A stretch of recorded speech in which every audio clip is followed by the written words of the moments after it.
And if you walk in obedience to me and keep my decrees and the commands as David your father did, I will give you a long life. Then Solomon awoke and he realized it had been a dream. He returned to Jerusalem, stood before the ark of the Lord's covenant, and sacrificed burnt offerings and fellowship offerings. Then he gave a feast for all of his court. Now two prostitutes came to the king and stood before him. One of them said, "Pardon me, Lord. This woman and I live in the same house, and I had a baby while she was there. And the third day after my child was born, the woman had a baby. We were alone, and there was no one in the house but the two of us. During the night, this woman's son died because she laid on him. She got up in the middle of the night and took my son from my side while I, your servant, was asleep. So I put she put him by her breast and put her dead son by my breast. The next morning I got up to nurse my son and he was dead. But when I looked at him closely in the morning light, I saw that it was my son I had born." The other woman said, "No, the living son is mine. The dead one is yours." But the first one insisted, "No, the dead one is yours. The living one is mine." And so they argued before the king. The king said, This one says my son is alive and yours is dead, while that one says, no, your son is dead and mine is alive." Then the king said, "Bring me a sword." So they brought a sword for the king, and he gave an order: "Cut the living child in two and give half to one and half to the other." The woman whose son was alive deeply moved out of love for her son and said to the king, "Please, my lord, give her the living baby. Don't kill him." But the other said, "Neither I nor you shall have him. Cut him in two." Then the king gave this ruling: "Give the living baby to the first woman. Do not kill him. She is his mother." When all of Israel heard the verdict the king had given, they held the king in awe because they saw that he had wisdom from God to administer justice. So King Solomon ruled over all of Israel, and these were his chief officials: Azariah, son of Zadok the priest, Elahoreph, and Aisha, son of Shisha, secretaries; Jehoshaphat, son of Ahilud, recorder; Benaiah, son of Jehoiada, commander-in-chief; Zadok and Abiathar, priests; Azariah, son of Nathan, in charge of the district governors; Zabud, son of Nathan, a priest and advisor to the kings; Ahishar, palace administrator; Adonimar, Adoniram, son of Abda, in charge of forced labor. Solomon had 12 districts. Solomon had 12 district governors over all Israel who supplied provisions for the king and the royal household. Each one had to provide supplies for 1 month in the year. These were all their names: Ben-Hur in the hill country of Ephraim, Ben-Deker in Makez, Shalbim, Beth-Shemesh, and Elon Bethan; Ben-Hesed in Aruboth, Sokoh, and all the land of Hefer were his. Abinadab in Naphoth Dor, he was married to Taphath, daughter of Solomon. Banah, son of Ahilud, in Tanakh and Megiddo, and in all of Bethshan next to Zarethan below Jezreel, from Bethshan to Abel Maholah, across from Jokmeam. Ben Geber in Ramoth Gilead, the settlements of Jair, son of Manasseh in Gilead, were his, as well as the region of Argob in Bashan and its 60 large walled cities with bronze gate bars. Ahinadab, son of Edu in Mahanaim; Ahimaaz in Naphtali, he had married Basemath, daughter of Solomon. Banah, son of Hushai in Asher and Aloth; Jehoshaphat, son of Paruah in Issachar; Shimei, son of Eli in Benjamin; Geber, son of Uri in Gilead, the country of Sihon, king of the Amorites, and the country of Og, king of Bashan. He was the only governor over the district. The people of Judah and Israel were as numerous as the sand on the seashore. They ate, they drank, and they were happy, and Solomon ruled over all the kingdoms from the Euphrates River to the land of the Philistines as far as the border of Egypt. These countries brought tribute to where These countries brought tribute and were Solomon's subjects all of his life. Solomon's daily provisions were 30 30 cores of the finest flour, and 60 cores of meal, 10 heads of stall fed cattle, 20 of pasture fed cattle, and 100 sheep and goats, as well as deer, gazelles, roebucks, and choice fowl. For he ruled for he ruled over the kingdoms west of the Euphrates River from Tipsah to Gaza, and had peace on all sides. During Solomon's lifetime, Judah and Israel from Dan to Beersheba lived in safety, everyone under their own vines and under their own fig tree. Solomon had 4,000 stalls of chariot horses and 12,000 horses. The district governors, each in his month, supplied provisions for King Solomon and all who came to the king's table. They saw to it that nothing was lacking. They also brought to the proper place their quotas of barley, straw for chariot horses, and the other horses. God gave Solomon the wisdom and very great insight and a breadth of understanding as measureless as the sand of the seashore. Solomon's wisdom was greater than the wisdom of all the people in the east, and greater than all of the wisdom of Egypt. He was wiser than anyone else, including Ethan the Israelite, wiser than Heman, Calcol, Darda, and the sons of Mahol, and his fame spread to all the surrounding nations. He spoke 3,000 proverbs, and his songs numbered 1,005. He spoke about plant life from cedar of Lebanon to the hyssop that grows out of the walls. He also spoke about animals and birds, reptiles and fish. From all nations, people came to listen to Solomon's wisdom, sent by all the kings of the world who had heard of his wisdom. When Hiram, king of Tyre, heard that Solomon had been anointed king to succeed his father David, he sent his envoys to Solomon because he had always been on friendly terms with David. Solomon sent back this message to Hiram. You know that because of the wars waged against my father David from all sides, he could not build a temple for the name of the Lord his God until the Lord put his enemies under his feet. But now the Lord my God has given me rest on every side, and there is no adversary or disaster. I intend therefore to build a temple for the name of the Lord my God, as the Lord told my father David when he said, your son whom I will put on the throne in your place will build my temple for my name. So give the orders that cedars of Lebanon be cut for me. My men will work with yours, and I will pay you for your men, whatever wages you set. You know that we have no one so skilled in felling timber as the Sidonians. When Hiram heard Solomon's message, he was greatly pleased and said, praise be to the God Lord today, for he has given David a wise son to rule over this great nation. So Hiram sent word to Solomon, I have received the message you sent to me and will do all you want in providing the cedar and juniper logs. My men will haul them down from Lebanon to the Mediterranean Sea, and I will float them as rafts by the sea to the place you specify. There I will separate them, and you can take them away, and you are to grant my wish by providing food for my royal household. In this way, Hiram kept Solomon supplied with all the cedar and juniper logs he wanted, and Solomon gave Hiram 20,000 cores of wheat as food for his household, in addition to 20,000 baths of pressed olive oil. Solomon continued to do this for Hiram year after year. The Lord gave Solomon wisdom just as he had promised him. There were peaceful relations between Hiram and Solomon, and the two of them made a treaty.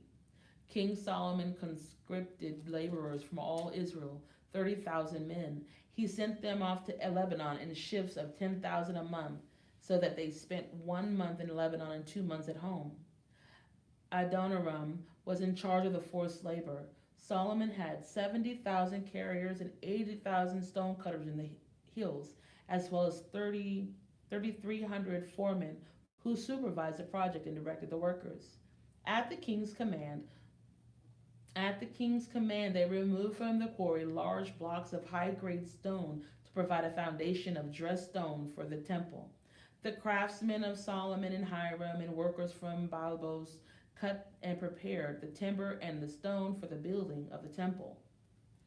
In the 480th year after the Israelites came out of Egypt, in the 4th year of Solomon's reign over Israel, in the month of Ziv, the 2nd month, he began to build the temple of the Lord. The temple that King Solomon built for the Lord was 60 cubits long, 20 wide, and 30 high. The portico at the front of the main hall of the temple extended the width of the temple, that is 20 cubits, and projected 10 cubits from the front of the temple. He made narrow windows high up in the temple walls against the walls of the main hall and inner sanctuary. He built the structure around the building in which there were side rooms. The lowest floor was 5 cubits wide, and the middle floor 6 cubits, and the third floor 7. He made offset ledges throughout around the outside of the temple so that nothing would be inserted into the temple walls. In building the temple, only blocks dressed at the quarry were used, and no hammer, chisel, or any other iron tool was heard at the temple site while it was being built. The entrance to the lowest level was on the south side of the temple. A stairway led up to the middle level, and there were to the third, and from there to the third. So he built the temple and completed it, roofing it with beams and cedar planks. And he built the side rooms all along the temple, and the height of each was 5 cubits, and they were attached to the temple by beams of cedar. The word of the Lord came to Solomon. As for this temple you are building, if you follow my decrees, observe my laws, and keep all of my commands and obey them, I will fulfill through you the promise I gave to David your father, and I will live among the Israelites, and I will not abandon my people Israel. So Solomon built the temple and completed it. He lined its interior walls with cedar boards, paneling them from the floor of the temple to the ceiling, and covered the floor of the temple with planks of juniper. He partitioned off 20 cubits at the rear of the temple with cedar boards from floor to ceiling to form within the temple an inner sanctuary, the most holy place. The main hall in front of his room was 40 cubits long. The inside of the temple was cedar, carved with gourds and open flowers. Everything was cedar, no stone was to be seen. He prepared the inner sanctuary and the temple to set the ark of the covenant of the Lord there. The inner sanctuary was 20 cubits long, 20 wide, and 20 high. He overlaid the inside with pure gold, and he also overlaid the altar of cedar. Solomon covered the inside of the temple with pure gold, and he extended gold chains across the front of the inner sanctuary, which was overlaid with gold. So he overlaid the whole interior with gold. He also overlaid the altar that belonged to the inner sanctuary. For the inner sanctuary he made a chair of cherubim out of olive wood, which was 10 cubits high. One wing of the first cherub was 5 cubits long, and the other wing 5 cubits long, 10 cubits from wingtip to wingtip. The second cherub also measured 10 cubits, for the 2 cherubim were identical in size and shape. The height of each cherub was 10 cubits. He placed the cherubim inside the innermost room of the temple. With their wings spread out, the wing of one cherub touched one wall, while the wing of the other touched the other wall, and their wings touched each other in the middle of the room. He overlaid the cherubim with gold.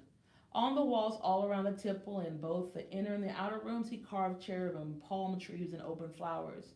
He also covered the floors of both of the inner and outer rooms of the temple with gold. For the entrance to the inner sanctuary, he had made doors out of olive wood that were 1/5 of the width of the sanctuary. And on 2 olive wood doors he carved cherubim, palm trees, and open flowers, and overlaid the cherubim and palm trees with hammered gold.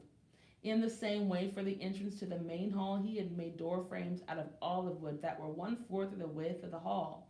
He also made 2 doors out of juniper wood, with each having 2 leaves that turned in sockets. He carved cherubim, palm trees, and open flowers on them, and overlaid them with gold hammered evenly through the carvings.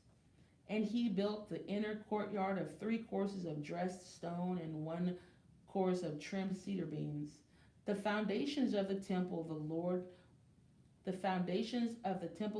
was laid in the 4th year in the month of Ziv, in the 11th year in the month of Bul. In the 8th month, the temple was finished in all of its details according to its specifications. He had spent 7 years building it. It took Solomon 13 years, however, to complete the construction of his palace. He built the palace of the forest of Lebanon, 100 cubits long, 50 wide, and 30 high, with 4 rows of cedar columns supporting trimmed cedar beams. It was roofed with cedar above the beams that rested on the columns, 45 beams, 15 to a row. Its windows were placed high in a sets of 3 facing each other. All the doorways had rectangular frames. They were in the front part in sets of 3 facing each other. He had made a colonnade 50 cubits long and 30 wide. In front of it was a portico, and in front of that were pillars and an overhanging roof. He built the throne hall, the hall of justice, where he was to judge, and he covered it with cedar from floor to ceiling. And the palace in which he was to live, set further back, was similar in design. Solomon also made a palace like this hall for Pharaoh's daughter, whom he had married. All these structures, from the outside to the great courtyard and from the foundations to eaves, were made of blocks of high grade stone to cut to size and smooth on their inner and outer faces. The foundations were laid with large stones of good quality, some measuring 10 cubits and some 8. Above Above were high grade stones cut to size and cedar beams. The great courtyard was surrounded by a wall of 3 courses of dressed stone and 1 course of trimmed cedar beams, as was the inner courtyard of the temple of the Lord and its portico. King Solomon sent to Tyre and brought Huram, whose mother was a widow from the tribe of Naphtali, and whose father was from Tyre and a skilled craftsman in bronze. Huram was filled with wisdom and understanding and with the knowledge to do all kinds of bronze work. He came to King Solomon and did all the work as assigned to him. He cast 2 bronze pillars, each 18 cubits high and 12 cubits in circumference. He also made 2 capitals of cast bronze set on the tops of the pillars. Each capital was 5 cubits high. A network of interwoven chains adorned the capitals on top of the pillars, 7 for each capital. He made pomegranates in 2 rows, encircling each network to decorate the capitals on top of the pillars. He did the same for each capital. The capitals on top of the pillars in the portico were in the shapes of lilies, 4 cubits high. On the capitals of both pillars above the bowl-shaped part next to the network were the 200 pomegranates in rows all around. He erected the pillars at the portico of the temple, and the pillar to the south he named Jachin, and the one to the north Boaz. The capitals on top were in the shapes of lilies, and so the work on the pillars was completed. He made the sea of cast metal, circular in shape, measuring 10 cubits from rim to rim and 5 cubits high. It took a line of 30 cubits to measure around it. Below the rim, gourds encircled it, 10 to a cubit. The gourds were cast in 2 rows in one piece with the sea. The sea stood on 12 bulls, 3 facing north, 3 facing west, 3 facing south, and 3 facing east. The sea rested on top of them, and their hindquarters were toward the center.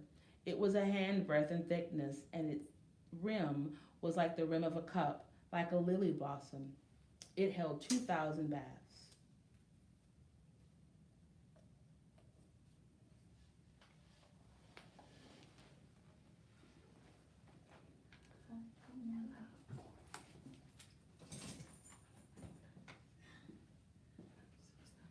Thank you. You're welcome. And stop at the end?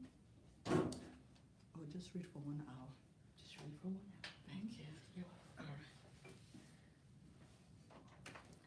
He also made 10 movable stands. He also made 10 movable stands of bronze. Each was 4 cubits long, 4 wide, and 3 high. This is how the stands were made. They had side panels attached to upright. On the panels between the upright were lions, bulls, and cherubim, and on the uprights as well. Above and below the lions and bulls were worth of hammered work. Each stand had 4 bronze wheels with bronze axles, and each had a basin resting on 4 supports, cast with reeds on each side. On inside of the stand there was an opening that had a circular frame 1 cubit deep. This opening was round. With its base work, it measured 1.5 cubits. Around its opening there was engraving. The panels of the stands were square, not round. The four wheels were under the panels, and the axles of the wheels were attached to the stand. The diameter of each wheel was a cubit and a half. The wheels were made like chariot wheels. The axles, rims, spokes, and hubs were all of cast metal. Each stand had four handles, one on each corner, projecting from the stand. At the top of the stand there was a circular band, half a cubit deep. The supports and panels were attached to the top of the stand. He engraved cherubims, lions, and palm trees on the surface of the supports and on the panels, in every available space with wreath of all around. This is the way he made the 10 stands. They were all cast in the same molds, and were identical in size and shape. He then made 10 bronze basins, each holding 40 bath and measuring 4 cubits across, one basin to go on each of the 10 stands. He placed 5 of the stands on the south of the temple and 5 on the north. He placed the sea on the south side and at the southeast corner of the temple. He also made the pots and shovels and sprinkling bowls. So Hiram finished all the work he had undertaken for King Solomon in the temple of the Lord. The 2 pillars, the 2 bowl-shaped capitals on top of the pillars, the 2 sets of network decorating the 2 bowl-shaped capital on the top of the pillars, the 400 pomegranate for the 2 sets of network, 2 rows of pomegranate for each network decorating the bowl-shaped capitals on top of the pillars.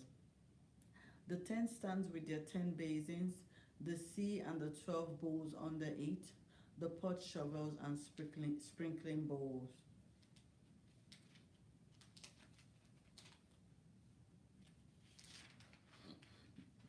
All these objects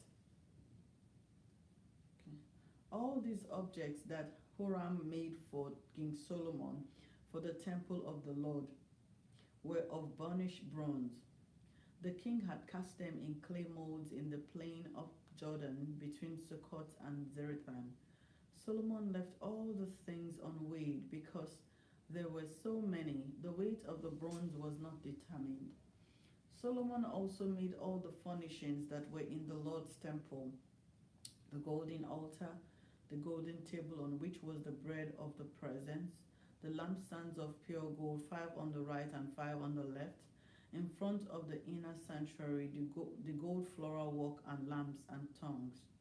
The pure gold basins, wicked trimmers, sprinkling bowls, dishes, and censers, and the gold sockets of the doors of the innermost room, the most holy place, and also the doors of the main hall of the temple.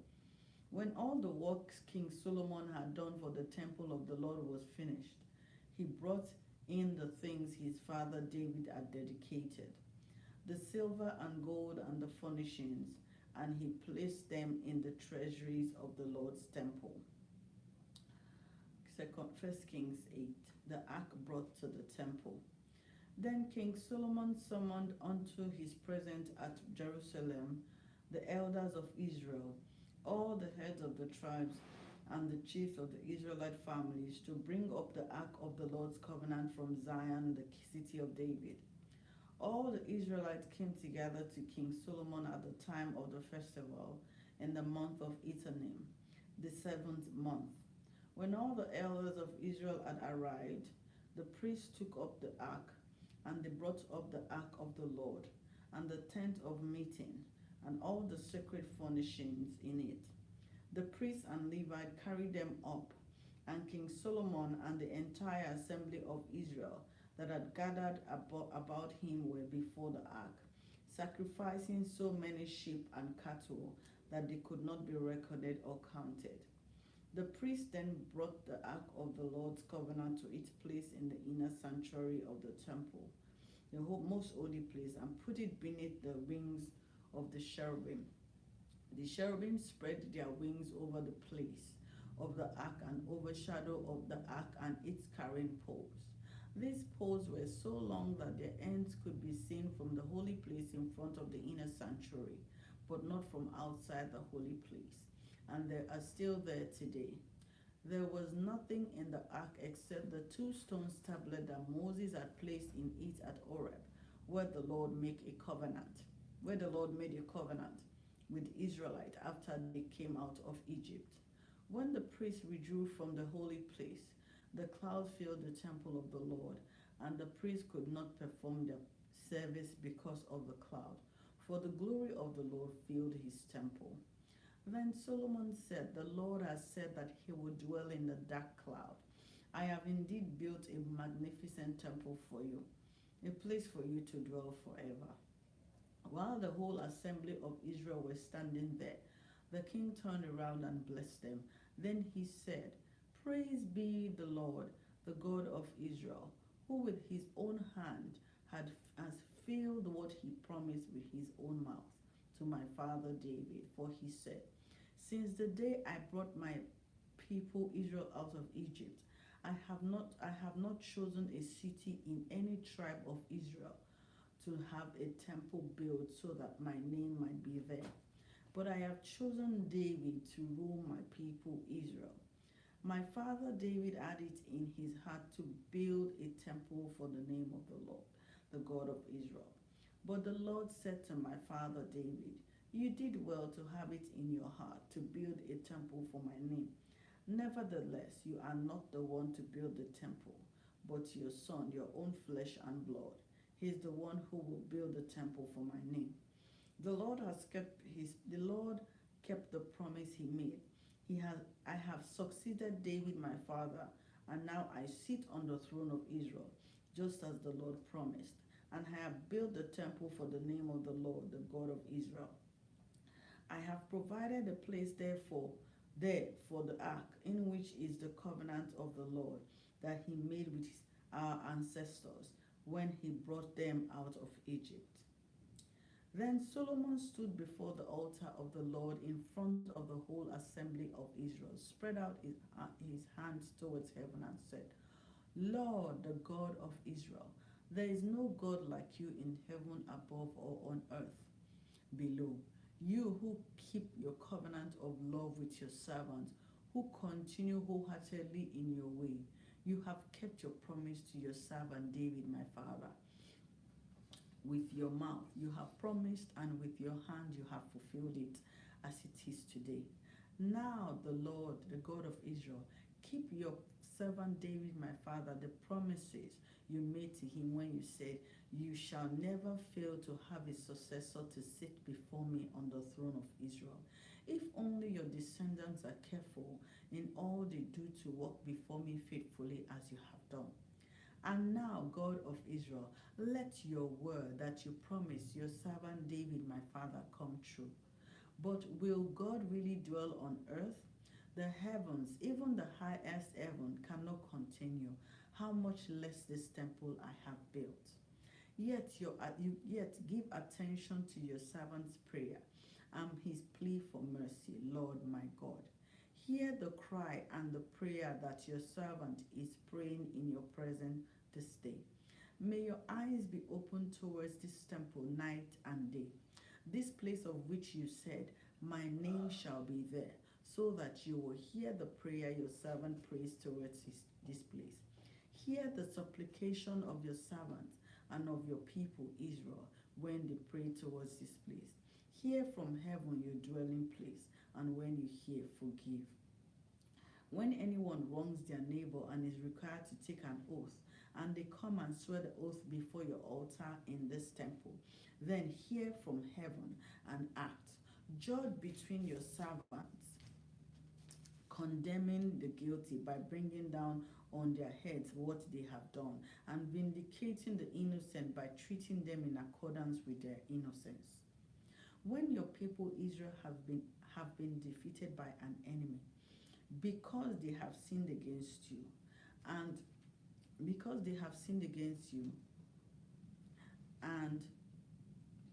when they turn back to you and give praise to your name, praying and making supplication to you in this temple, then hear from heaven and forgive the sin of your people Israel, and bring them back to the land you gave to their ancestors. When the heavens are shut up and there is no rain, because your people have sinned against you, and when they pray towards this place and give praise to your name and turn from their sin, because you have afflicted them, then hear from heaven and forgive the sin of your servants, your people Israel. Teach them the right way to live, and send rain on the land you give your people for an inheritance. When famine or plague comes to the land, or blight or mildew, locusts or grasshoppers, or when an enemy besieges them in any of their cities, whatever disaster or disease may come, and when a prayer or plea is made by anyone among your people Israel, being aware of the afflictions of their own hearts, and spreading out their hands towards his temple, and then hear from heaven your dwelling place. Forgive and act.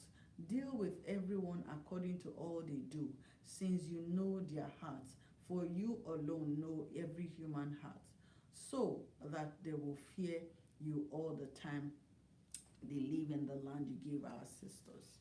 As for the foreigner who does not belong to your people Israel, but come from a distant land because of your name, for they will hear of your great name and your mighty hand and your outstretched arm when they come and pray towards this temple. Then hear from heaven your dwelling place. Do whatever the foreigners ask you, so that all the people of the earth may know your name and fear you, as do your own people Israel, and may know that this house I have built bears your name. When your people go to war against their names, wherever you send them, and when they pray to the Lord towards the city you have chosen, and the temple I have built for your name, then hear from heaven their prayers and their plea, and uphold their cause. When they sin against you, for there is no one who does not sin, and you become angry with them and give them over to their enemies, who take them captive to their own lands, far away or near, and if they have a change of heart in the land where they are held captive, and repent and plead with you in the land of their captors, and say, we have sinned, we have done wrong, we have acted wickedly, and if they turn back to you with all their heart and soul in the land of their enemies, who took them captive, and pray to you towards the land you give their ancestors, towards the city you have chosen, and the temple I have built for your name, then from heaven your dwelling place hear their prayer and their plea, and uphold their cause. And forgive your people who have sinned against you. Forgive all the offenses they have committed against you, and cause their captors to show them mercy, for they are your people and your inheritance, whom you brought out of Egypt, out of that iron melting furnace. May your eyes be open to your servant's plea and to the plea of your people Israel, and may you listen to them wherever they cry out to you. For you single them out from all the nations of the world to be your own inheritance, just as you declared through your servant Moses, when you, sovereign Lord, brought out our ancestors out of Egypt. When Solomon had finished all these prayers and supplications to the Lord, he rose from before the altar of the Lord, where he had been kneeling with his hands spread out towards heaven. He stood and blessed the whole assembly of Israel in a loud voice, saying, Praise be to the Lord, who has given rest to his people Israel, just as he promised. Not one word has failed of all the good promises he gave through his servant Moses. May the Lord our God be with us as he was with our ancestors. May he never leave us nor forsake us. May he turn our hearts to him, to walk in obedience to him, and keep the command, decrees, and laws he gave our ancestors. And may these words of mine, which I have prayed before the Lord, be near to the Lord our God day and night, that he may uphold the cause of his servants and cause of his people Israel according to each day's needs, so that all the peoples of the earth may know that the Lord is God and that there is no other, and may your heart be fully committed to the Lord our God, to live by his decrees and obey his commands as it is time. Then the king of all Israel with him offered sacrifices before the Lord. Solomon offered a sacrifice of fellowship of offerings to the Lord, 22,000 cows and 120,000 sheep and goats. So the king and all Israelites dedicated the temple of the Lord. On that same day, the king consecrated the middle part of the courtyard in front of the temple of the Lord, and there he offered burnt offerings, grain offerings, and the fat of the fellowship offerings, because the bronze altar that stood before the Lord was too small to hold the burnt offerings, the grain offerings, and the fat of the fellowship of offerings. So Solomon observed the festival at that time, and all Israel with him, a vast assembly, people from Lebo Hamath to the Wadi of Egypt. They celebrated it before the Lord and God for 7 days and 7 days more, 14 days in all. On the following day, he sent the people away. They blessed the king and then went home joyful and glad in the heart of all the good things the Lord had done for his servant David and his people. When Solomon had finished building the temple of the Lord and royal palace, and had achieved all he had desired to do, the Lord appeared to him a second time as he had appeared to him at Gibeon. The Lord said to him, I have heard the prayer and plea you have made before me. I have consecrated this temple which you have built by putting my name there forever. My eyes and my heart will always be there. As for you, you have walked before me faithfully with integrity of heart and uprightness, as David your father did, and do all I command and observe my decrees and laws. I will establish your royal throne over Israel forever, as I promised David your father when I said, you shall never fail to have a successor on the throne of Israel. But if you or your descendants turn away from me and do not observe the commands and decrees I have given you, and go off to serve other gods and worship them, then I will cut off Israel from the land I have given them, and will reject this temple I have consecrated for my name. Israel will then become a byword and an object of ridicule among all peoples. This temple will become a heap of rubble. All who pass by will be appalled and will scoff and say, why has the Lord done such a thing to his land and to this temple? People will answer, because they have forsaken the Lord their God, who brought their ancestors out of Egypt, and have embraced other gods, worshipping and serving them. That is why the Lord brought all this disaster on them. At the end of 20 years, during which Solomon built these two buildings, the temple of the Lord and the royal place, King Solomon gave 20 towns in Galilee to Hiram, king of Tyre, because Hiram had supplied him with all the cedars and juniper and gold he wanted. But when Hiram went from Tyre to see the towns that Solomon had given him, he was not pleased. He was not pleased with them. What kind of towns are these you have given me, my brother? He asked. And he called them the land of Kabul, a name they have to this day. Now Hiram has sent to the king 120 talents of gold.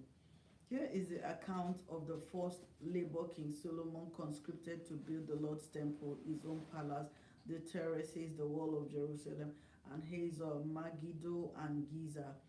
Pharaoh, king of Egypt, had attacked and captured Giza. He had set it on fire. He killed its Canaanite inhabitants and then gave it as a wedding gift to his daughter, Solomon's wife. And Solomon rebuilt Giza. He built up Lower Beth Horon, Belat, and Tadmor in the desert within his land, as well as all his store cities and the towns for his chariots and for his horses. Whatever he desired to build in Jerusalem, in Lebanon, and throughout all the territory, he ruled. There were still people left from the Amorites, Hittites, Perizzites, Hivites, and Jebusites. These people were not Israelites. Solomon conscripted the descendants of all these people remaining in the land whom Israel could not exterminate to serve as slave labor, as it is to this day. But Solomon did not make slaves of any of the Israelites. They were his fighting men, his government officials, his officers, his captains, and the commanders of his chariots and charioteers. They were also the chief officials in charge of Solomon's project, 550 officials supervising those who did the work. After Pharaoh's daughter had come up from the city of David to the palace Solomon had built for her, he constructed the terraces. 3 times a year, Solomon sacrificed burnt offerings and fellowship offering on the altar he had built for the Lord, burning incense before the Lord along with them, and so fulfilled the temple of obligation. King Solomon also built ships at Ezion Geber, which is near Elat in Edom on the shore of the Red Sea. And Hiram sent his men, sailors who knew the sea, to serve in the fleet with Solomon's men. They sailed to Ophir and brought back 420 talents of gold, which they delivered to King Solomon. When the Queen of Sheba heard about the fame of Solomon and his relationship to the Lord, she came to test Solomon with hard questions. Arriving at Jerusalem with a great caravan, with camels carrying spices, large quantities of gold and precious stones, she came to Solomon and talked with him about all that she had on her mind. Solomon answered all her questions. Nothing was too hard for the king to explain to her. When the Queen Sheba saw all the wisdom of Solomon and the palace he had built, the food on his table, the sittings of his officials and attending servants in their robes, his cupbearers, the burnt offerings he made at the temple of the Lord, she was overwhelmed. She said to the king, "The report I heard in my own country about your achievements and your wisdom is true. But I did not believe these things until I came and saw with my own eyes. Indeed, not even half was told me. In wisdom and wealth, you have far exceeded the report I heard. How happy your people must be. How happy your officials who continually stand before you and hear your wisdom. Praise be to the Lord your God, who has delighted in you and placed you on the throne of Israel. Because of the Lord's eternal love for Israel, he has made you king to maintain justice and righteousness, and gave the king 120 talents of gold, large quantities of spices and precious stones. Never again were so many spices brought in as those the Queen of Sheba gave to King Solomon. Hiram's ships brought gold from Ophir, and from there they brought great cargoes of almug wood and precious stones. The king used the almug wood to make support for the temple of the Lord and for the royal palace, and to make harps and lyres for the musicians. So much almug wood has never been imported ever since that day. King Solomon gave the Queen of Sheba all she desired and asked for, besides what he had given her out of his royal bounty. Then she left and returned with her retinue to her own country. The weight of the gold that Solomon received yearly was 666 talents, not including the revenue from merchants and traders and from all the Arabian kings and the governor of the territory. King Solomon made 200 large shields of hammered gold. 600 shekels of gold went into each shield. He also made 300 small shields of hammered gold with 3 minas of gold in each shield. The king put them in the palace of the forest of Lebanon. Then the king made a great throne covered with ivory and overlaid with fine gold. The throne had 6 steps, and its back had a rounded top. On both sides of the seats were armrests, with a lion standing beside each of them. 12 lions stood on the six steps, one at either end of each step. Nothing like it had ever been made for any other kingdom. All King Solomon's goblets were gold, and all the house articles in palace of Forest of Lebanon were pure gold. Nothing was made of silver, because silver was considered of little value in Solomon's days. The king had a fleet of trading ships at sea, along with the ships of Hiram. One every 3 years it returned, carrying gold, silver, and ivory, and apes and baboons. King Solomon was greater in riches and with wisdom than all other kings of the earth. The whole world sought audience with Solomon to hear the wisdom God had put in his heart.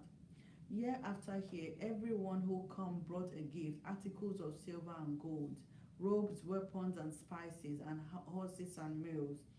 Solomon accumulated chariots and horses. He had 1,400 chariots and 12,000 horses, which he kept in the chariot cities and also with him in Jerusalem. The king made a silver of common in Jerusalem as stones, and cedar as plentiful as sycamore fig trees in foothills. Solomon's horses were imported from Egypt and from Kue. The royal merchant purchased them from Kue at the current price. They imported a chariot from Egypt for 600 shekels of silver, and a horse for 150. They also exported them to all the kings of the Hittites and of the Arameans. King Solomon, however, loved many foreign women besides Pharaoh's daughters: Moabites, Ammonites, Edomites, Sidonians, and Hittites. They were from nations about which the Lord had told the Israelites, "You must not intermarry with them, because they will surely turn your hearts after their gods." Nevertheless, Solomon held fast to them in love. He had 700 wives of royal birth and 300 concubines, and his wives led him astray. As Solomon grew old, his wife turned his heart after other gods, and his heart was not fully devoted to the Lord his God, as the heart of David his father had been. He followed Ashtoreth, the goddess of the Sidonians, and Molech, the detestable god of Ammonites. So Solomon did evil in the eyes of the Lord. He did not follow the Lord completely as David his father had done.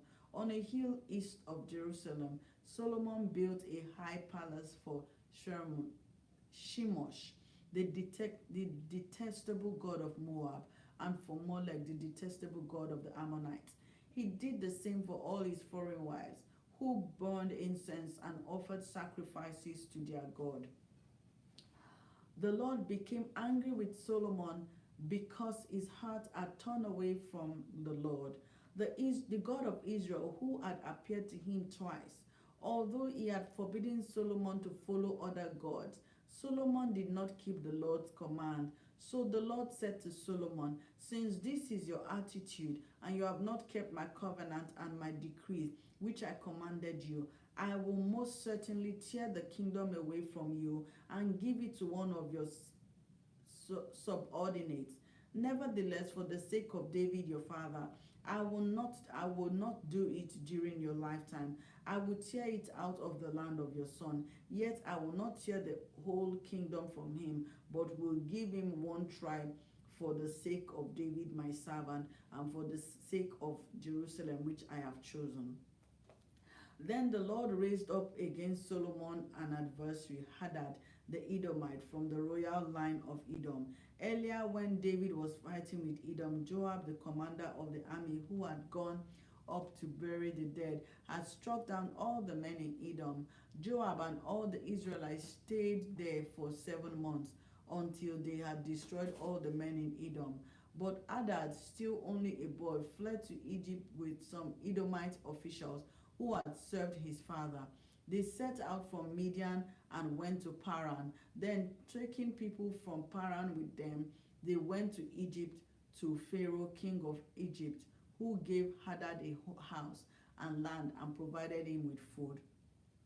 Pharaoh was so pleased with Hadad that he gave him a sister of his own wife, Queen Tapenem, in marriage.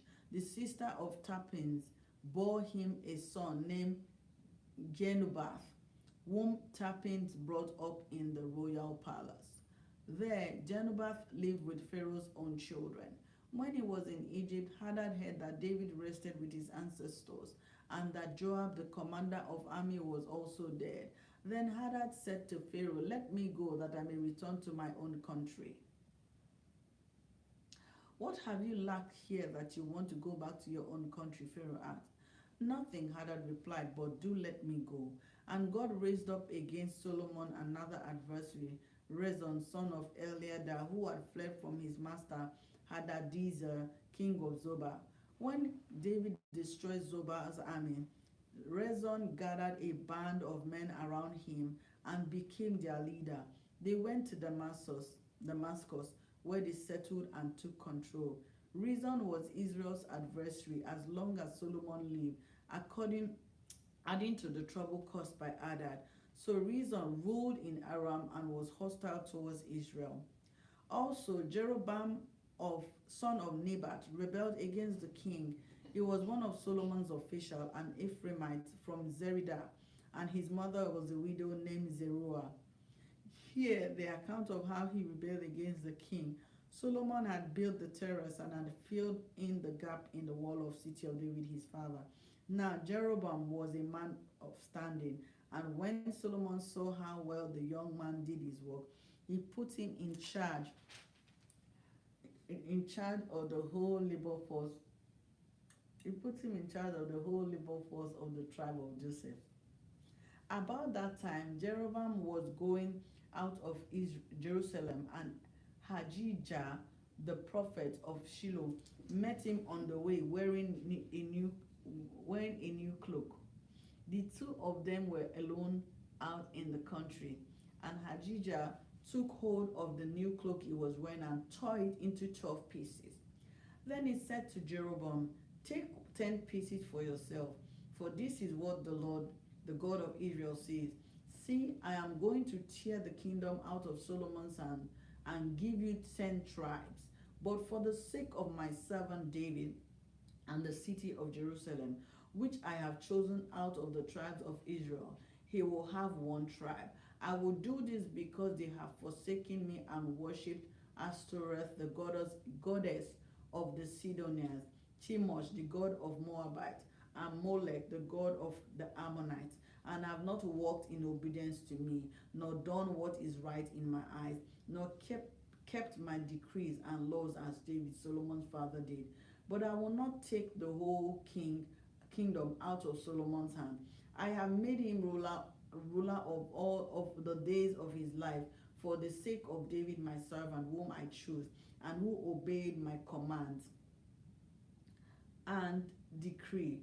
I will take the kingdom from his son's hands and give you 10 tribes. I will give 1 tribe to his son, so that David my servant may also have a lamp before me in Jerusalem, the city where I chose to put my name. However, as for you, I will take you and you will rule over all that your heart desires. You will be king over Israel. If you do whatever I command you and walk in obedience to me, and do what is right in my eyes by obeying my decrees and commands, as David my servant did, I will be with you. I build you a dynasty of enduring as the one I built for David, and will give Israel to you. I will humble David's descendants because of this, but not forever." Solomon tried to kill Jeroboam, but Jeroboam fled to Egypt, to Shishak the king, and stayed there until Solomon's death. As for the other servants of Solomon's reign, as for the other events of Solomon's reign, all he did and the wisdom he displayed, are they not written in the book of the Annals of Solomon? Solomon reigned in Jerusalem over all Israel 40 years. Then he rested in his ancestors and was buried in the city of David his father. And Rehoboam his son succeeded as king. Rehoboam went to Shechem, for all Israel had gone there to make him king. When Jeroboam son of Nebat heard this, he was still in Egypt, where he had fled from King Solomon. He returned from Egypt, so they sent for Jeroboam, and he and the whole assembly of Israel went to Rehoboam and said to him, Your father put a heavy yoke on us, but now lighten the harsh labor and the heavy yoke he put on us, and we will serve you. Jehoram answered, Go away from 3 days and then come back to me. So the people went away. Then King Rehoboam consulted the elders who had served his father Solomon during his lifetime. How would you advise me to answer these people? He asked. They replied, If today you will be a servant to these people and serve them and give them a favorable answer, they will always be your servant. But Rehoboam rejected the advice the elders gave him and consulted the young men who had grown up with him and were serving him. He asked them, What is your advice? How should we answer these people who say to me, Lighten the yoke your father put on us? The young men who had grown up with him replied, These people have said to you, your father put a heavy yoke on us, but make our yoke lighter. Now tell them, My little finger is thicker than my father's waist. My father laid on you a heavy yoke. I will make it even heavier. My father scourged you with whip. I will scourge you with scorpions. 3 days later, Jeroboam and all the people go sit down. And all the people go sit down. The young people who had grown up with him replied, These people have said to you, Your father put a heavy yoke on us, but make your yoke lighter. Now tell them, My little finger is thicker than my father's waist. My father laid on you a heavy yoke. I will make it even heavier. My father scourged you with whips. I will scourge you with scorpions. 3 days later, Jeroboam and all the people returned to Rehoboam, as the king had said, Come back to me in 3 days. The king answered the people harshly, rejecting the advice given him by the elders. He followed the advice of the young men and said, My father made my yoke heavy. I will make it even heavier. My father scourged you with whips. I will scourge you with scorpions. So the king did not listen to the people, for this turn of events was from the Lord, to fulfill the word the Lord had spoken to Jeroboam, son of Nebat, through Ahijah the Shilonite. When all Israel saw that the king refused to listen to them, they answered the king, What share do we have in David? What part in Jesse's son? To your tent, Israel. Look after your own house, David. So the Israelite went home. But as for the Israelites who were living in the thorns of Judah, Rehoboam still ruled over them. King Rehoboam sent out Adoniram, who was in charge of forced labor, but all Israel stoned him to death. King Rehoboam, however, managed to get into his chariot and escaped to Jerusalem. So Israel has been in rebellion against the house of David to this day. When all the Israelites heard that Jeroboam had returned, they sent and called him to the assembly and made him king over Israel. Only the tribe of Judah remained loyal to the house of David.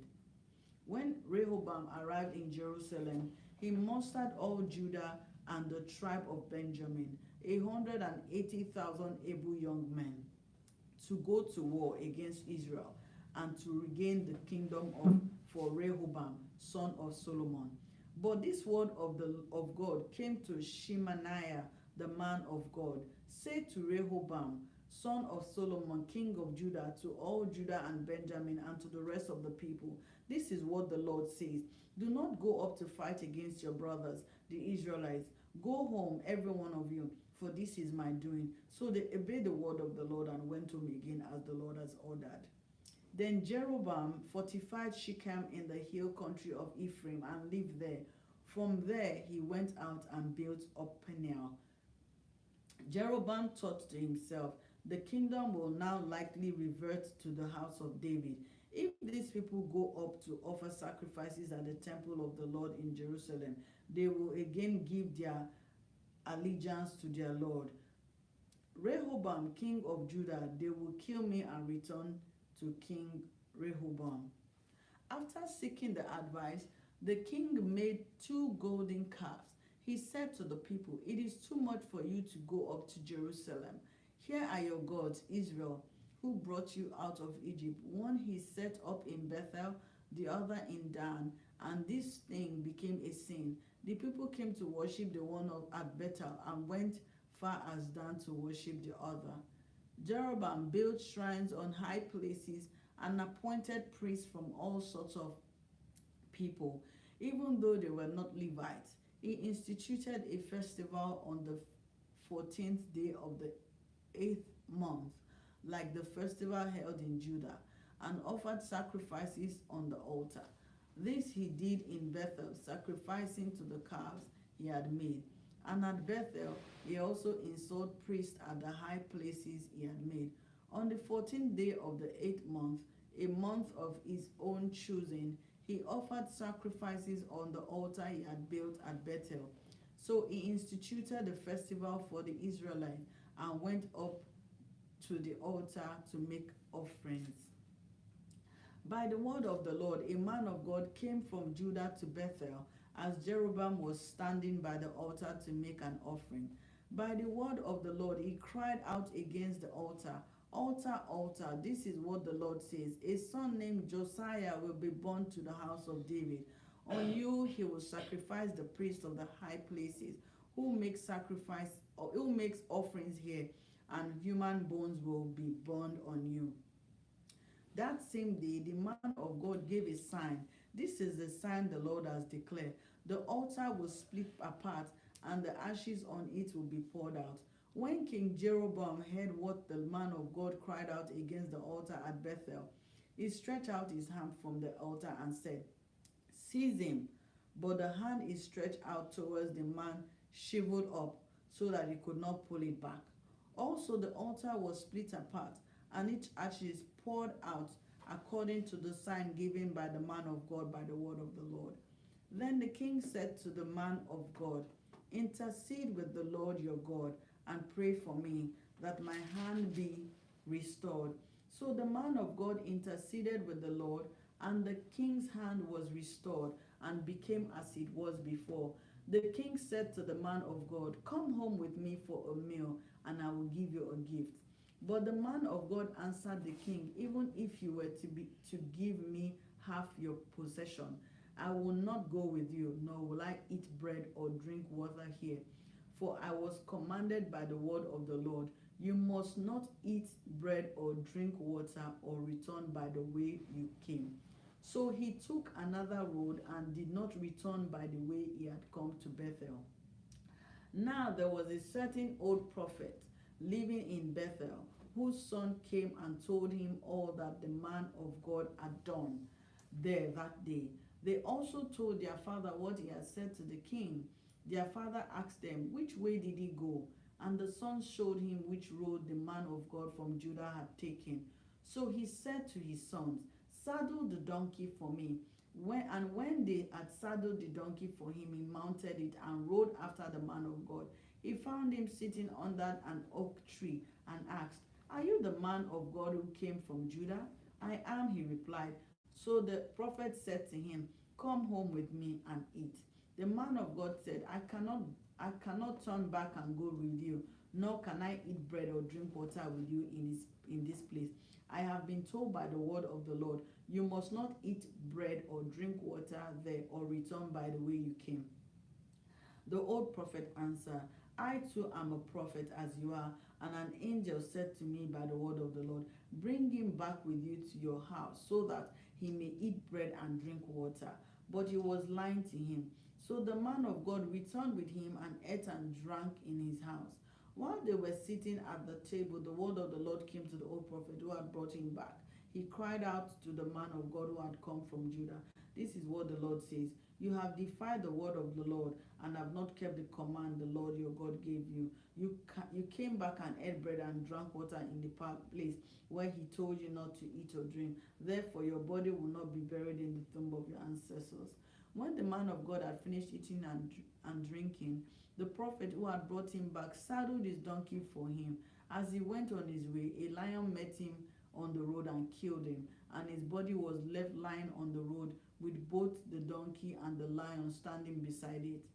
Some people who passed by saw the body lying there with the lion standing beside the body, and they went and reported it in the city where the old prophet lived. When the prophet who had brought him back from his journey heard of it, he said, "It is the man of God who defied the word of the Lord.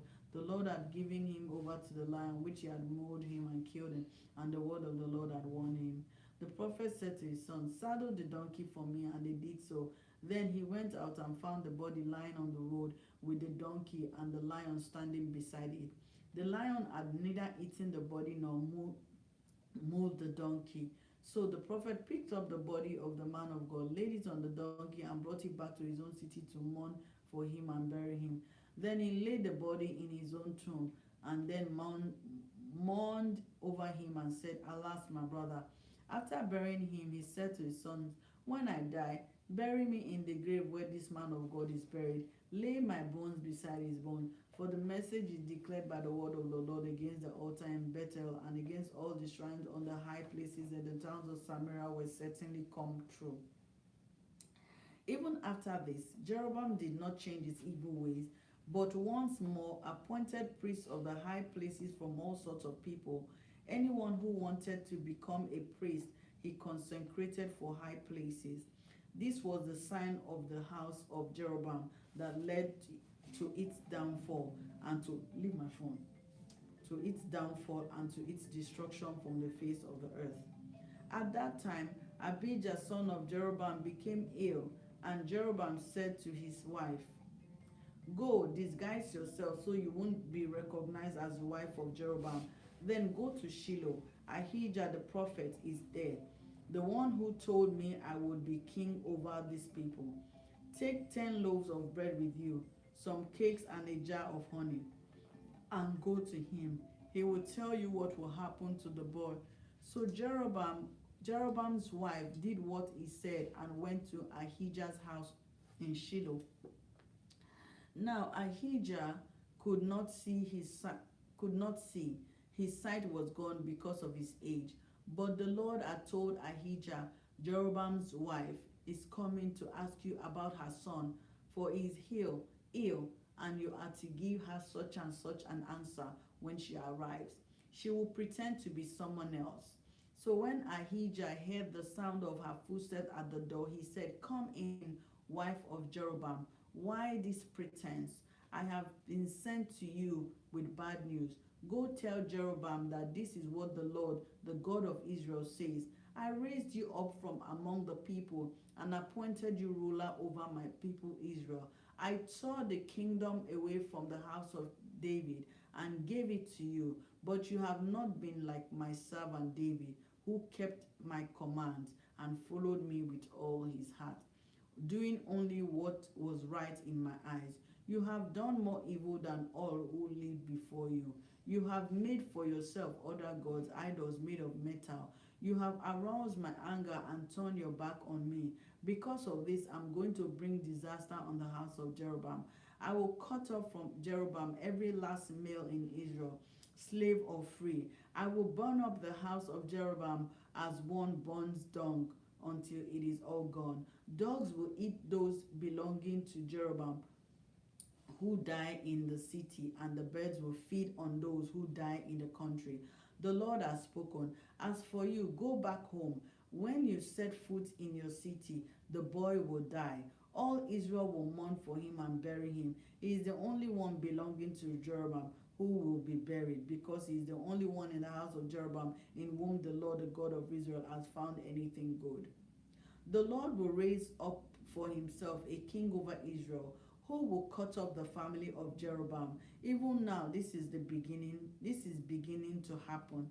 And the Lord will strike Israel, so that it will be like a reed swaying in the water. He will uproot Israel from this good land that he gave to their ancestors, and scatter them beyond the Euphrates rivers, because they aroused the Lord's anger by making Asherah poles.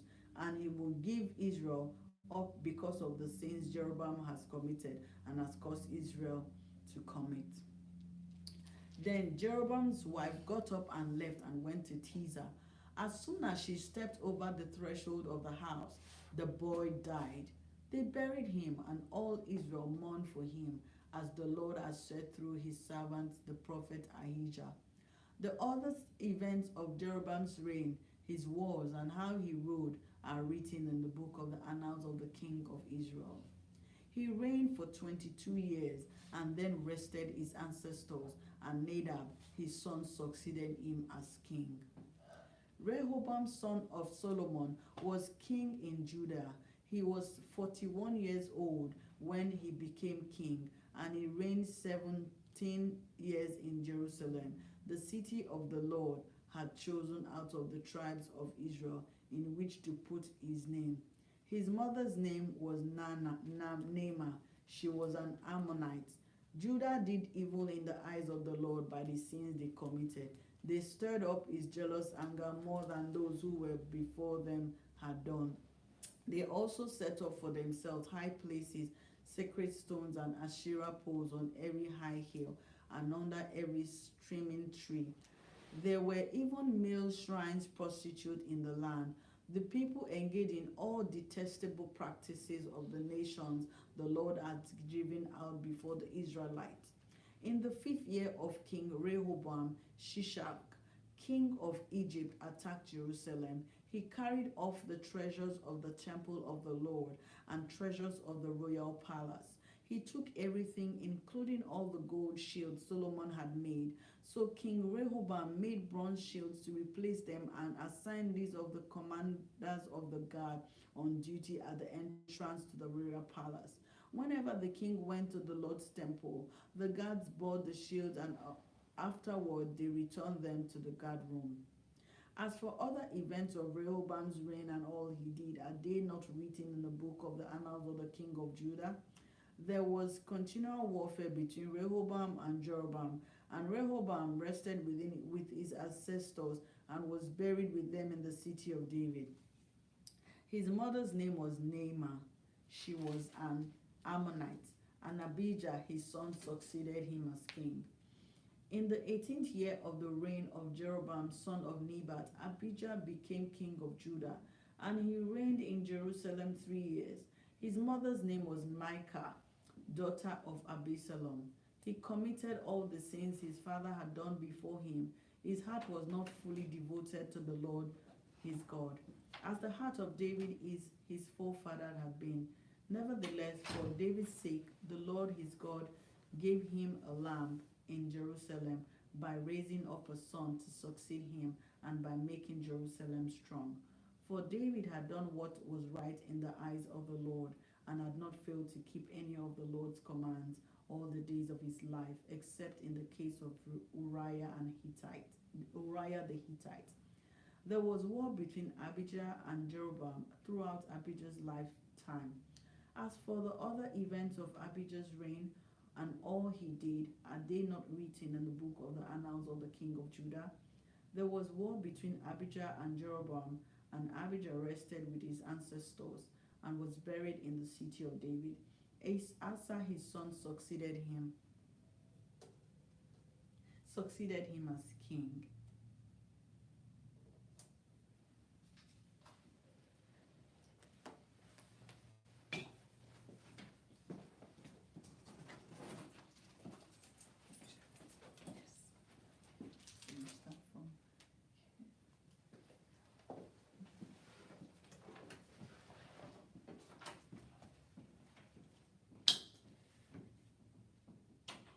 Asa, king of Judah, in the 20th year of Jeroboam, king of Israel, Asa became king of Judah, and he reigned in Jerusalem 41 years. His grandmother's name was Machacah, daughter of Aspalom. Asa did what was right in the eyes of the Lord, as his father David had done. He expelled the male shrine prostitutes from the land and got rid of all the idols his ancestors had made.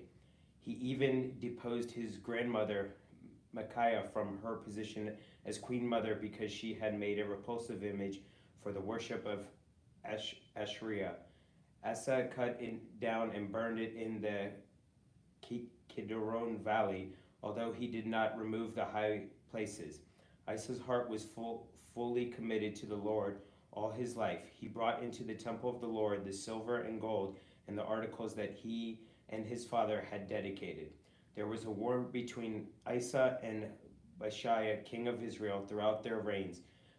Baashiah, king of Israel, went up against Judah and fortified Ramah to prevent anyone from leaving or entering the territory of Asa, king of Judah. Asa then took all the silver and gold that was left in the treasuries of the Lord and temple of his own palace. He entrusted it to his officials, sent them to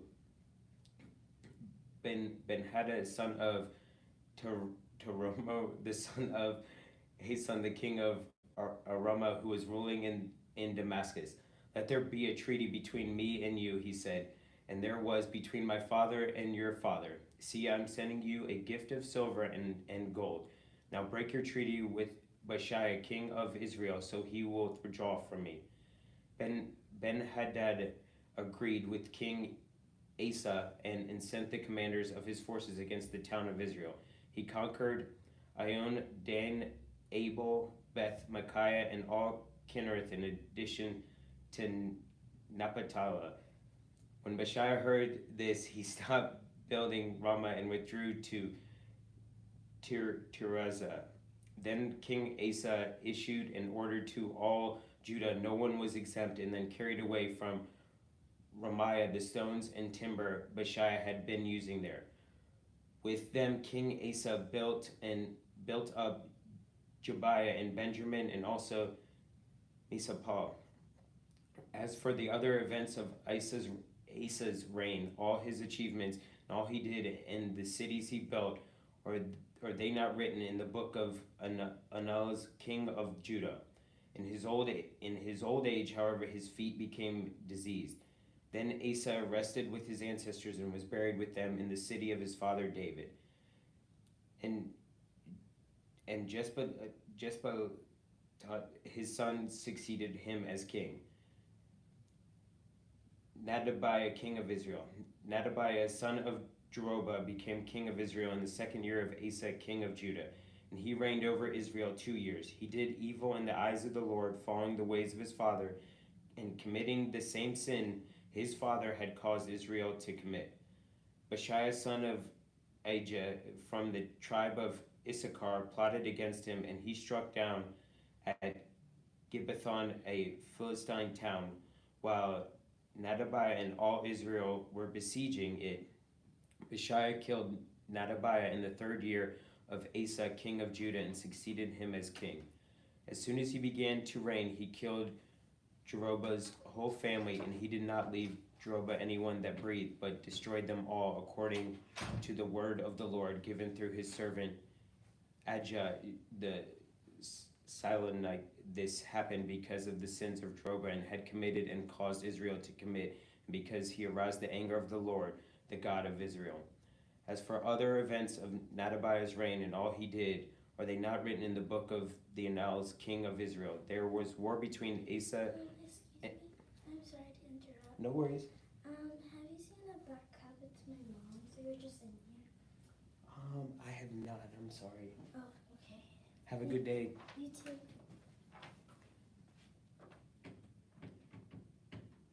As for the other events of Nadabiah's reign and all he did, are they not written in the book of Annals, the king of Israel? There was war between Asa and Baashiah, king of Israel, throughout their reigns. Baashiah, king of Israel. In the third year of Asa, king of Judah, Baashiah, son of Ahijah, became king of all Israel in Tirzah. He reigned 24 years, and he did evil in the eyes of the Lord, following the ways of Jeroboam and committing the same sin Jeroboam had caused Israel to commit. Then the word of the Lord came to Jehuah, son of Hanani, concerning Baashiah. I lifted you up from the dust and appointed you ruler over my people Israel, but you followed the ways of Jeroboam and caused my people Israel to sin, and to arouse my anger by their sins. So I am about to wipe out Baashiah and his house. I will make your house like that of Jeroboam, son of Nebat. Dogs will eat those belonging to Baashiah who die in the city, and birds will feed on those who die in the country. As for the other events of Baashiah's reign, what he did and his achievements, Are they not written in the book of the Annals, king of Israel? Baasha rested with his ancestors and was buried in Tirzah, and Eli his son succeeded him as king. Moreover, the word of the Lord came throughout the prophet Jehuah, son of Hananiah, to Baasha and his house, because of all the evil he had done in the eyes of the Lord, rising his anger by the things he did, becoming like the house of Jeroboam, and also because he destroyed it. Eli, king of Israel, in the 26th year of Asaiah, king of Judah, Eli, son of Baasha, became king of Israel, and he reigned in Tirzah 2 years. Zimriah, one of his officials who had commanded of half his chariots and plotted against him. Eli was in Tirzah at the time, getting drunk in the home of Ezra, the palace administrator at Tirzah. Zimri came and struck him down and killed him in the 27th year of Asa, king of Judah. Then he succeeded him as king. As soon as he began to reign and was seated on the throne, he killed off Baasha's whole family. He did not spare a single male, whether relative or friend. So Zimri destroyed the whole family of Baasha in accordance with the word of the Lord, spoken against Baasha through the prophet Jehu, because of all the sins Baasha and his son Eli had committed and caused Israel to commit, so that they aroused the anger of the Lord, the God of Israel, by their worthless idols. As for the other events of Eli's reign and all he did, are they not written in the book of the Annals of the king of Israel? Zimri, king of Israel. In the 27th year of Asa, king of Judah, Zimri reigned in Tirzah in 7 days. The army was encamped near Gibbethon, a Philistine town. When the Israelites in the camp heard that Zimri had plotted against the king and murdered him, they proclaimed Omariah, the commander of the army, king over Israel that very day in the camp.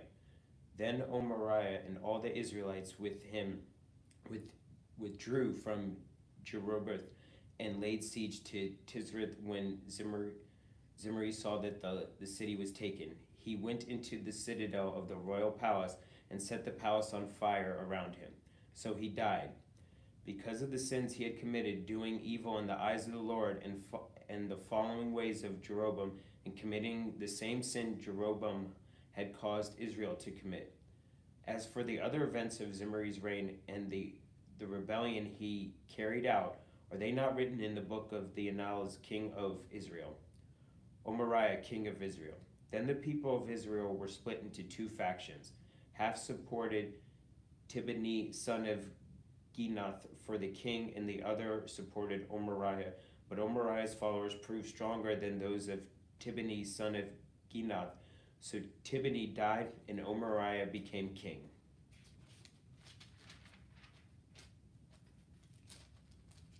In the 31st year of Asa, king of Judea, Omariah became king of Israel, and he reigned 12 years. 6 of them in Tirzah. He bought the hill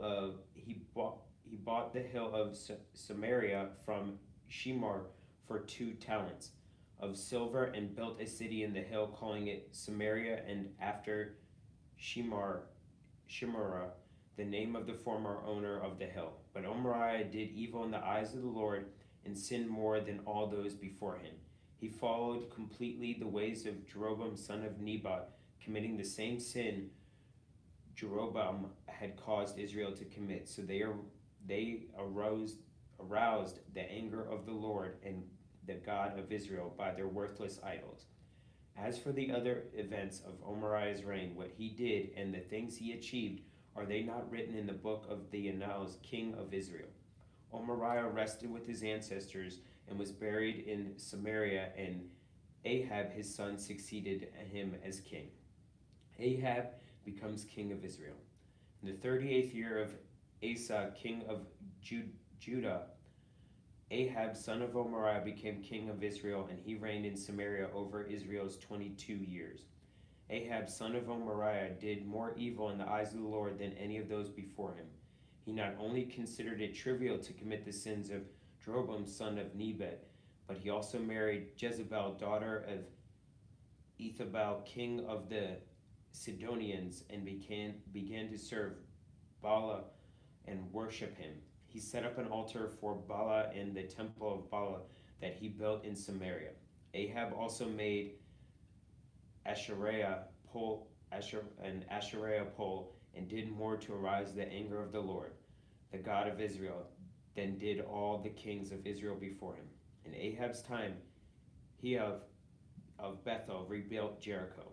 He laid its foundations at the cost of his firstborn son Abram, and he set up its gates at the cost of his youngest son Zegabu, in accordance with the word of the Lord spoken by Joshua, son of Nun. Elijah announces a great drought.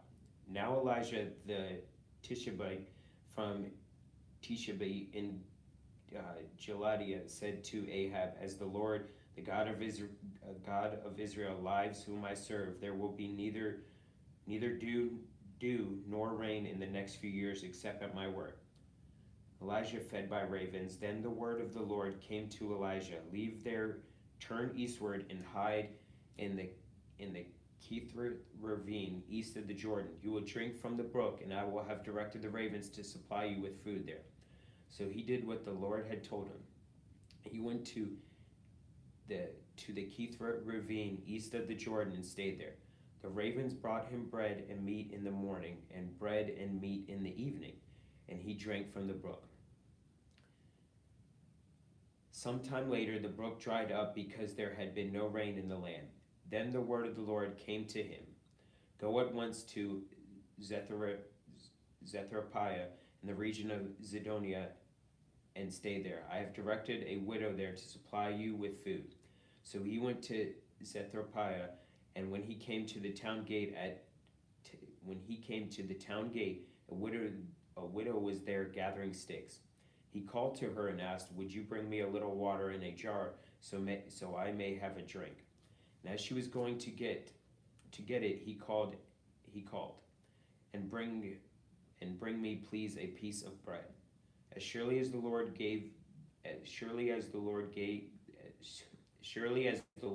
your God lives," she replied, "I do not have any bread, only a handful of flour in a jar and a little olive oil in a jug. I'm gathering a few sticks to take home and make a meal for myself and my son, that we may eat and die." Elijah said to her, "Don't be afraid. Go home and do as you have said. But first make a small loaf of bread for me from what you have and bring it to me. And then make something for yourself and your son. For this is what the Lord, the God of Israel, says. The jar of flour will not be used up, and the jug of oil will not run dry until the day the Lord sends rain on the land. She went away and did as Elijah had told her.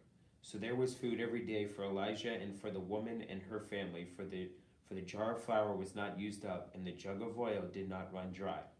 In keeping with the word of the Lord spoken by Elijah, sometime later the son of the woman who owned the house became ill. He grew worse and worse, and finally stopped breathing. She said to Elijah, "What do you have against me, man of God? Did you come to remind me of my sin and kill my son? Give me your son," Elijah replied. He took him from her arms and carried him to the upper room where he was staying and laid him on his bed. Then he cried out to the Lord, "My God, have you brought tragedy even on this widow I'm staying with by causing her son to die?" Then he stretched himself out on the boy 3 times and cried out to the Lord, "Lord my God, let this boy's life return to him."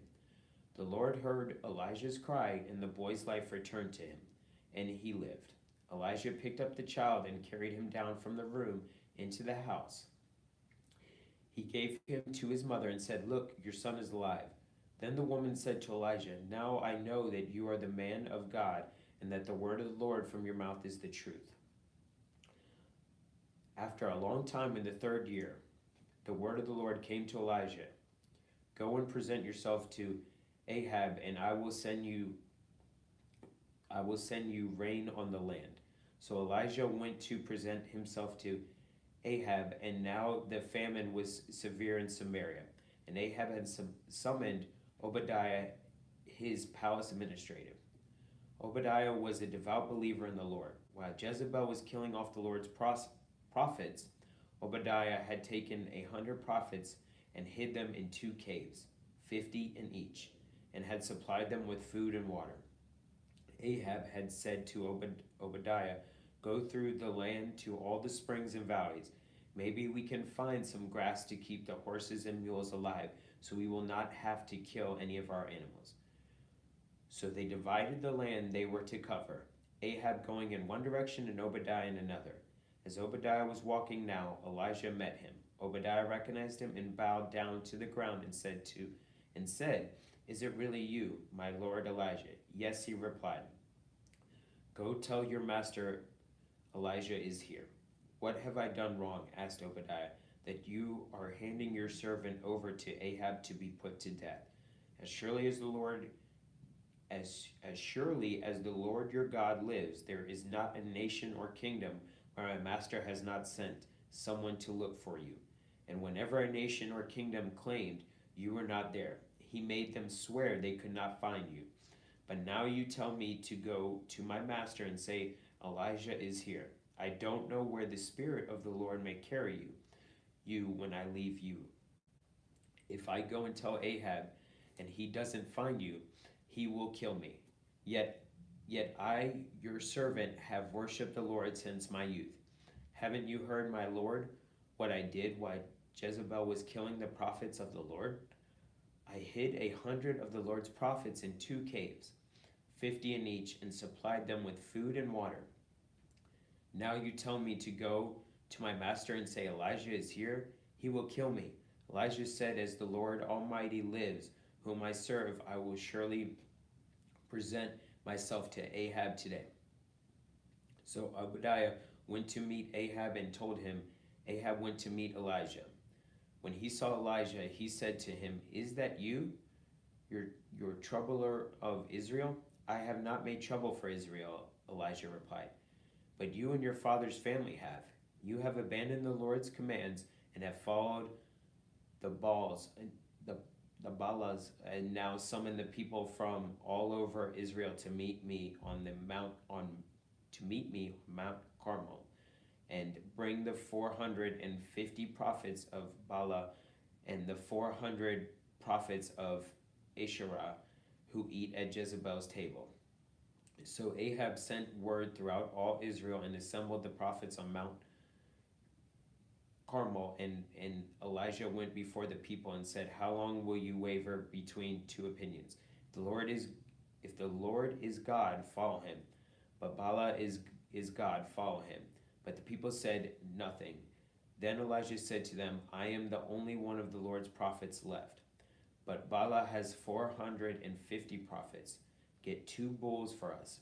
Let Baal's prophets choose one for themselves, and let them cut it into pieces and put on the wood, but not set fire to it. I will prepare the other bull and put it on the wood, but not set fire to it.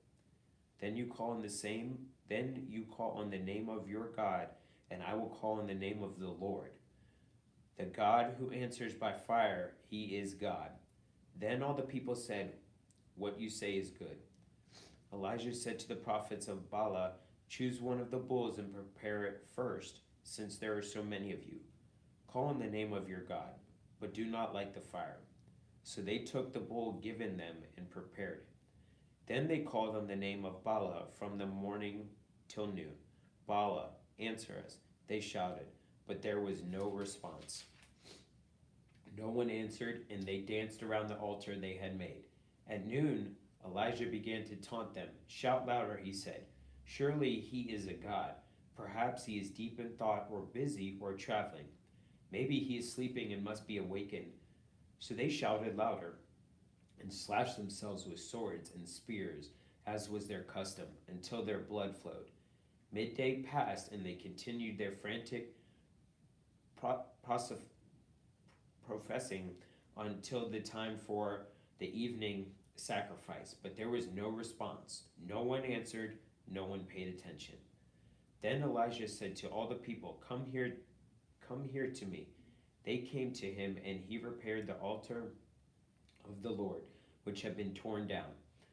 Elijah took 12 stones, one for each of the tribes descended from Jacob, to whom the word of the Lord had come, saying, your name shall be Israel. With the stones he built an altar in the name of the Lord, and he dug a trench around it large enough to hold 2 sheaves of seed. He arranged the wood, cut the bull into pieces, and laid it on the wood. Then he said to them, fill 4 large jars with water and pour it on the offering and on the wood. Do it again, he said, and they did it again. Do it a 3rd time, he ordered, and they did it a 3rd time. The water ran down around the altar, and he even filled the trench. At the time of sacrifice, the prophet Elijah stepped forward and prayed, Lord, the God of Abraham, Isaac, and Israel, let it be known today that you are God in Israel, and that I am your servant, and have done all these things at your command. And answer me, Lord, answer me, so these people will know that you, Lord, are God, and that you are turning their hearts and backs again. Then the fire of the Lord fell and burned up the sacrifice. The wood, the stones, and the soil was also licked up, and also licked up the water in the trench. When all the people saw this, they fell, protest, and cried, the Lord, he is God. The Lord, he is God. Then Elijah commanded them, seize the prophets of Baal, don't let anyone get away. They seized them, and Elijah had brought them down to the Kishon Valley and slaughtered there. And Elijah said to Ahab, go eat and drink, for there is the sound of a heavy rain. So Ahab went off to eat and drink, but Elijah climbed to the top of Carmel and bent down to the ground and put his face between his knees. Go and look toward the sea, he told his servant. And he went up and looked. There is nothing there. He said it 7 times. Elijah said, go back. The 7th time the servant reported, a cloud as small as a man's hand is rising from the sea. So Elijah said, go and tell Ahab, hitch up your chariot and go down before the rain stops you. Meanwhile, the sky grew black with the clouds. The wind rose a heavy rain and started following, and Ahab rode off to Jezreel. The power of the Lord came on Elijah, and tucking his cloak into his belt, he ran ahead of Ahab all the way to Jezreel. Now Ahab told Jezebel everything Elijah had done and how he had killed all the prophets with the sword. So Jezebel sent a messenger to Elijah to say, may the gods deal with me, be it ever so severely, if by this time tomorrow I do not make your life that one of them. Elijah was afraid and ran for his life. When he came to Beersheba in Judah, he left his servant there while he himself went a day's journey into the wilderness. He came to a broom bush and sat down under it and prayed that he may die. I have had enough, Lord, he said. Take my life. I am no better than my ancestors. Then he lay down under the brush and fell asleep. All at once an angel touched him and said, get up and eat. He looked around there by his head and with some bread baked over hot coals and a jar of water. He ate and drank, and then he ate and drank and then lay down again. The angel of the Lord came back a 2nd time and touched him and said, get up and eat, for the journey is too much for you. So he got up and ate and drank. Strengthened by that food, he traveled 40 days and 40 nights until he reached Horeb, the mountain of God. There he went into a cave and spent the night. And the word of the Lord came to him. What are you doing here, Elijah? He replied, I have been very zealous for the Lord God Almighty. The Israelites have rejected your covenant, torn down your altars, and put your prophets to death with the sword. I am the only one left. Now they are trying to kill me too. The Lord said, Go out and stand on the mountain in the presence of the Lord, for the Lord is about to pass by. Then a great and powerful wind tore the mountains apart and shattered the rocks before the Lord. But the Lord was not in the wind. After the wind there was an earthquake, but the Lord was not in the earthquake. After the earthquake came a fire, but the Lord was not in the fire. And after the fire came a gentle whisper. When Elijah heard it, he pulled his cloak over his face and went out and stood at the mouth of the cave. Then a voice said to him, What are you doing here, Elijah? He replied, I have been very zealous for the Lord God Almighty. The Israelites have rejected your covenant, torn down your altars, and put your prophets to death with the sword. I am the only one left, and now they are trying to kill me too. The Lord said to him, Go back the way you came and go to the desert of Damascus. When you get there, anoint Hazael king over Aramah. Also anoint Jehu son of Nimshi king over Israel, and anoint Elisha son of Shaphat from Abel Meholah to succeed you as prophet. Jehu will put to death any who escape the sword of Hazael, and Elisha will put to death any who escape the sword of Jehu. Yet I reserve 7,000 in Israel, all whose knees have not bowed to Baal and whose mouths have not kissed him. So Elijah went from there and found Elisha son of Shaphat. He was plowing with 12 yoke of oxen, and he himself was driving the 12th pair. Elijah went to him and threw his cloak around him. Elisha then left oxen and ran after Elijah. Let me kiss my father and mother goodbye, he said. Then I will come with you. Go back, Elijah replied. What have I done to you? Elisha left him and went back. He took his yoke of oxen and slaughtered them. He burned the plowing equipment, took to cook the meat, and gave it to the people. They ate. Then he set out to follow Elijah and became his servants.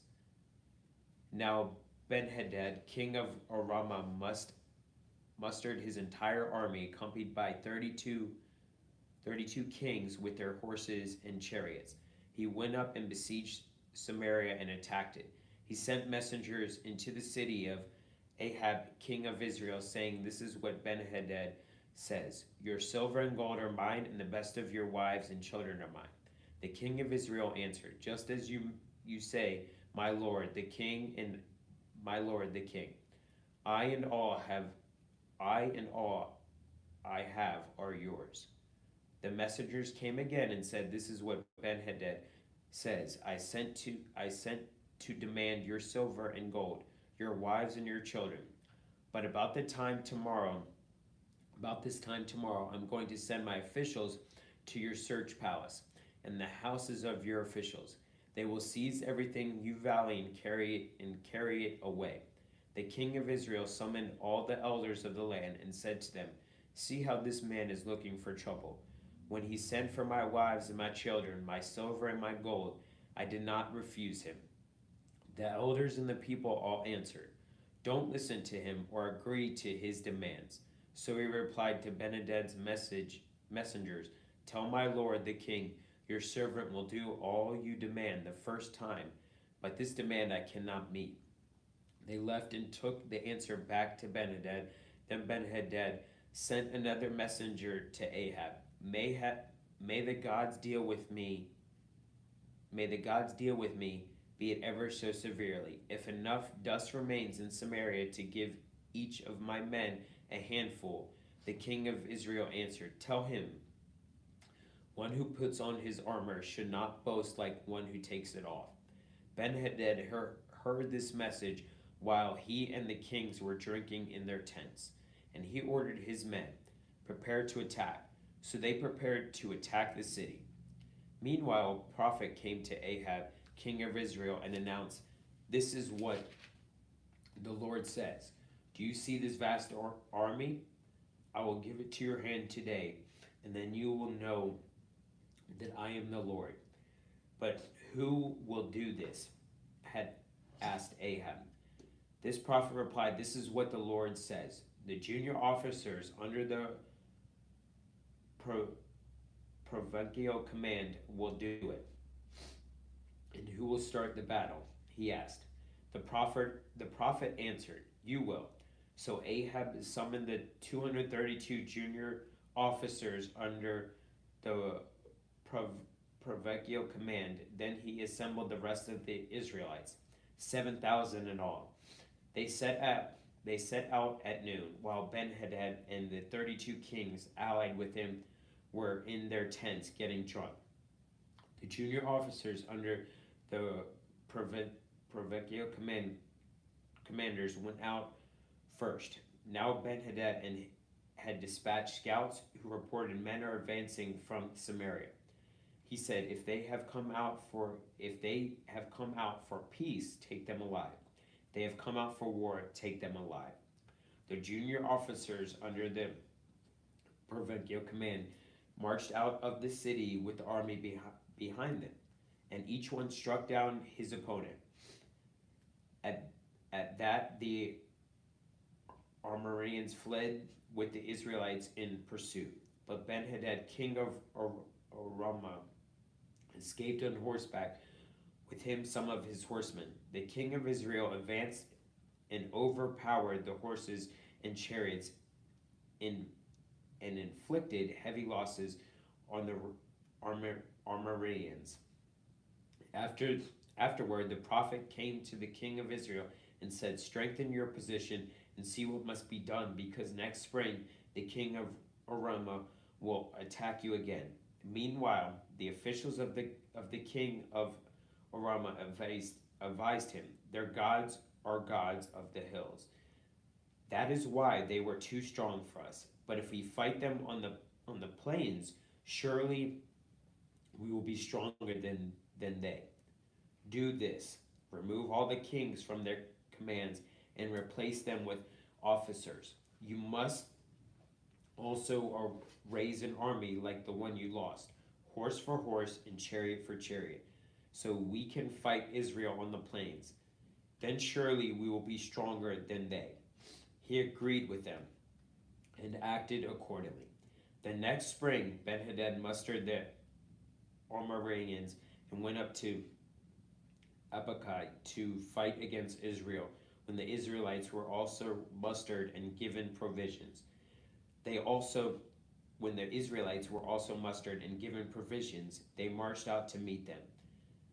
The Israelites camped opposite them like two small flocks of goats, while the Arameans covered the countryside. The man of God came up and told the king of Israel, "This is what the Lord says. Because the Arameans think the Lord is a God of the hills and not a God of the valleys, I will deliver this vast army into your hands, and you will know that I am the Lord." For seven days they camped opposite each other, and on the seventh day the battle was joined. The Israelites inflicted 100,000 casualties on the Aramean foot soldiers in one day. The rest of them escaped to the city of Abakai, where the wall collapsed on 27,000 of them. And Ben-Hadad fled to the city and hid in a room. His officials said to him, "Look, we have heard that the kings of Israel are merciful. Let us go to the king of Israel with sackcloth around our waist and ropes around our heads. Perhaps he will spare your life." Wearing sackcloth, sackcloth around their waist and ropes around their heads, they went to the king of Israel and said, Your servant Ben-Hadad says, Please let me live. The king answered, Is he alive? He is my brother. The men took this as a good sign and were quick to pick up his word. Yes, your brother Ben-Hadad said, Go and get him, the king said. When Ben-Hadad came out and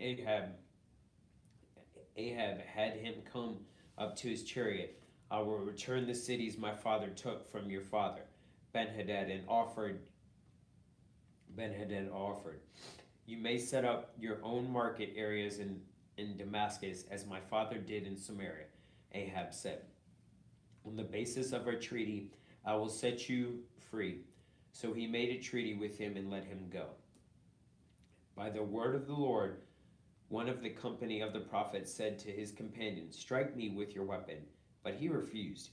So the prophet said, Because you have not obeyed the Lord, as soon as you leave me, a lion will kill you. And after the man went away, a lion found him and killed him. The prophet found another man and said, Strike me, please. So the man struck him and wounded him. Then the prophet went and stood by the road, waiting for the king. He disguised himself with his headband down over his eyes as the king passed by. The prophet called out to him, Your servant went into the thick of the battle, and someone came to me with a captive and said, Guard this man. If he is missing, it will be your life for his life, or you must pay a talent of silver while your servant was busy here and there. The man disappeared. That is your sentence, the king of Israel said. You have pronounced it yourself. Then the prophet quickly removed the headband from his eyes. The king of Israel recognized him as one of the prophets. He said to the king, This is what the Lord says. You have set free a man I have determined should die. Therefore it is your life for his life, your people for his people. Sullen and angry, the king of Israel went to his palace in Samaria. Sometime later, there was an incident involving a vineyard belonging to Naboth, the Jezreelite. The vineyard was in Jezreel, close to the palace of Ahab, king of Samaria. Ahab said to Naboth, Let me have your vineyard to use for a vegetable garden, since it is close to my palace. In exchange, I will give you a better vineyard, or if you prefer, I will pay you whatever it is worth. But Naboth replied, The Lord forbid that I should give you the inheritance of my ancestors. So Ahab went home and sullen and angry, because Naboth the Jezreelite had said, I will not give you the inheritance of my ancestors. He lay on his bed, sulking, and refused to eat. His wife Jezebel came in and asked him, Why are you so sullen? Why won't you eat? He answered her, Because I said to Naboth the Jezreelite, Sell me your vineyard, or if you prefer, I will give you another vineyard in its place. But he said, I will not give you my vineyard. Jezebel, his wife, said, Is this how you act as king over Israel? Get up and eat. Cheer up. I'll get you the vineyard of Naboth the Jezreelite. So she wrote letters in Ahab's name, placed his seal on them, and sent them to the elders and nobles who lived in Naboth's city with him. In those letters she wrote, Proclaim a day of fasting and seat Naboth in a prominent place among the people, but seat 2 scoundrels opposite and have them bring charges that he cursed both God and the king.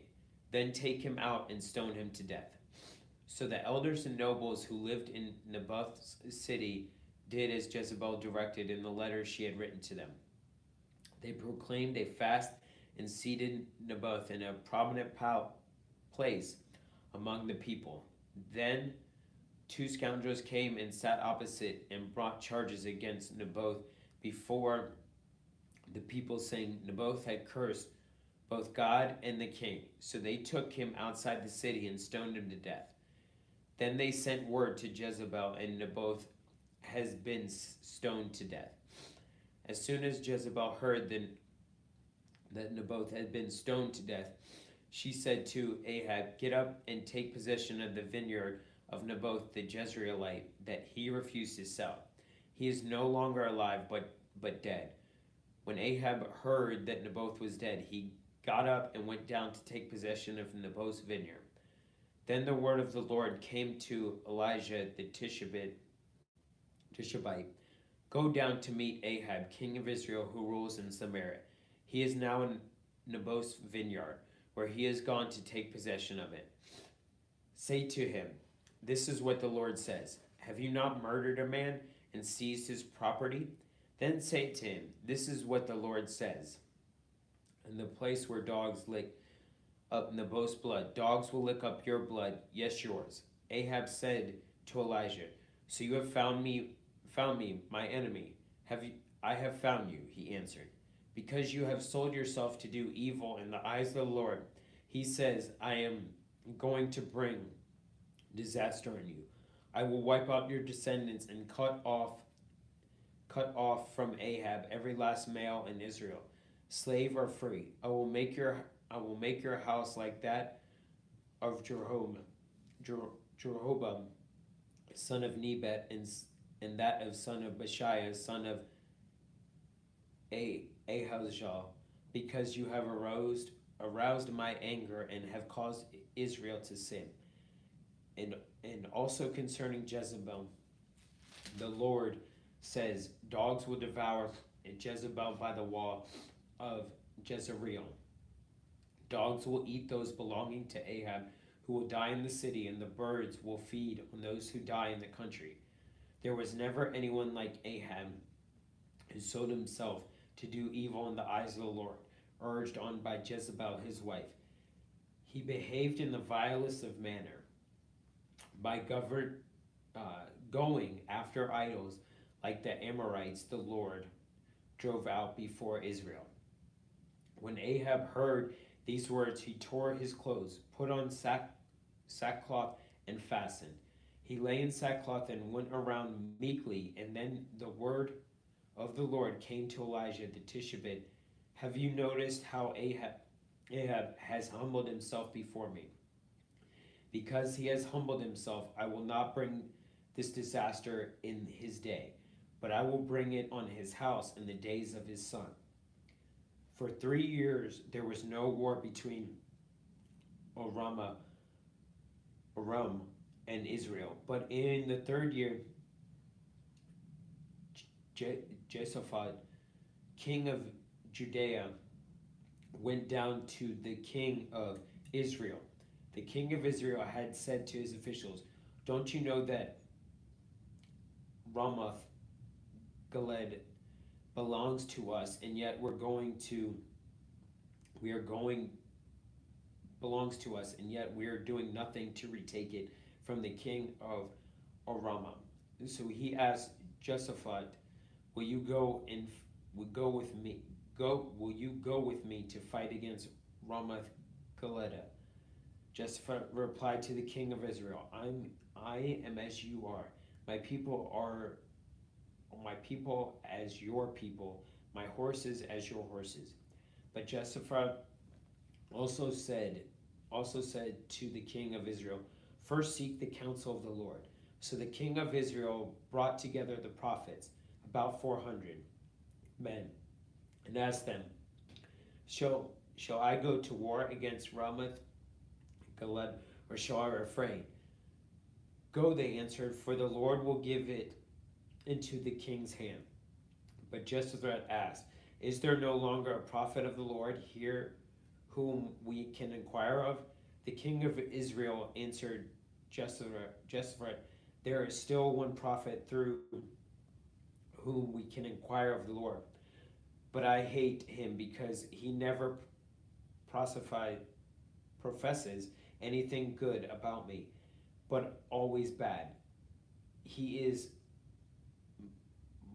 Micah, son of Imelah.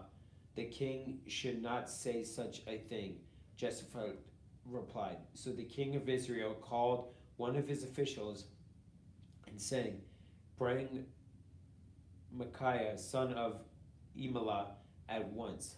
Dressed in their royal robes, the king of Israel and Jehoshaphat, king of Judah, were sitting on their thrones at their threshing floor by the entrance of the gate of Samaria, with all the prophets professing before them. Now Zedekiah, son of Kenaanah, had made iron horns, and he declared, "This is what the Lord says. With these you will gore the Armenians until they are destroyed." All the other prophets were professing in the same thing. Attack Ramoth Gilead and be victorious, they said, for the Lord will give it into the king's hand. The messenger who had gone to summon Micaiah said to him, "Look, the other prophets without exception are predicting success for the king. Let your word agree with theirs. Speak favorably." But Micaiah said, "As surely as the Lord lives, I can tell him only what the Lord tells me." When he arrived, the king asked him, "Micaiah, shall we go to war against Ramoth Gilead or not?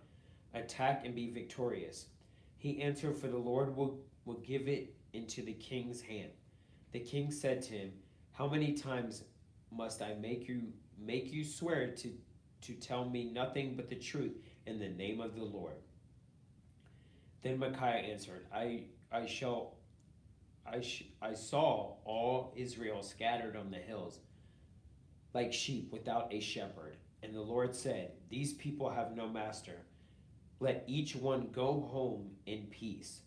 The king of Israel said to Jehoshaphat, "Didn't I tell you, he never professes anything good about me, but only bad?" Micaiah continued, "Therefore hear the word of the Lord.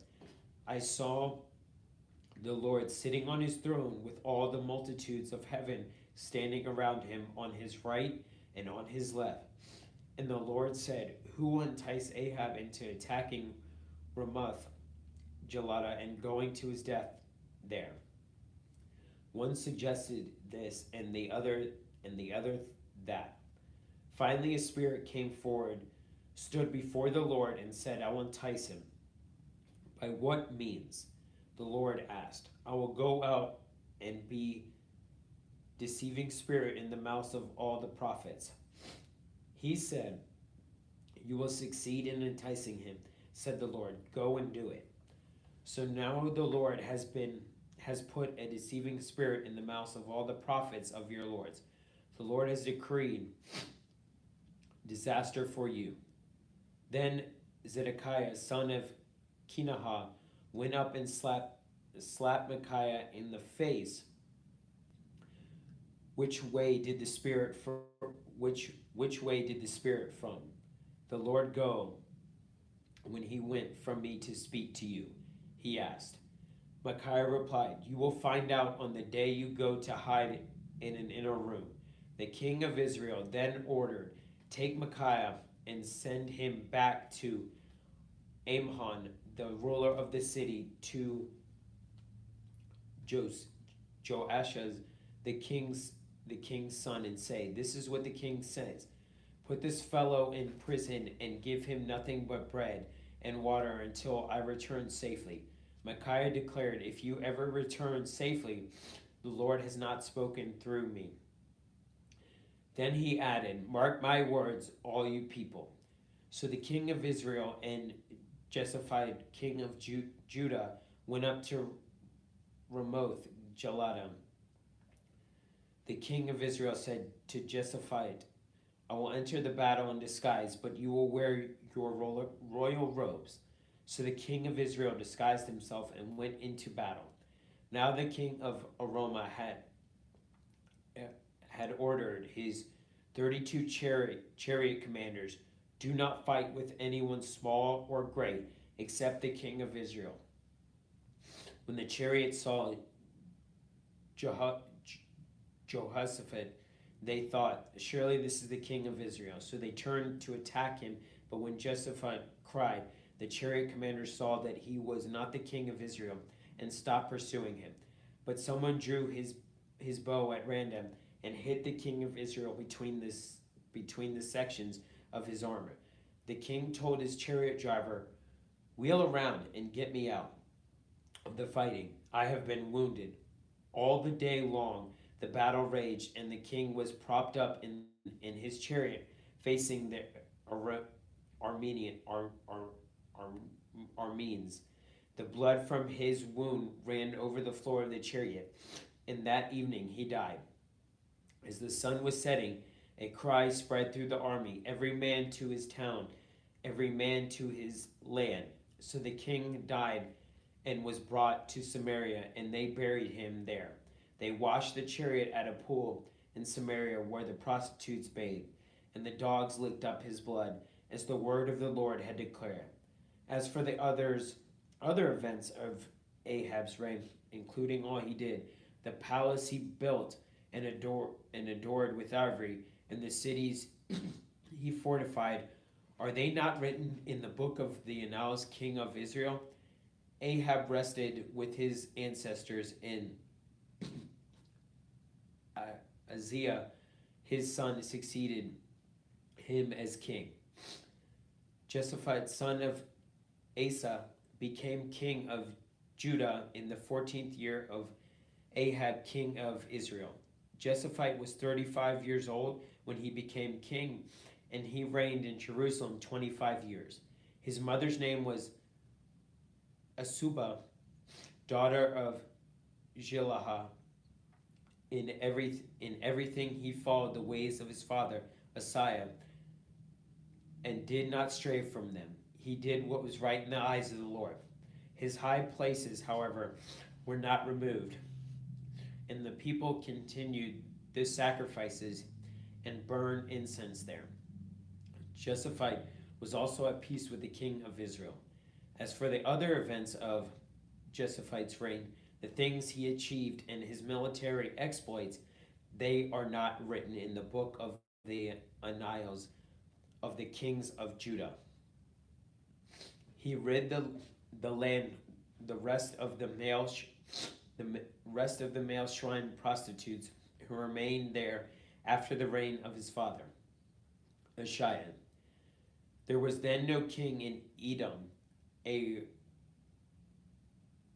provincial governor ruled. Now Jehoshaphat built a fleet of trading ships to go to Ophrah for gold, but they never set sail.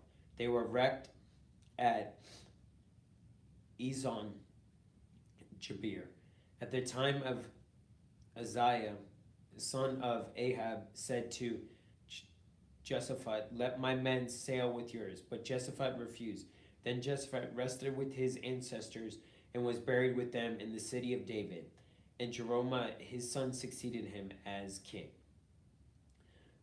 Uzziah, son of Ahab, became king of Israel in Samaria in the 70th year of Jehoshaphat, king of Judah, and he reigned over Israel 2 years. He did evil in the eyes of the Lord, because he followed the ways of his father and mother of Jeroboam, son of Nebat, who caused Israel to sin. He served and worshipped Baalah and aroused the anger of the Lord, the God of Israel, just as his father had done.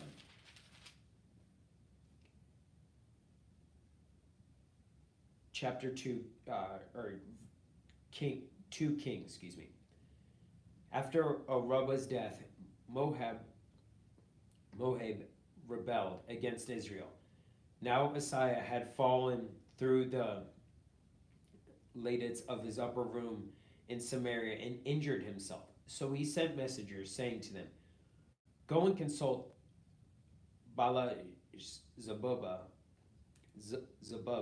the god of Ekron, to see if I will recover from this injury. But the angel of the Lord said to Elijah the Tishbite, go up and meet the messengers of the king of Samaria and ask them, is it because there is no God in Israel that you are going off to consult Baal Zebub, the god of Ekron?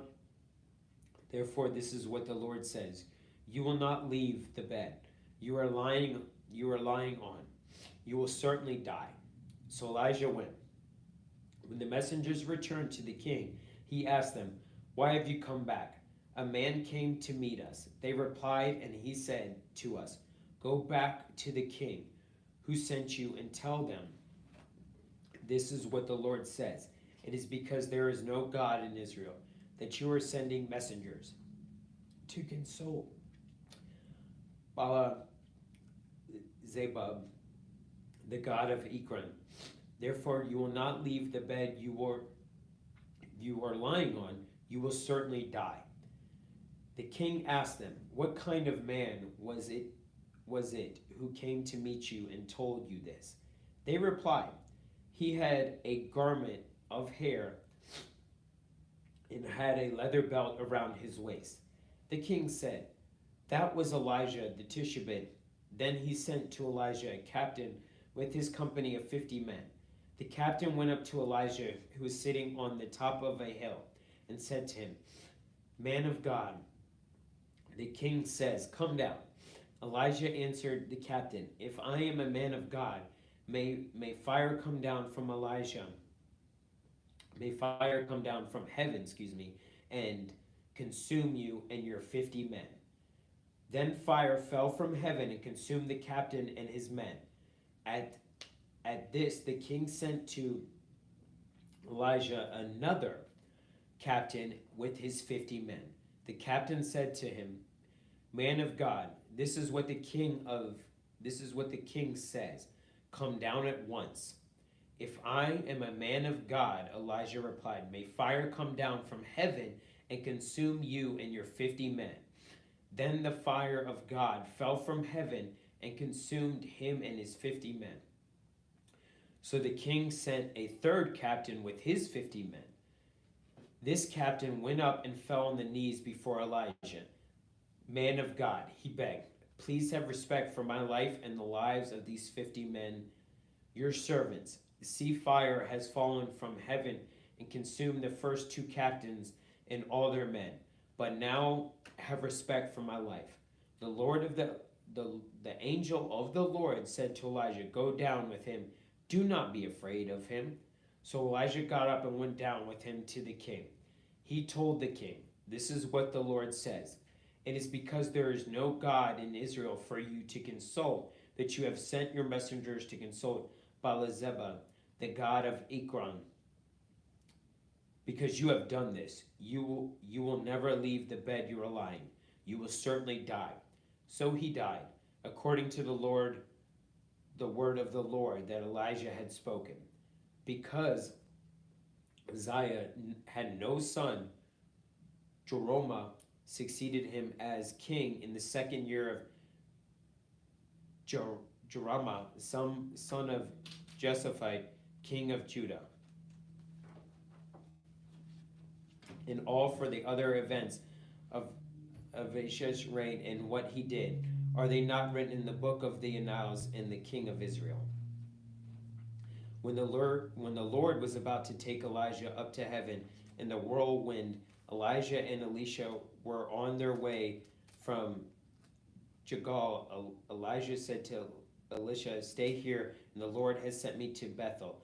But Elisha said, as surely as the Lord lives and as you live, I will not leave you. So they went down to Bethel.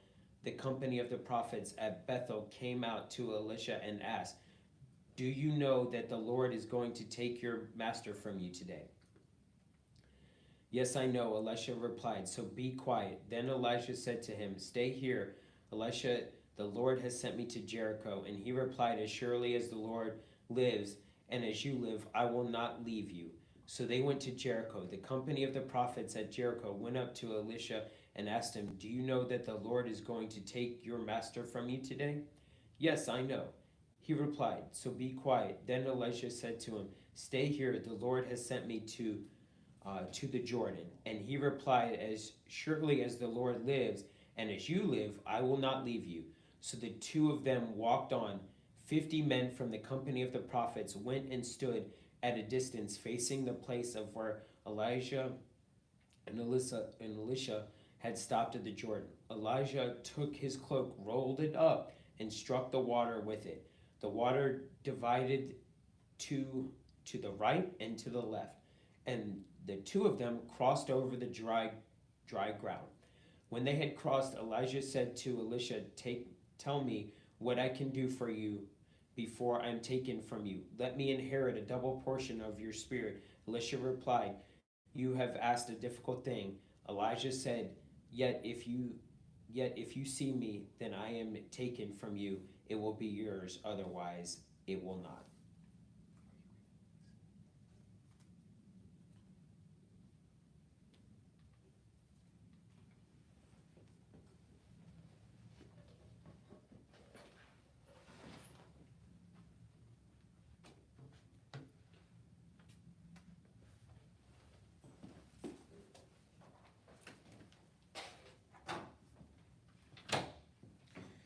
As they were walking along and talking together, suddenly a chariot of fire and horses of fire appeared and separated the two of them, and Elijah went up to heaven in a whirlwind.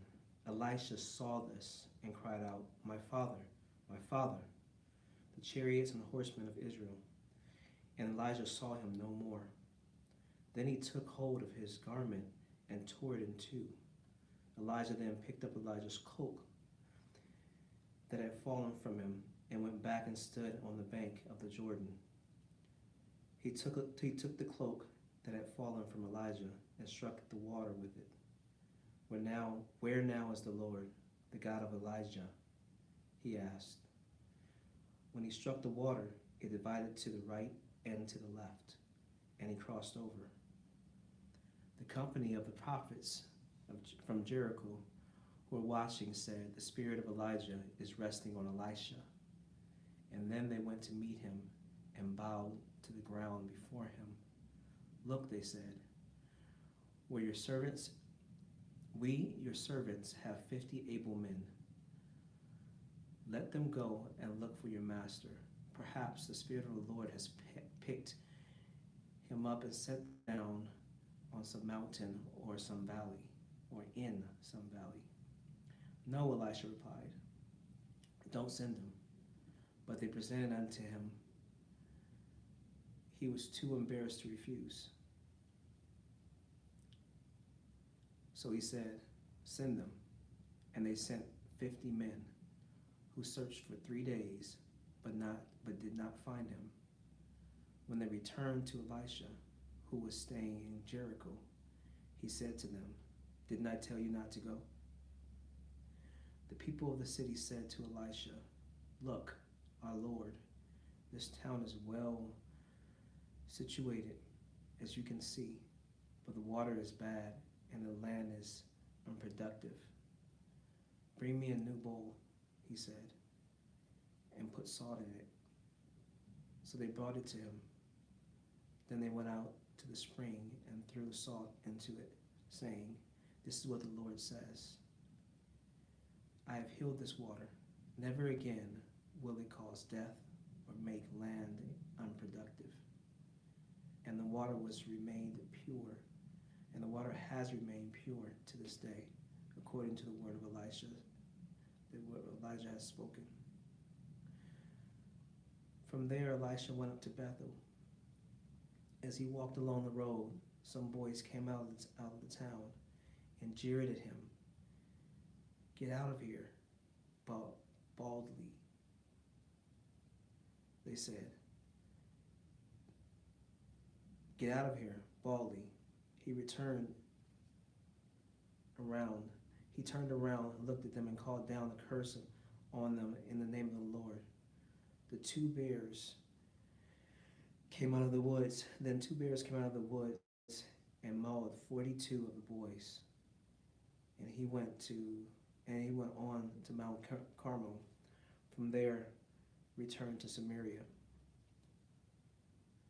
Joram, son of Ahab, became king of Israel in Samaria in the 18th year of Jehoshaphat, king of Judah, and he reigned 12 years. He did evil in the eyes of the Lord, but not as his father and his mother had done. He got rid of the sacred stone of Baal that his father had made.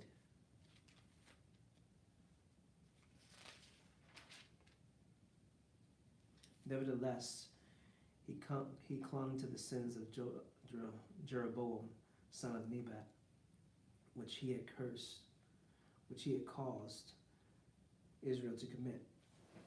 He did not turn away from them. Now Mesha, king of Moab, raised sheep and had to pay the king of Israel to tribute of 100,000 lambs and the wool of 100,000 rams. But after Ahab died, the king of Moab rebelled against the king of Israel. So at that time, King Joram set out from Samaria and mobilized all Israel. He also sent the message of Jehoshaphat, king of Judah. The king of Moab has rebelled against me. Will you go with me to fight against Moab? I will go with you, he replied. I am as you are, my people, as your people, my horses as your horses. But what route shall we attack? He asked. Through the desert of Edom, he answered. The king of Israel set out with the king of Judah and the king of Edom. After a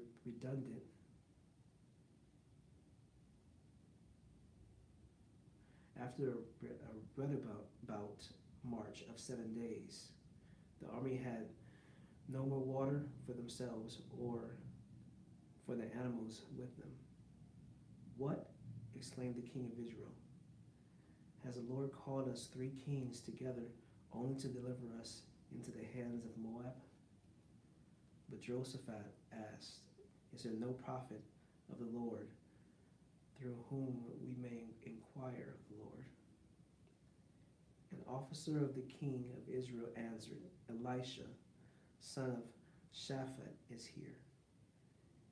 He used to pour water on the hands of Elijah. Jehoshaphat said, the word of the Lord is with him. So the king of Israel and Jehoshaphat and the king of Edom went down to him. Elisha said to the king of Israel, why do you want to involve me? Go to the prophets of your father and the prophets of your mother. No, the king of Israel answered, because it was the Lord who called us 3 kings together to deliver us into the hands of Moab. Elisha said, and surely the Lord Almighty lives, whom I serve. If I did not have respect for the presence of Jehoshaphat, king of Judah, I would not pay any attention to you. But now bring me a harpist. While the harpist was playing, and the hand of the Lord came on Elisha, and he said, this is what the Lord says. I will fill this valley with pools of water. For this is what the Lord has said. Lord says, you will see neither wind nor rain, yet this valley will be filled with water. And you, your cattle, and your other animals will drink. This is an easy thing in the eye of the Lord. He will also deliver Moab into your hands.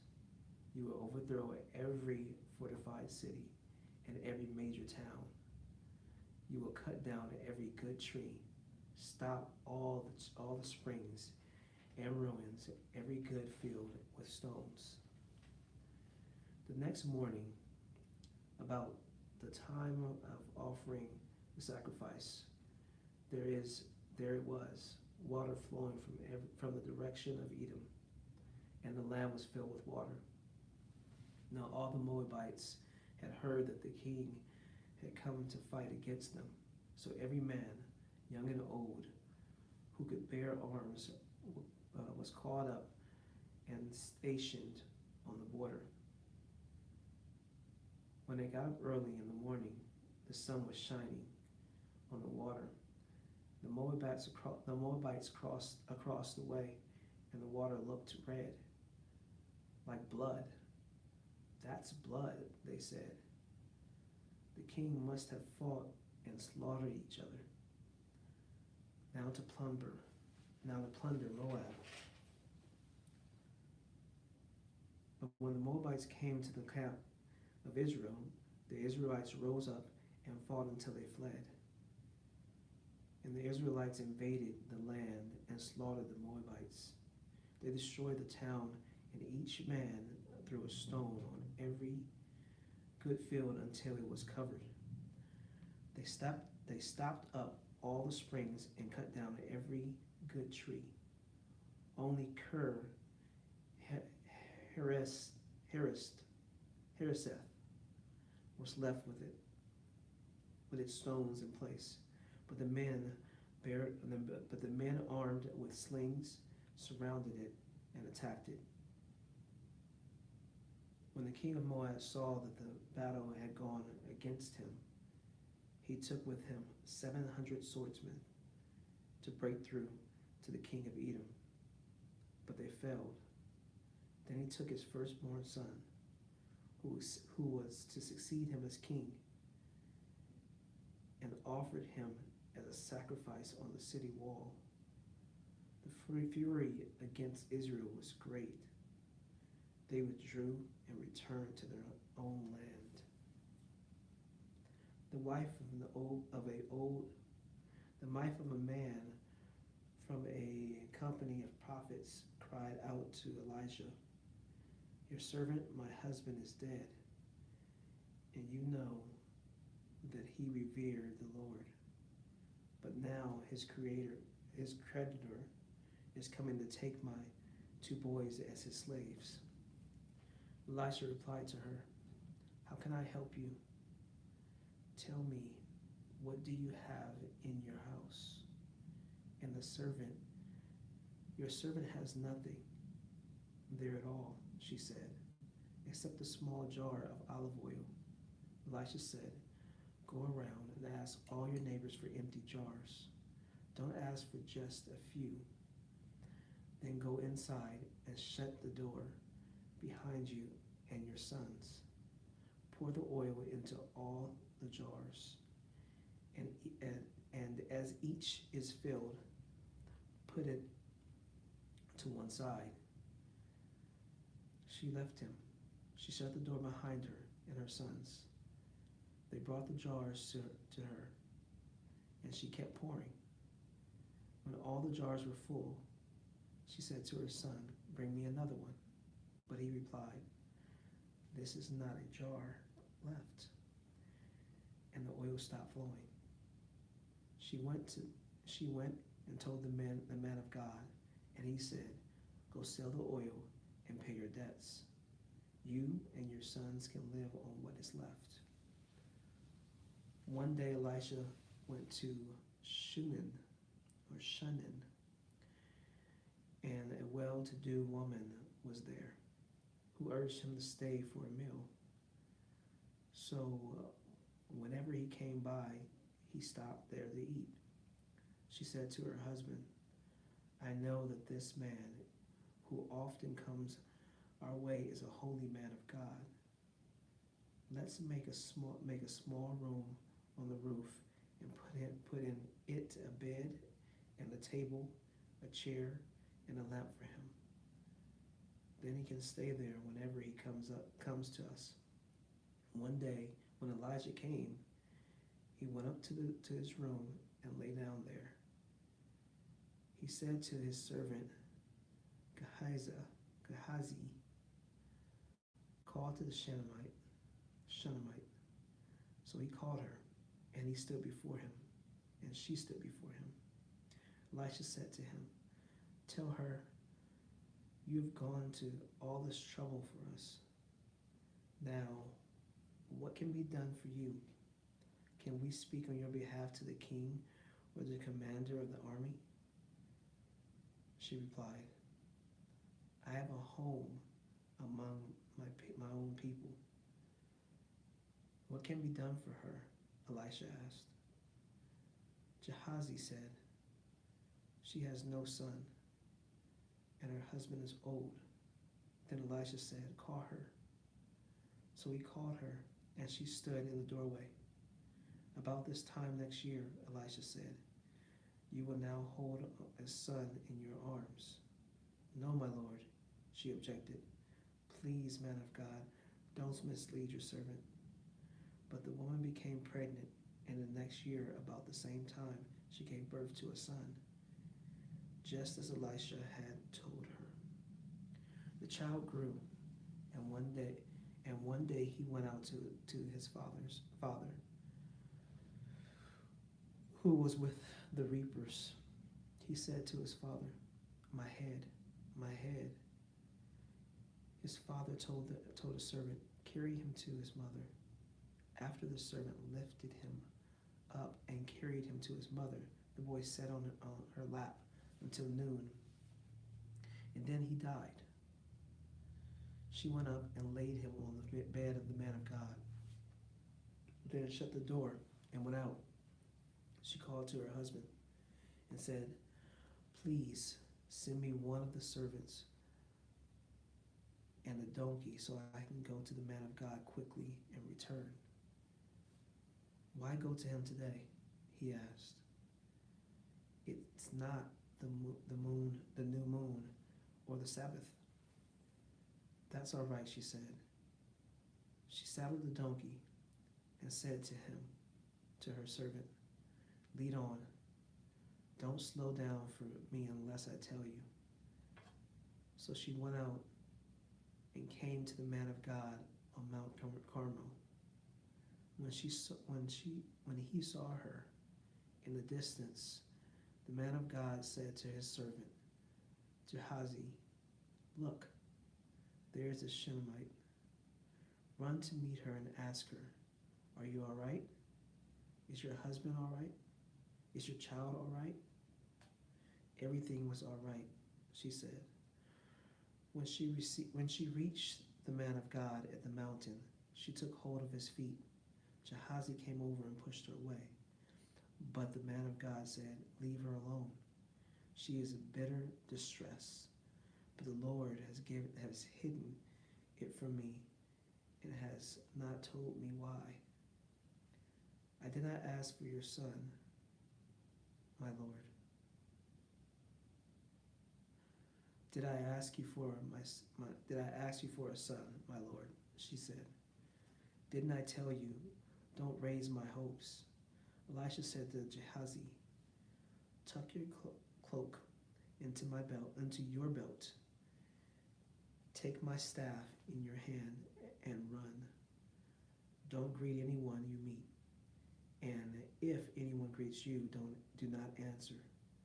Lay my staff on the boy's face." But the child's mother said, "As surely as the Lord lives, and as you live, I will not leave you." So he got up and followed her. Gehazi went on ahead and laid the staff on the boy's face, but there was no sound or response. So Gehazi went back to meet Elisha and told him, "The boy has not awakened." Then Elisha reached the house. There was the boy lying dead on his couch. He went in, shut the door on the two of them, and prayed to the Lord. Then he got on the bed and lay on the boy, mouth to mouth, eyes to eyes, hands to hands, and he stretched himself out on him. And the boy's body grew warm. Elisha turned away and walked back and forth in the room. And then he got on the bed and stretched out on him once more. The boy sneezed 7 times and opened his eyes. Elisha summoned Gehazi and said, "Call the Shunammite." And he did. When she came, he said, "Take your son." She came in, fell at his feet, and bowed to the ground. Then she took her son and went out. Elisha returned to Gilgal, and there was a famine in that region. While the company of the prophets was meeting with him, he said to his servant, "Put on a large pot and cook some stew for these prophets." One of them went out into the fields to gather herbs and found a wild vine and picked up as many of its gourds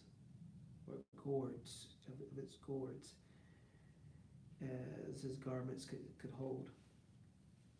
When he returned, he cut them up into the pot of stew. Then no one knew what they were.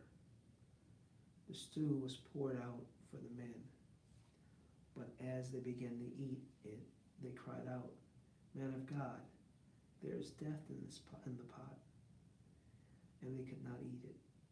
Elisha said, "Get some flour." He put it into the pot and said, "Serve it to the people to eat." And there was nothing harmful in the pot. A man came from Baal Shalishah, bringing the man of God 20 loaves of barley bread baked from the first ripe grain, along with some heads of new grain. "Give it to the people to eat," Elisha said. "How can I set this before 100 men?" the servant asked. But Elisha answered, "Give it to the people to eat, for it is what the Lord says. They will eat and have some left over." Then he set it before them, and they ate and had some left over, according to the word of the Lord. Now Naaman was a commander of the army of the king of Aram.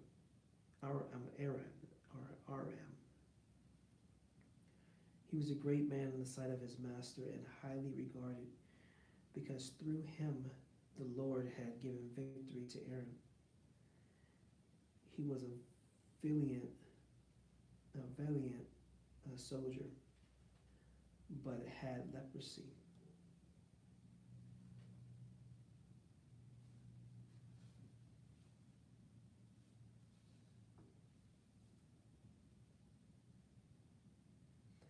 Now, bands of raiders from Aram had gone out and had taken captive a young girl from Israel, and she served Naaman's wife.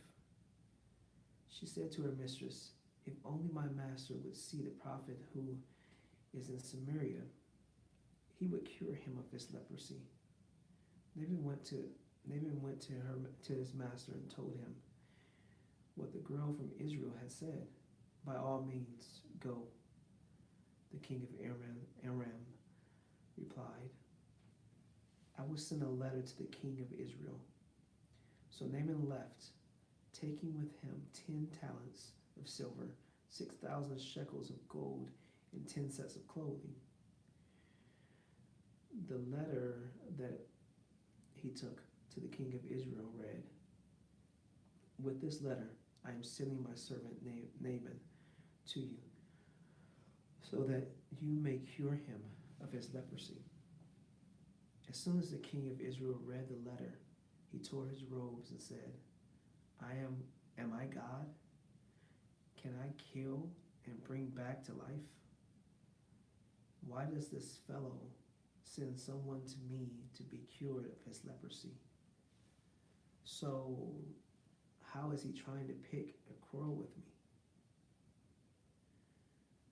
When Elijah, the man of God, heard that the king of Israel had torn his robes, he sent them this message: Why have you torn your robes? Have the man come to me, and he will know that there is a prophet in Israel.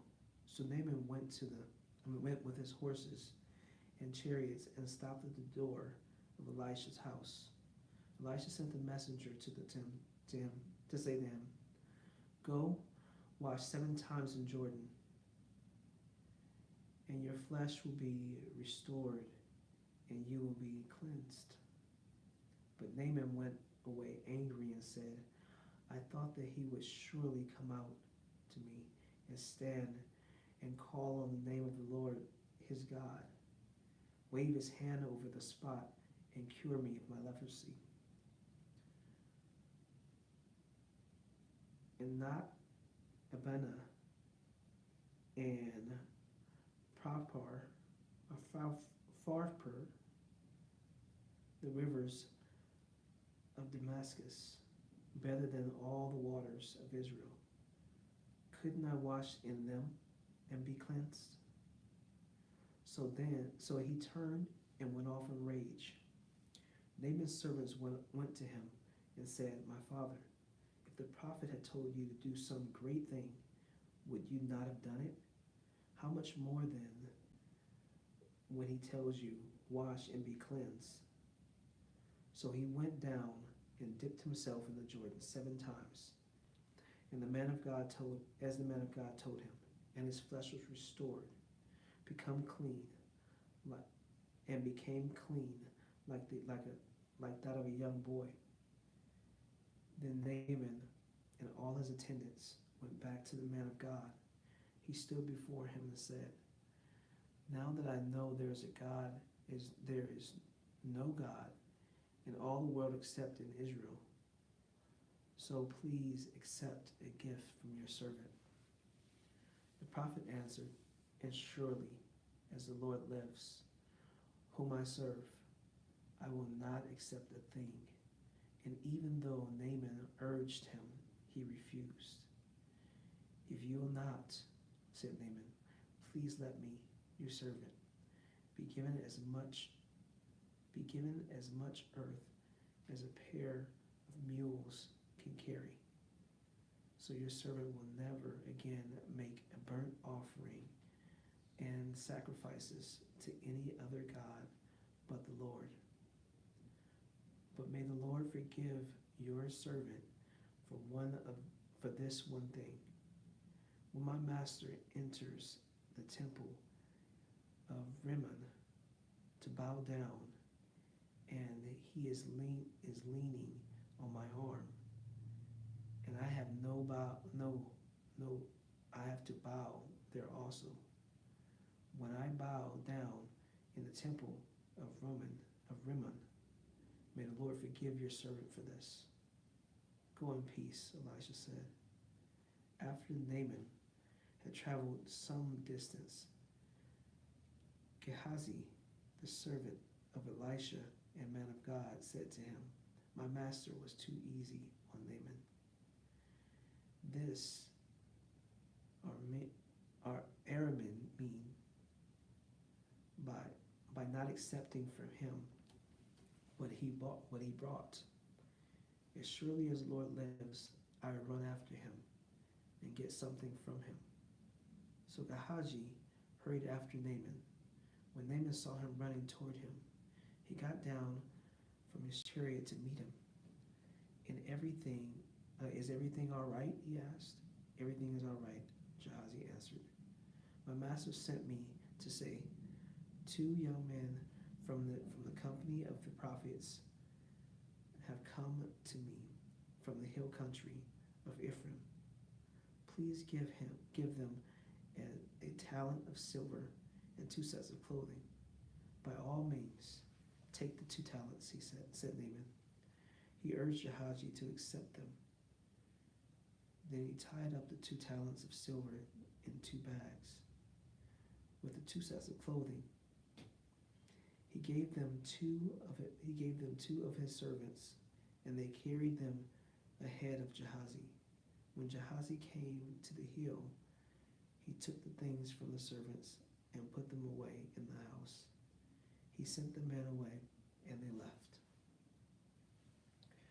When he went in and stood before his master, Elisha asked him, "Where have you been, Gehazi?" "Your servant didn't go anywhere," Gehazi answered. But Elisha said to him, "Why was not my spirit with you when the man got down from his chariot to meet you?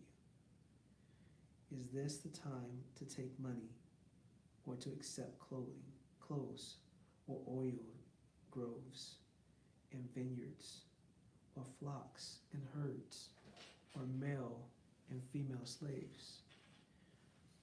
Naaman's leprosy will cling to you and to your descendants forever." And Gehazi went from Elisha's presence, and his skin was leprous. It had become as white as snow. The company of the prophets said to Elisha, "Look, the place where we meet with you is too small for us. Let us go to the Jordan, where each of us can get a pole, and let us build a place there for us to meet." And he said, "Go." Then one of them said, Won't you come with your servants?" "I will," Elisha replied. Then he went with them. Then went to the Jordan and began to cut down trees. One of them was cutting down a tree.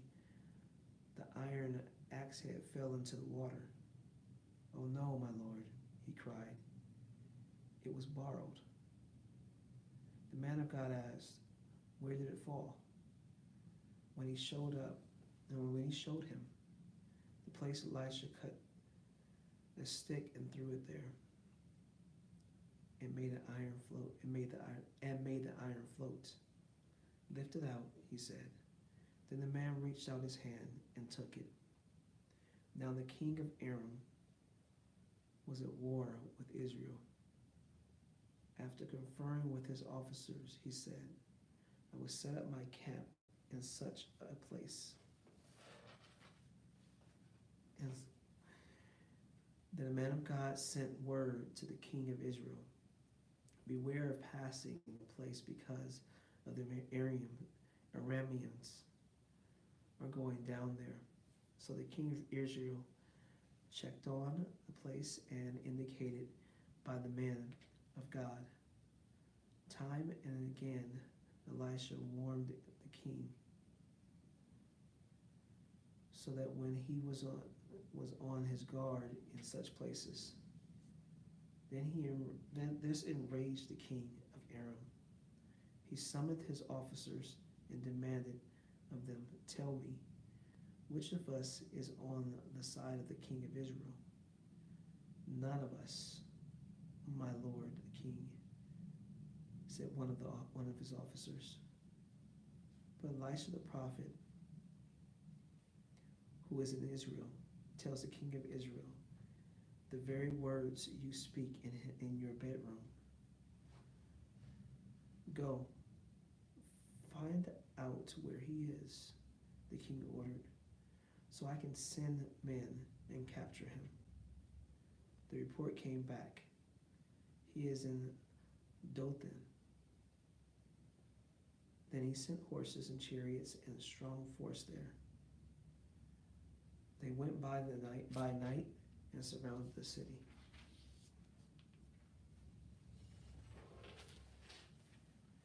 When the servant of the man of God got up and went out early the next morning, and the army of horses and chariots had surrounded the city.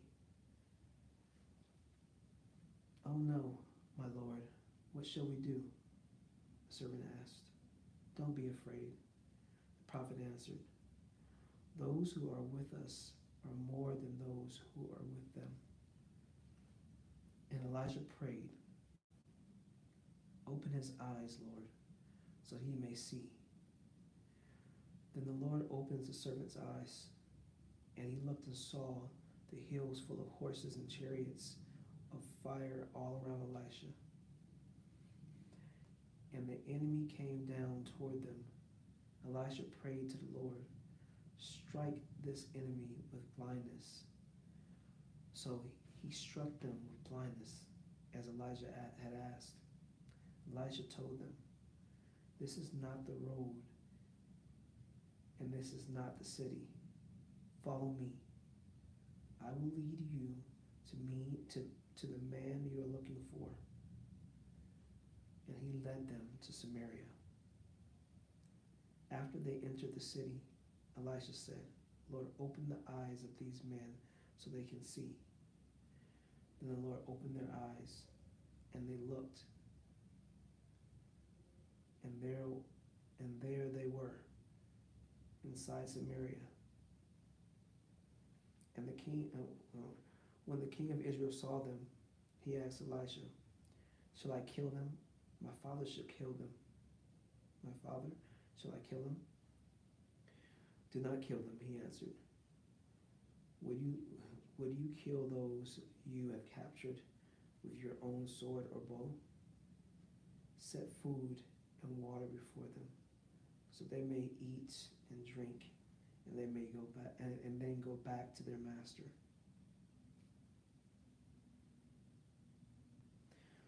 So he prepared a great feast for them, and after they had finished eating and drinking, he sent them away, and they returned to their master. So the bands from Aram stopped raiding Israel's territory.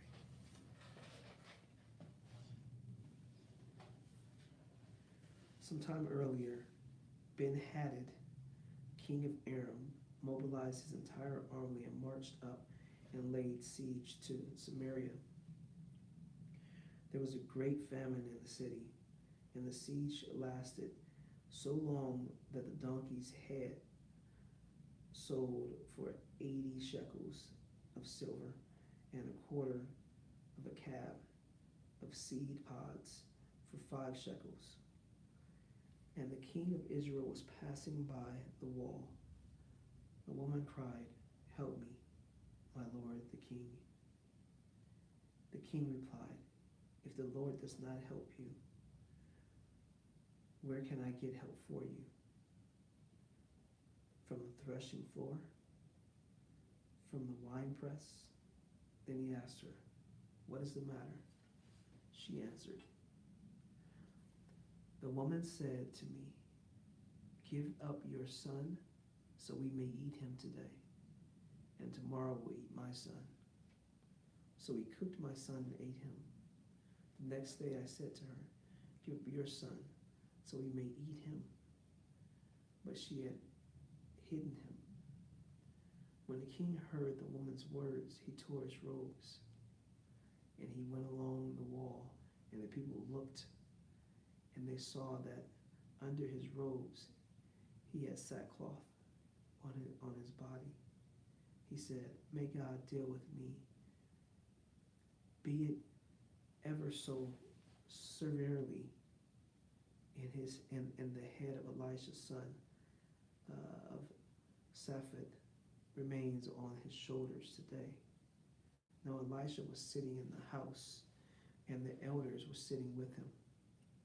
The king sent a message ahead, but before he arrived, Elisha said to the elders, "Don't you see how this murderer is sending someone to cut off my head? Look, when the messenger comes, shut the door and hold it shut against him. Is not the sound of his master's footsteps behind him?" While he was still talking to them, the messenger came down to him. The king said, "The disaster is from the Lord. Why should I wait for the Lord any longer?" Elisha replied, "Hear the word of the Lord. This is what the Lord says about this time tomorrow. A seah of the finest flour will sell for a shekel, and 2 seahs of barley, or a shekel, at the gate of Samaria. The officer on whose arms the king was leaning said to the man of God, "Look, even if the Lord should open the floodgates of heaven, could this happen?" "You will see with your own eyes," and answered Elisha, "but you will not eat any of it." Now there were 4 men with leprosy at the entrance of the city gate. They said to each other, "Why stay here until we die? If we say, 'We will go into the city,' the famine is there and we will die. And if we stay, we will die. So let us go over to the camp of the Arameans and surrender. If they spare us, we live. If they kill us, then we die." At dusk, they got up and went to the camp of the Arameans. When they reached the edge of the camp, no one was there, for the Lord had caused the Arameans to hear the sound of chariots and horses and a great army, so that they said to one another, "Look, the king of Israel has hired the Hittite and Egyptian kings to attack us." So they got up and fled to dusk, and abandoned their tents and their horses and donkeys. They left the camp as it was and ran for their lives. Then the man who had leprosy reached the edge of the camp and entered one of the tents and ate and drank. They took silver, gold, and clothes and went off and hid them. They returned and entered another tent and took some things from it and hid them also. They said to each other, "What we're doing is not right. This is a day of the good news, and we're keeping it to ourselves. If we wait until daylight, punishment will overtake us. So let's go at once and report this to the royal palace." So they went and called out to the city gatekeepers and told them, "We went into the Arameans' camp, and no one was there, not a sound of anyone, only tethered horses and donkeys, and the tents left just as they were." And the gatekeepers shouted the news, and it was reported within the palace. The king got up in the night and said to his officers, "I will tell you what the Arameans have done to us. They know we are starving." So they left the camp to hide in the countryside, thinking they would surely come out, and then we would take them alive and get into the city. One of the officers answered, Have some men take 5 of the horses that are left in the city. Their plight will be like that of the Israelites left here. Yes, they will only be like the Israelites who are doomed. So let us send them out to find out what happened." So they selected 2 chariots with their horses, and the king sent them after the Arameans' army. And he commanded the drivers, "Go and find out what has happened." They followed them as far as the Jordan, and they found the whole road was strewn with clothing and equipment, and the Arameans had thrown away their headlong flight. So the messenger returned and reported to the king.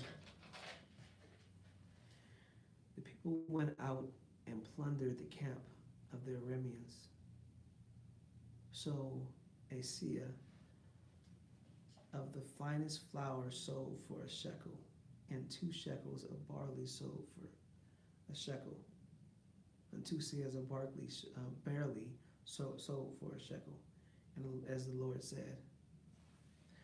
Now the king had put the officer on whose arm he leaned in charge of the gate, and the people trampled him in the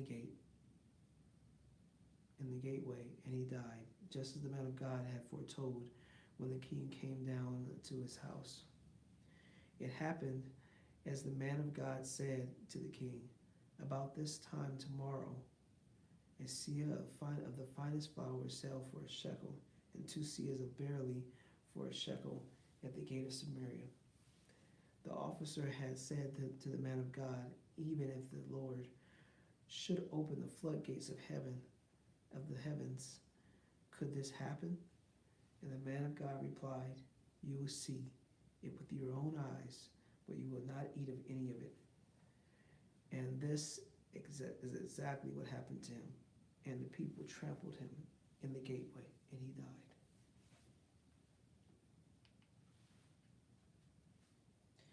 Now Elisha had said to the woman whose son had he had restored to life, go away with your family and stay for a while, whenever you can, because the Lord has decreed a famine in the land, and it will last 7 years.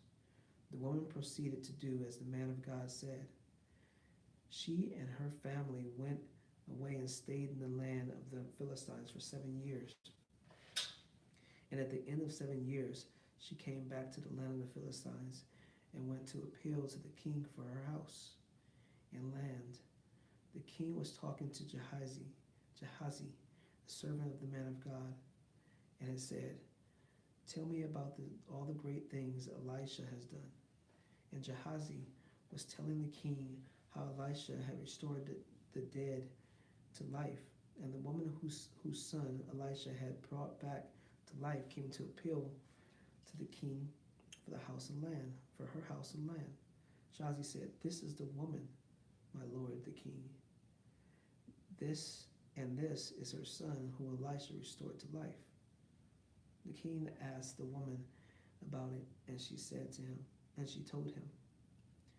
Then he assigned an official to her case and said to him, give back everything that belonged to her, including all the income from the land from the day she left the country until now.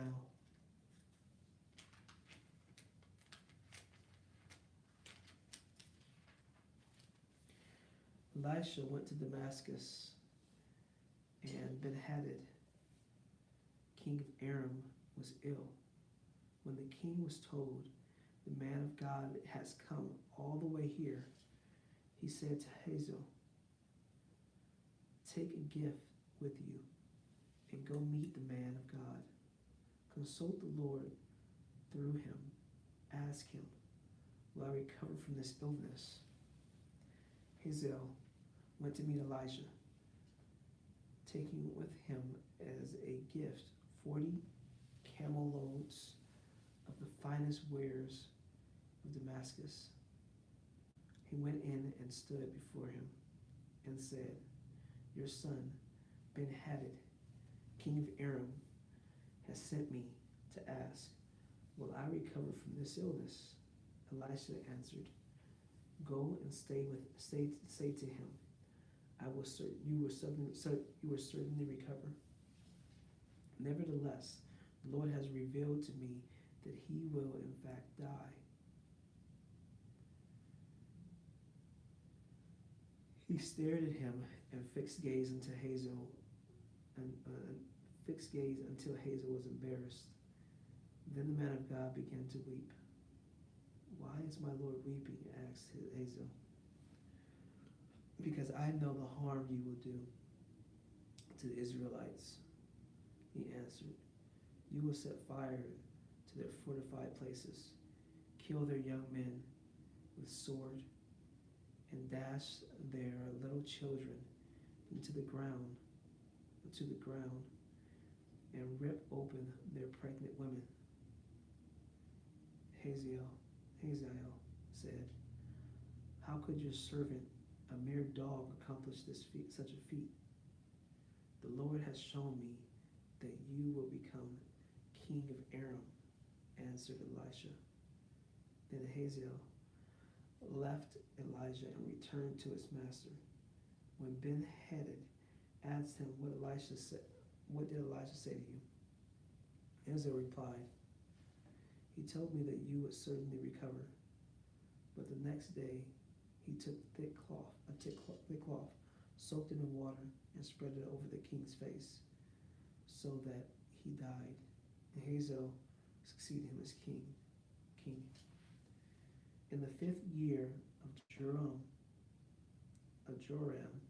son of Ahab, and king of Israel, when Jehoshaphat was king of Judah, Jehoram, son of Jehoshaphat, began to reign as king of Judah. He was 32 years old and had become king, and he reigned over Jerusalem 8 years. He followed in the ways of the kings of Israel, as the house of Ahab had done, for he married the daughter of Ahab. He did evil in the eyes of the Lord. Nevertheless, for the sake of his servant David, the Lord was not willing to destroy Judah. He had promised a lamp for David, to maintain a lamp for David and his descendants forever. In the town of Jehoram, Edom rebelled against Judah and set up its own king. So Jehoram went to Zair and all of his chariots. Then the Edomites surrounded him and his chariot commanders, but he rose up and broke them through by night. And his army, however, fled back home.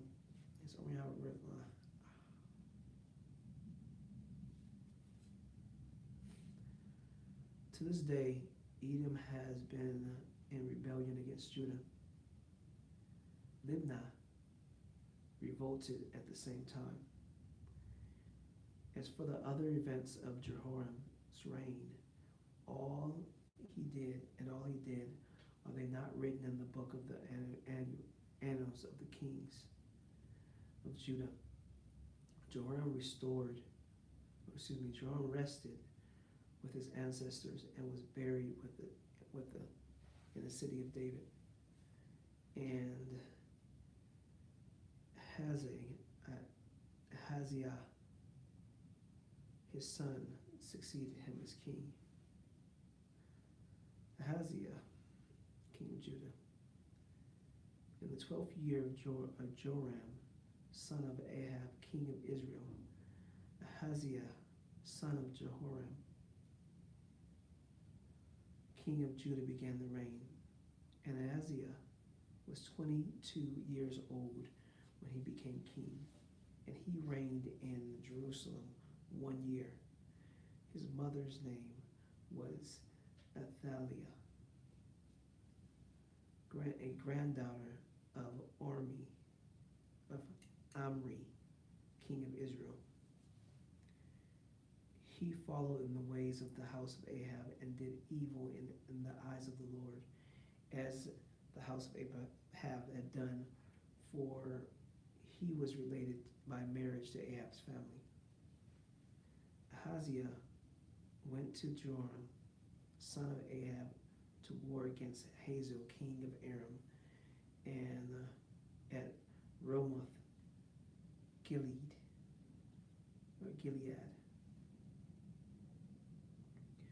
The Arameans wounded Joram, so King Joram returned to Jezreel to recover from the wounds, and the Arameans had inflicted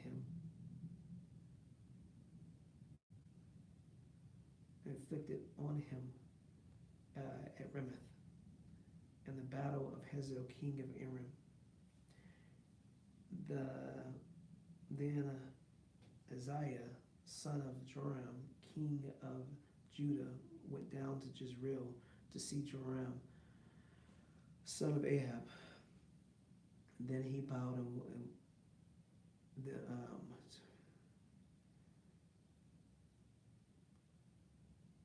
because he had been wounded. Then the prophet Elisha summoned a man from the company of the prophets and said to him, "Tuck your cloak into your belt. Take the flask of olive oil with you and go to Ramoth Gilead. When you get there, look for Jehu, son of Jehoshaphat, and the son of Nimshi. Go to him, get him away from his companions, and take him into the inner room. Then take the flask and pour the oil on his head and declare, 'This is what the Lord says. I anoint you king over Israel.' Then open the door and run. Don't delay." So the young prophet went to Ramoth and Ramoth Gilead. And when he arrived, he found the army officers sitting together. "I have a message for you, commander," he said. "For which of us?" he asked Jehu. "For you, commander," he replied. Jehu got up and went into the house. Then the prophet poured the oil on Jehu's head and declared, "This is what the Lord, the God of Israel, says. I anoint you king over the Lord's people of Israel.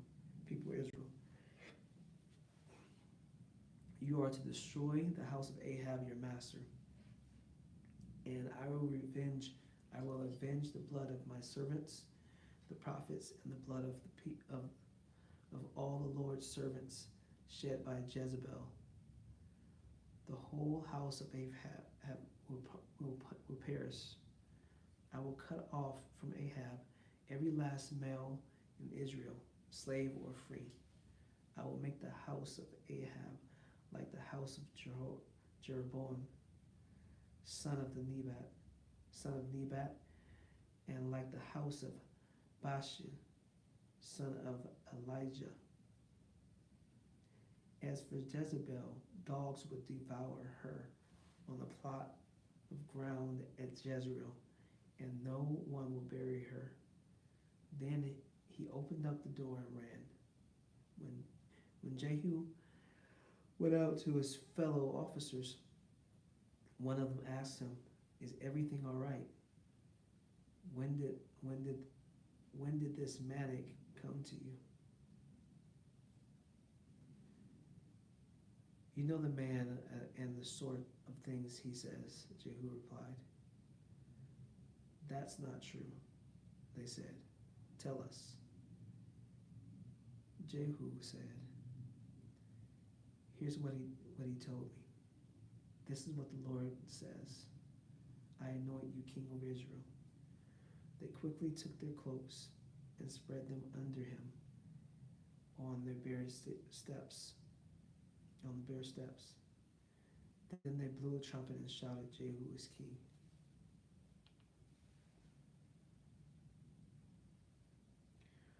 So Jehu, son of Jehoshaphat and son of Nimshi, conspired against Joram. And all of Israel had been defending Ramoth Gilead against Hazael king of Aram.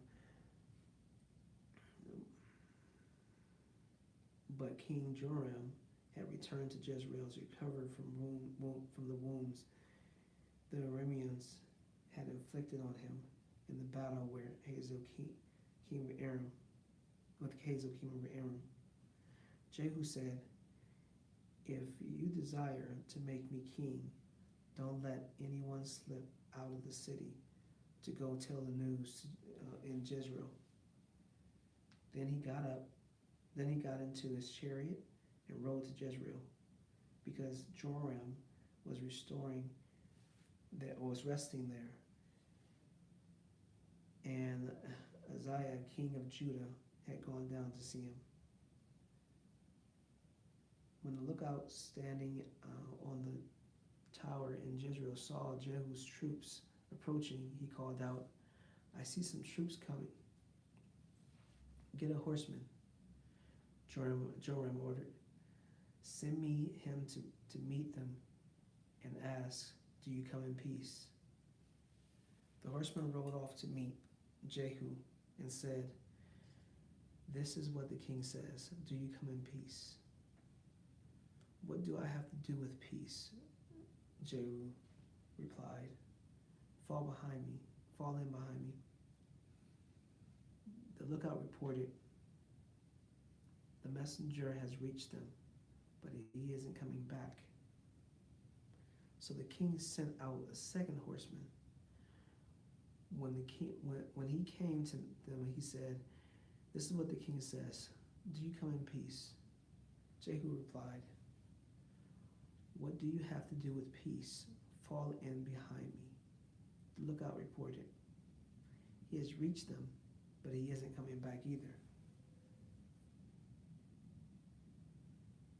The driving is like that of Jehu, son of Nimshi. He drives like a mattock.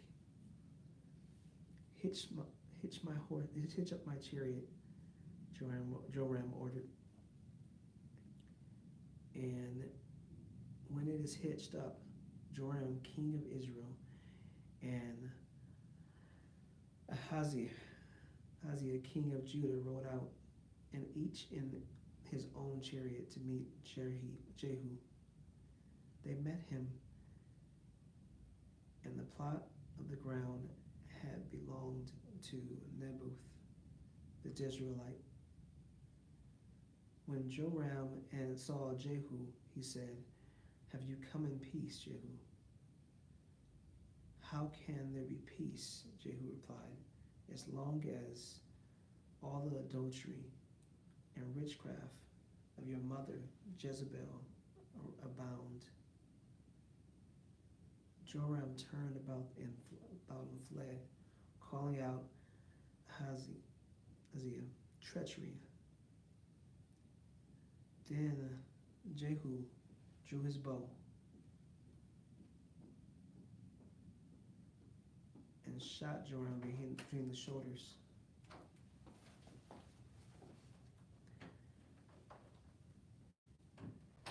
The arrow pierced his heart, and he slumped down in his chariot. Jehu said to Bidkar, his chariot officer, "Pick him up and throw him on the field," and that belonged to Naboth the Jezreelite. Sounds interesting spot. Yes. Sorry I'm late. Okay, it's I had a traffic jam. It is all right.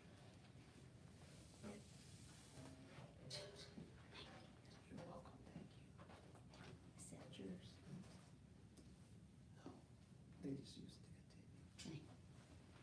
Pick him up and throw him on the field that belonged to Naboth and Jezreelite. Remember how you and I were riding together in chariots behind Ahab his father when the Lord spoke this prophecy against him? Yesterday I saw the blood of Naboth and the blood of his sons, declares the Lord, and I will surely make you pay for it on this plot of ground, declares the Lord. Now then, pick him up and throw him on that plot in accordance with the word of the Lord. Then Ahaziah, king of Judah, saw what had happened. He fled up the road to Beth-Hagan. Jehu chased him, shouting, "Kill him too." They wounded him in his chariot on the way up to Gur near Iblan, but he escaped to Megiddo and died there. His servants took him by chariot to Jerusalem and buried him with his ancestors in his tomb in the city of David. In the 11th year of Joram, son of Ahab, Ahaziah had become king of Judah. Then Jehu went to Jezreel. When Jezreel heard about it, she put on eye makeup, arranged her hair, and looked out of a window. As Jehu entered the gate, she asked, "Have you come in peace, you Zimri, you murderer of your master?" He looked up at the window and called out, "Who is on my side? Who?" 2 or 3 eunuchs looked down at him. "Throw her down," Jehu said. So they threw her down, and some of her blood splattered the wall and the horses as they trampled her underfoot. Jehu went in and ate and drank. "Take care of that cursed woman," he said, "and bury her, for she was a king's daughter." But when they went out to bury her, they found nothing except her skull, her feet, and her hands. They went back and told Jehu. This is the word of the Lord that he spoke through his servant Elijah the Tishbite. On the plot of ground at Jezreel's dogs will devour Jezreel's flesh. Jezreel's body will be like dung on the ground in the plot of Jezreel, so that no one will be able to say, "This is Jezebel." It's Jezebel. Now, there in Samaria 70 sons of the house of Ahab. So Jehu wrote letters and sent them to Samaria, to the officials of Jezreel, to the elders and the guardians of Ahab's children. He said, "You have your master's sons with you, and you have chariots and horses, a fortified city and weapons. Now, as soon as this letter reaches you, choose the best and most worthy of your master's sons and set him on his father's throne. Then fight for your master's house." But they were terrified and said, "If 2 kings could not resist him, how can we?" So the palace administrator, the city governor, the elders, and the guardians sent this message to Jehu. "We are your servants and will do anything you say. We will not appoint anyone as king. You do whatever you think best." Then Jehu wrote them a second letter. "If you are on my side and will obey me, take the heads of your master's sons and come to me in Jezreel by this time tomorrow." Now the royal princes, 70 of them, were with the leading men of the city who were rearing them. When the letter arrived, these men took the princes and slaughtered all 70 of them. They put their heads in baskets and sent them to Jehu in Jezreel. When the messenger arrived, he told Jehu, "They have brought the heads of the princes." Then Jehu ordered, "Put them in 2 piles at the entrance of the city gate until morning." The next morning Jehu went out. He stood before all the people and said, "You are innocent. It was I who conspired against my master and killed him, but who killed all these? Know then that not a word the Lord has spoken against the house of Ahab will fail. The Lord has done what he announced through his servant Elijah."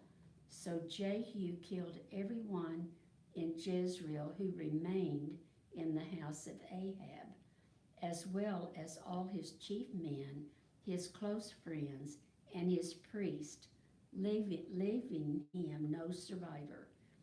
Jehu then set out and went toward Samaria.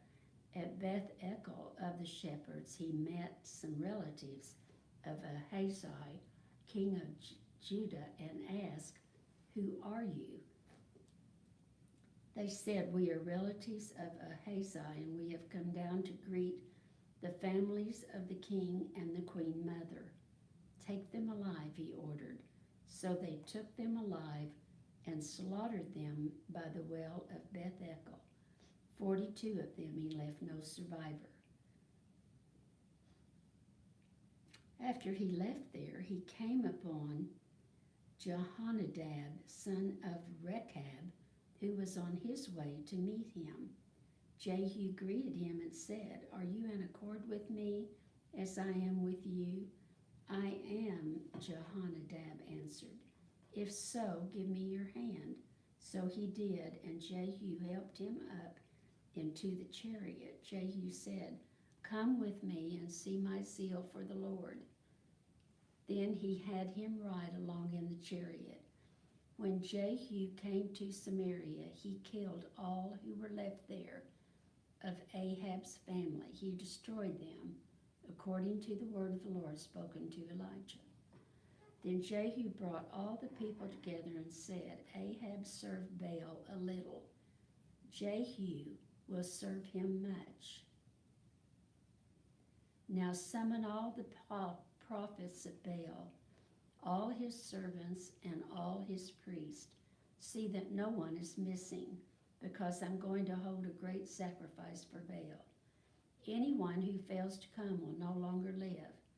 But Jehu was acting deceptively in order to destroy the servants of Baal. Jehu said, "Call an assembly in honor of Baal," so they proclaimed it.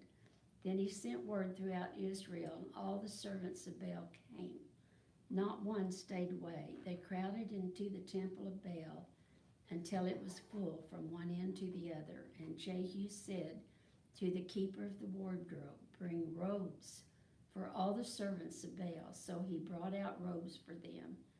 Then Jehu and Jehonadab, son of Rechab, went into the temple of Baal. Jehu said to the servants of Baal, "Look around and see that no one who serves the Lord is here with you, only servants of Baal." So they went in to make sacrifices and burnt offering. Now Jehu had posted 80 men outside with this warning: "If one of you lets any of the men I'm placing in your hands escape, it will be your life for his life." As soon as Jehu had finished making the burnt offering, he ordered the guards and officers, "Go in and kill them. Let no one escape." So they cut them down with the sword. The guards and officers threw the bodies out and then entered the inner shrine of the temple of Baal. They brought the sacred stone out of the temple of Baal and burned it. They demolished the sacred stone of Baal and tore down the temple of Baal, and people have used it for a latrine to this day. So Jehu destroyed Baal worship in Israel. However, he did not turn away from the sins of Jeroboam, son of Nebat, which he had caused Israel to commit. The worship of the golden calves at Bethel and Dan. The Lord said to Jehu, "Because you've done well in accomplishing what is right in my eyes and have done to the house of Ahab all I had in mind to do, your descendants will sit on the throne of Israel to the 4th generation." Yet Jehu was not careful to keep the law of the Lord, the God of Israel, with all his heart. He did not turn away from the sins of Jeroboam, which he had caused Israel to commit. In those days the Lord began to reduce the size of Israel. Hazael overpowered the Israelites throughout their territory, east of the Jordan and all the land of Gilead, the region of Gad, Reuben, and Manasseh, from Aor by the Aaron Gorge through Gilead of Bashan. And as for other events of Jehu's reign, all he did, all his achievements, are they not written in the book of the annals of the kings of Israel? Jehu rested with his ancestors and was buried in Samaria. And Jehoahaz his son succeeded him as king. The time that Jehu reigned over Israel was 28 years. When Athaliah, the mother of Ahaziah, saw that her son was dead, she proceeded to destroy the whole family. But Jehosheba, the daughter of King Jehoram, the sister of Ahaziah, took Joash, son of Ahaziah, and stole him away from among the royal princes who were about to be murdered. She put him and his nurse in a bedroom to hide him from Athaliah, so he was not killed. He remained hidden with his nurse at the temple of the Lord for 6 years, while Athaliah ruled the land. In the 7th year, Jehoiada sent for the commanders of units of 100, the Kerites and the guards, and had them brought to him at the temple of the Lord.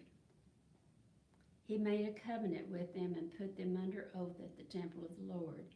Then he showed them the king's son. He commanded them, saying, "This is what you are to do, you who are in the 3 companies that are going on duty on the Sabbath. A third of you guarding the royal palace, a third on the Sur gate, and a third on the gate behind the guard, who takes turns guarding the temple, and you who are in the other 2 companies that normally go off Sabbath duty are all to guard the temple for the king. Station yourselves around the king, each of you with a weapon in hand. Anyone who approaches your ranks is to be put to death. Stay close to the king wherever he is." The commanders of units of 100 did as Jehoiada the priest ordered. Each one took his men, those who were going on duty on the Sabbath and those who were going off duty, and came to Jehoiada the priest.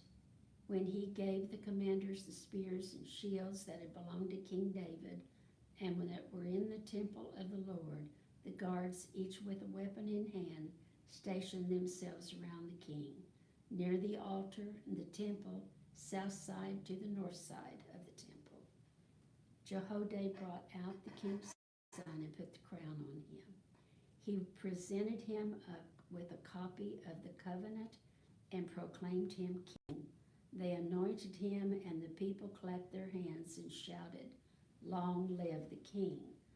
When Athaliah heard the noise made by the guards and the people, she went to the people at the temple of the Lord. She looked, and there was the king, standing by the pillar as the custom was. The officers and trumpeters were beside the king. All the people of the land were rejoicing and blowing trumpets. Then Athaliah tore her robes and called out, "Treason, treason." Jehoiada the priest ordered the commanders of the units of 100 who were in charge of the troops, bring her out between the ranks and put to the sword anyone who follows her. For the priest had said, "She must not be put to death in the temple of the Lord." So they seized her as she reached the place where the horses enter the palace guards, and there she was put to death. Jehoiada then made a covenant between the Lord and the king and the people, that they would be the Lord's people. And he also made a covenant between the king and the people. All the people of the land went to the temple of Baal and tore it down. They smashed the altars and idols to pieces and killed Mattan the priest of Baal in front of the altars. Then Jehoiada the priest posted guards at the temple of the Lord. He took with him the commanders of hundreds, the Kerites, the guards, and all in the land, and together they brought the king down from the temple of the Lord and went into the palace, entering by way of the gate of the guards. The king then took his place on the royal throne. All the people of the land rejoiced, and the city was calm, because Athaliah had been slain with the sword at the palace. Joash was 7 years old when he began to reign. In the 7th year of Jehu, Joash became king. He reigned in Jerusalem 40 years. His mother's name was Zibai. She was from Beersheba. Joash did what was right in the eyes of the Lord all the years Jehoiada the priest instructed him. The high places, however, were not removed. The people continued to offer sacrifices and burn incense there. Joash said to the priests, "Collect all the money that is brought as sacred offerings to the temple of the Lord. The money collected in the census, the money received from personal vows and the money brought voluntarily to the temple. Let every priest receive the money from one of the treasurers, then use it to repair whatever damage is found in the temple. But by the 23rd year of King Joash, the priest still had not repaired the temple. Therefore King Joash summoned Jehoiada the priest and other priests and asked them, "Why aren't you repairing the damage done to the temple? Take no more money from your treasures, but hand it over for repairing the temple." The priest agreed that they would not collect any more money from the people, that they would not repair the temple themselves. Jehoiada the priest took a chest, bored a hole in its lid. He placed it beside the altar on the right side as one enters the temple of the Lord. The priest who guarded the entrance put into the chest all the money that was brought to the temple of the Lord. Whenever they saw that there was a large amount of money in the chest, the royal secretary and the high priest came, counted the money that had been brought to the temple of the Lord, and put it into bags. When the amount had been determined, they gave the money to the men appointed to supervise the work on the temple. With it, they paid those who worked on the temple of the Lord, the carpenters, builders, masons, stone cutters. They purchased timber and blocks of dressed stone for the repair of the temple of the Lord, and met all the other expenses of restoring the temple. The money brought into the temple was not spent for making silver basins, wick trimmers, sprinkling bows, trumpets, or any other articles of gold or silver for the temple. It was paid to the workers who used it to repair the temple. They did not require an accounting from those to whom they gave the money to pay the workers, because they acted with complete honesty. The money from the guilt offerings and sin offerings was not brought into the temple of the Lord. It belonged to the priest. About this time, Hazael, king of Aram, went up and attacked Gath and captured it. Then he turned to attack Jerusalem.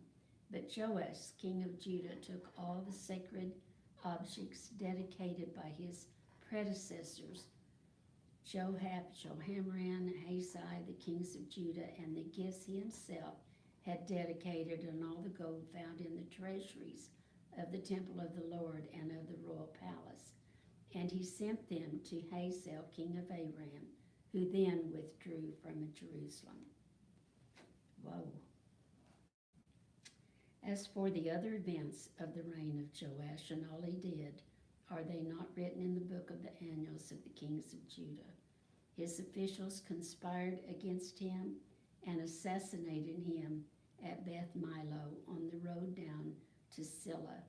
The officials who murdered him were Joshabad, son of Shemeth, and Jehosabad, son of Shomer.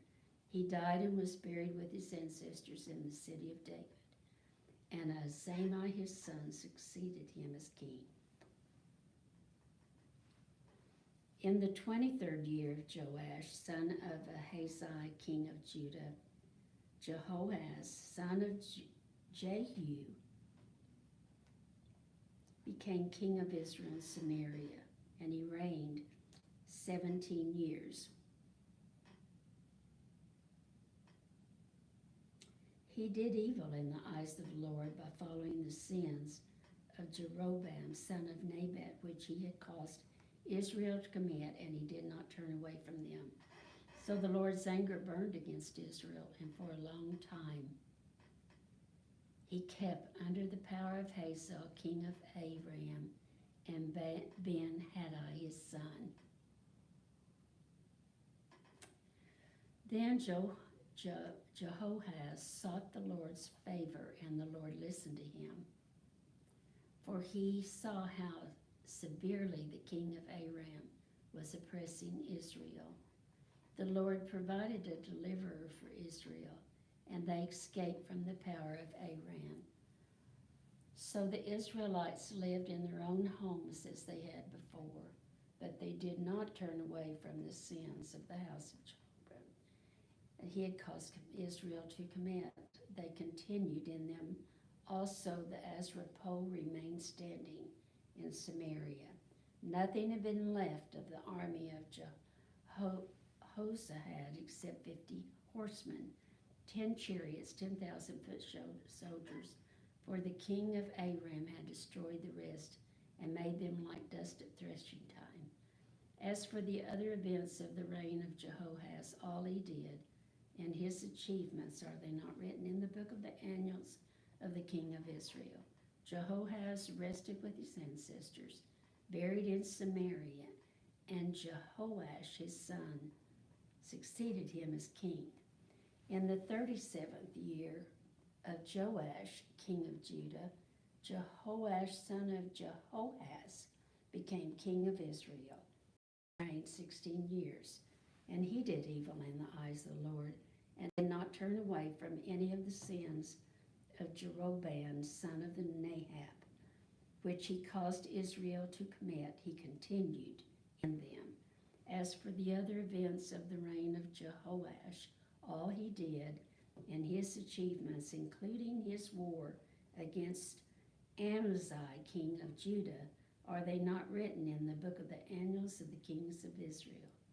Jehoash rested with his ancestors, and Jeroboam succeeded him on the throne.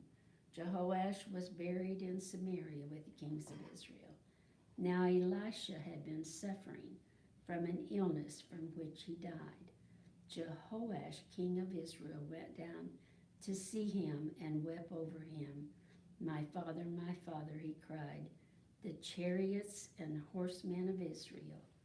Elisha said, get a bow and some arrows, and he did so. Take the bow in your hand, he said to the king of Israel. When he had taken it, Elisha put his hands on the king's hands. Open the east window, he said, and he opened it. Shoot, Elisha said, and he shot. The Lord's arrow of victory, the arrow of victory over Aram, Elisha declared. You will completely destroy the Arameans at Aphek. Then he said, take the arrows, and the king took them. Elisha told him, strike the ground. He struck it 3 times and stopped. The man of God was angry with him and said, you should have struck the ground 5 or 6 times, then you would have defeated Aram and completely destroyed it. But now you will defeat it only 3 times. Elisha died and was buried. Now Moabite raiders used to enter the country every spring.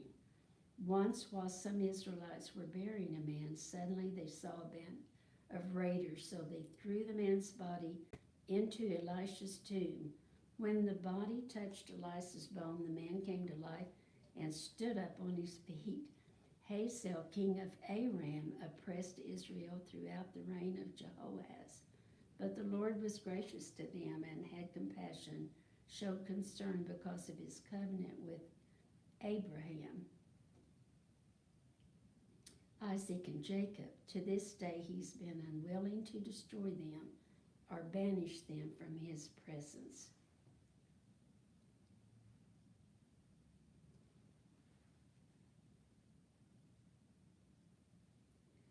Hazael, king of Aram, died, and Ben-Hadad, his son, succeeded him. Then Jehoash, son of Jehoahaz, recaptured from Ben-Hadad, son of Hazael, the towns he had taken in battle from his father Jehoahaz.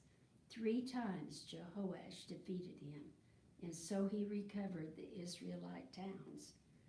In the 2nd year of Jehoash, son of Jehoahaz, king of Israel, Amaziah, son of Joash, king of Judah, began to reign. He was 25 years old when he became king, and he reigned 29 years in Jerusalem. His mother's name was Jehoadad. She was from Jerusalem. He did what was right in the eyes of the Lord, but not as his father David had done. In everything he followed the example of his father Joash. The high places were not removed. The people continued to offer sacrifices and burn incense there. After the kingdom was firmly in his grasp, he executed the officials who had murdered his father, the king. Yet he did not put the children of the assassins to death, in accordance with what is written in the book of the law of Moses, where the Lord commanded, "Parents are not to be put to death for their children, nor children put to death for their parents. Each will die for their own sin." He was the one who defeated 10,000 Edomites in the Valley of Salt and captured Shelah in battle, calling it Joktiel, the name it has to this day. Then Amasai sent messengers to Joash, son of Jehoahaz, the son of Jehu, king of Israel, with the challenge, "Come, let us face each other in battle." But Jehoash, king of Israel, replied to Amasai, king of Judah, "A thistle in Lebanon sent a message to a cedar in Lebanon, 'Give your daughter to my son in marriage.' Then a wild beast in Lebanon came along and trampled the thistle underfoot. You have indeed defeated Edom, and now you are arrogant. Glory in your victory, but stay at home. Why ask for trouble and cause your own downfall and that of Judah also?" Amasai, however, would not listen to Jehoash, king of Israel. He and Amasai, king of Judah, faced each other at Beth Shemesh in Judah. Judah was routed by Israel, and every man fled to his home. Jehoash, king of Israel, captured Amasai, king of Judah, the son of Joash, the son of Ahaziah, at Beth Shemesh. Then Jehoash went to Jerusalem and broke down the wall of Jerusalem from the Ephraim gate to the corner gate, a section about 400 cubits long. He took all the gold and silver and all the articles found in the temple and in the treasuries of the royal palace. He also took hostages and returned to Samaria. As for the other events in the reign of Jehoash, what he did and his achievements, including his war against Amasai, king of Judah, are they not written in the book of the annals of the kings of Israel? Jehoash rested with his ancestors, was buried in Samaria with the kings of Israel, and Jeroboam, his son, succeeded him as king. Amasai, son of Joash, king of Judah, lived for 15 years after the death of Joash, son of Joahaz, king of Israel. As for the other events of Amasai's reign, are they not written in the books of the annals of the kings of Judah? They conspired against him in Jerusalem, and he fled to Lachish, but they sent men after him to Lachish and killed him. And he fled, he was brought back by horse and buried in Jerusalem with his ancestors in the city of David. Then all the people of Judah took Azra, who was 16, and made him king in place of his father Amzai. He was the one who rebuilt Elath and restored it to Judah after Amzai rested with his ancestors.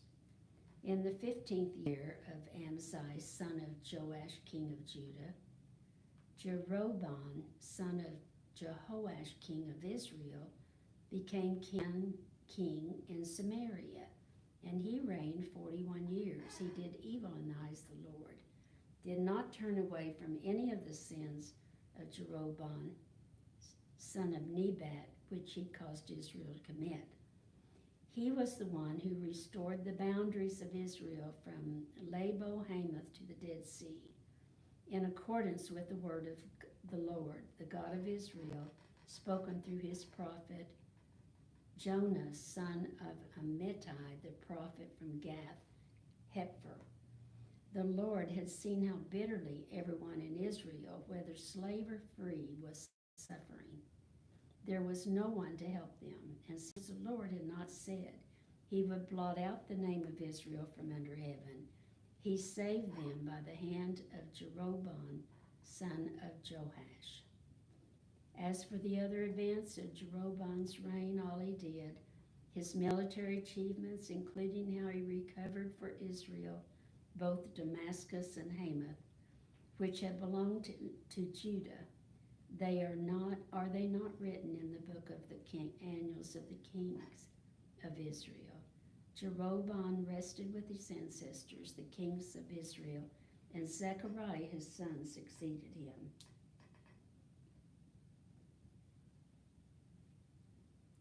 As king. In the 27th year of Jeroboam, king of Israel, Azra, son of Amaziah, king of Judah, began to reign. He was 16 years old when he became king, and he reigned with Israel.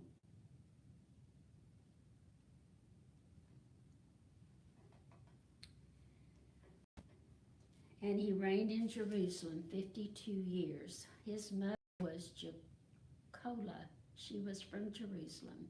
He did what was right in the eyes of the Lord, just as his father Amaziah had done. The high places, however, were not removed. The people continued to offer sacrifices and burn incense there. The Lord afflicted the king with leprosy until the day he died, and he lived in a separate house.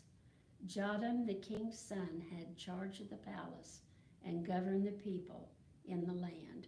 As for the other events of Azariah's reign and all he did, are they not written in the book of the annals of the king of Judah?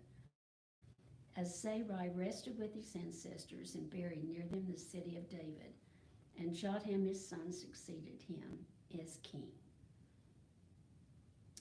In the 38th year of Azariah, king of Judah, Zechariah, son of Jeroboam, became king of Israel in Samaria, and he reigned 6 months.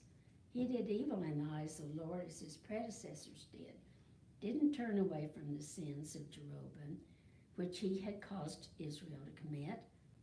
Shallum, son of Jabesh, conspired against Zechariah. He attacked him in front of the people, assassinated him, and succeeded him as king.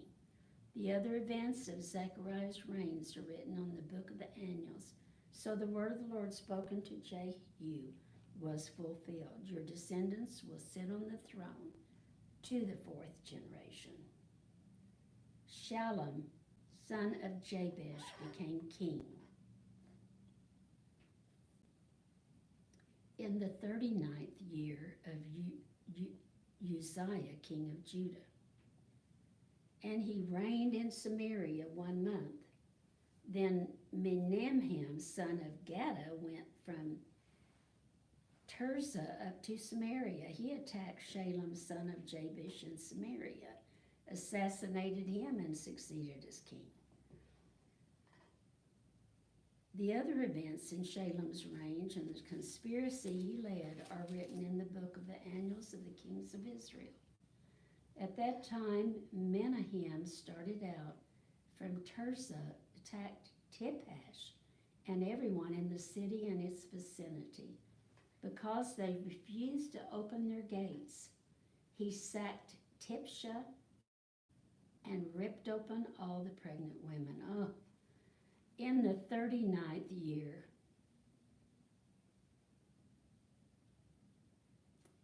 of Azariah, king of Judah, Menahem, son of Gadda, became king of Israel, and he reigned in Samaria 10 years. He did evil in the eyes of the Lord. During his entire reign, he did not turn away from the sins of Jeroboam, son of Nebat, which he had caused Israel to commit.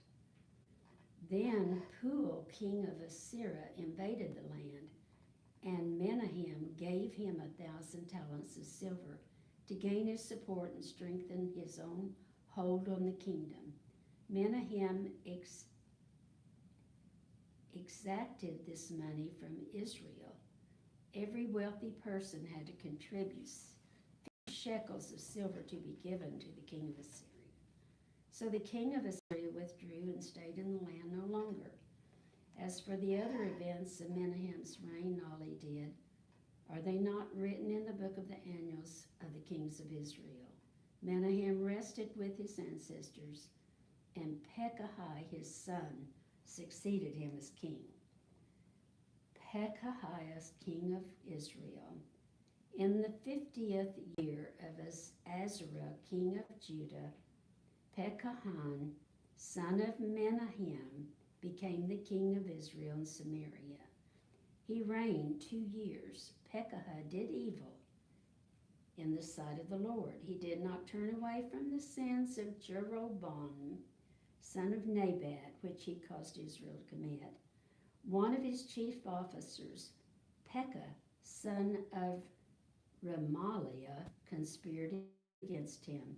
Taking 50 men of Gilead with him, he assassinated Pekahiah along with Argob and Ariah in the citadel of the royal palace. So Pekah killed Pekahiah and succeeded him as king. The other events of Pekahiah's reign and all he did were written in the book of the annals of the kings of Israel. The 52nd year of Azariah, king of Judah, Pekah, son of Remaliah, became king of Israel in Samaria, and he reigned 20 years. He did evil in the sight of the Lord. He did not turn away from the sins of Jeroboam, son of Nebat, which he had caused Israel to commit. In the time of Pekah, king of Israel, Tiglath-Pileser, king of Assyria, came and took Ijon, Abel-Beth-Maachah, Janoah, Kadesh, and Hazor. He took Gilead and Galilee, including all the land of Naphtali, and deported the people to Assyria. Then Joash, son of Elah, conspired against Pekah, son of Remaliah.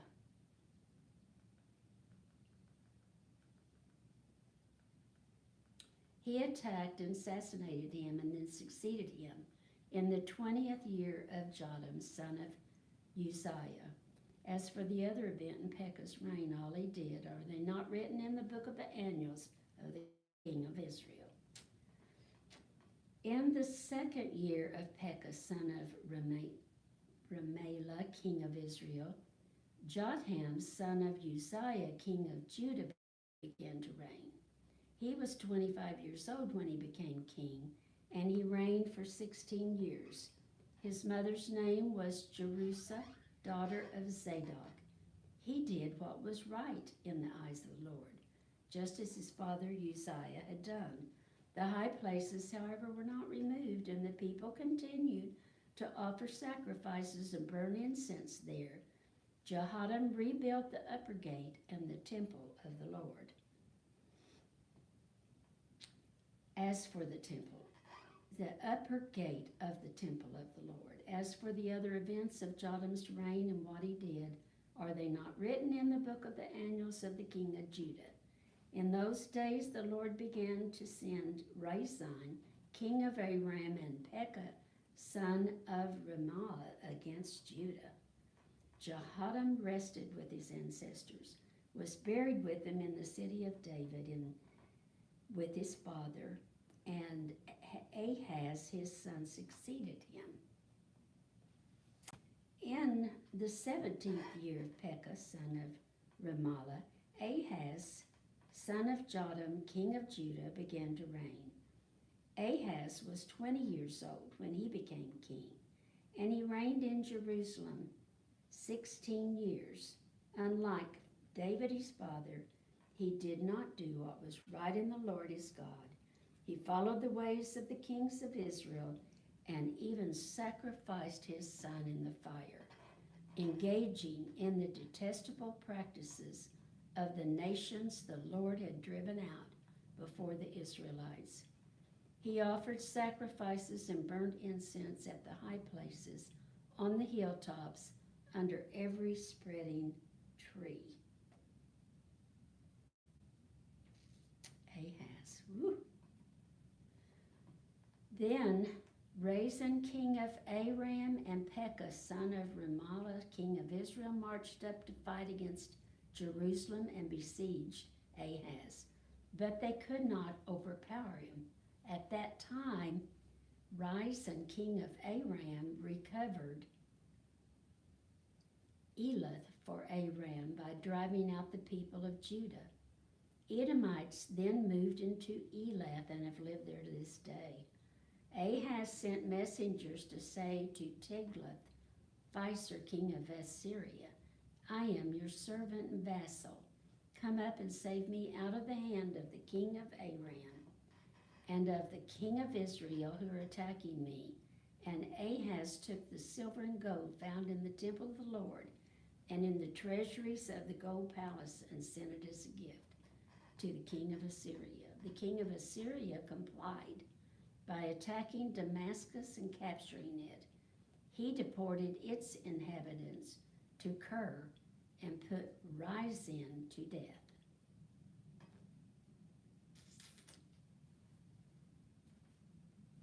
The king Ahaz went to Damascus to meet Tiglath-Pileser, king of Assyria. He saw an altar in Damascus and sent to Uriah the priest a sketch of the altar with detailed plans for its construction. So Uriah the priest built an altar in accordance with all the plans that Ahaz had sent him from Damascus and finished it before King Ahaz returned. When the king came back from Damascus and saw the altar, he approached it and presented offerings on it. He offered up his burnt offerings and grain offerings, poured out his drink offering, and splashed the blood of his fellowship offerings against the altar. As for the bronze altar that stood before the Lord, he brought it from the front of the temple, from between the new altar and the temple of the Lord, and put it on the north side of the new altar. King Ahaz then gave these orders for Uriah the priest. On the large new altar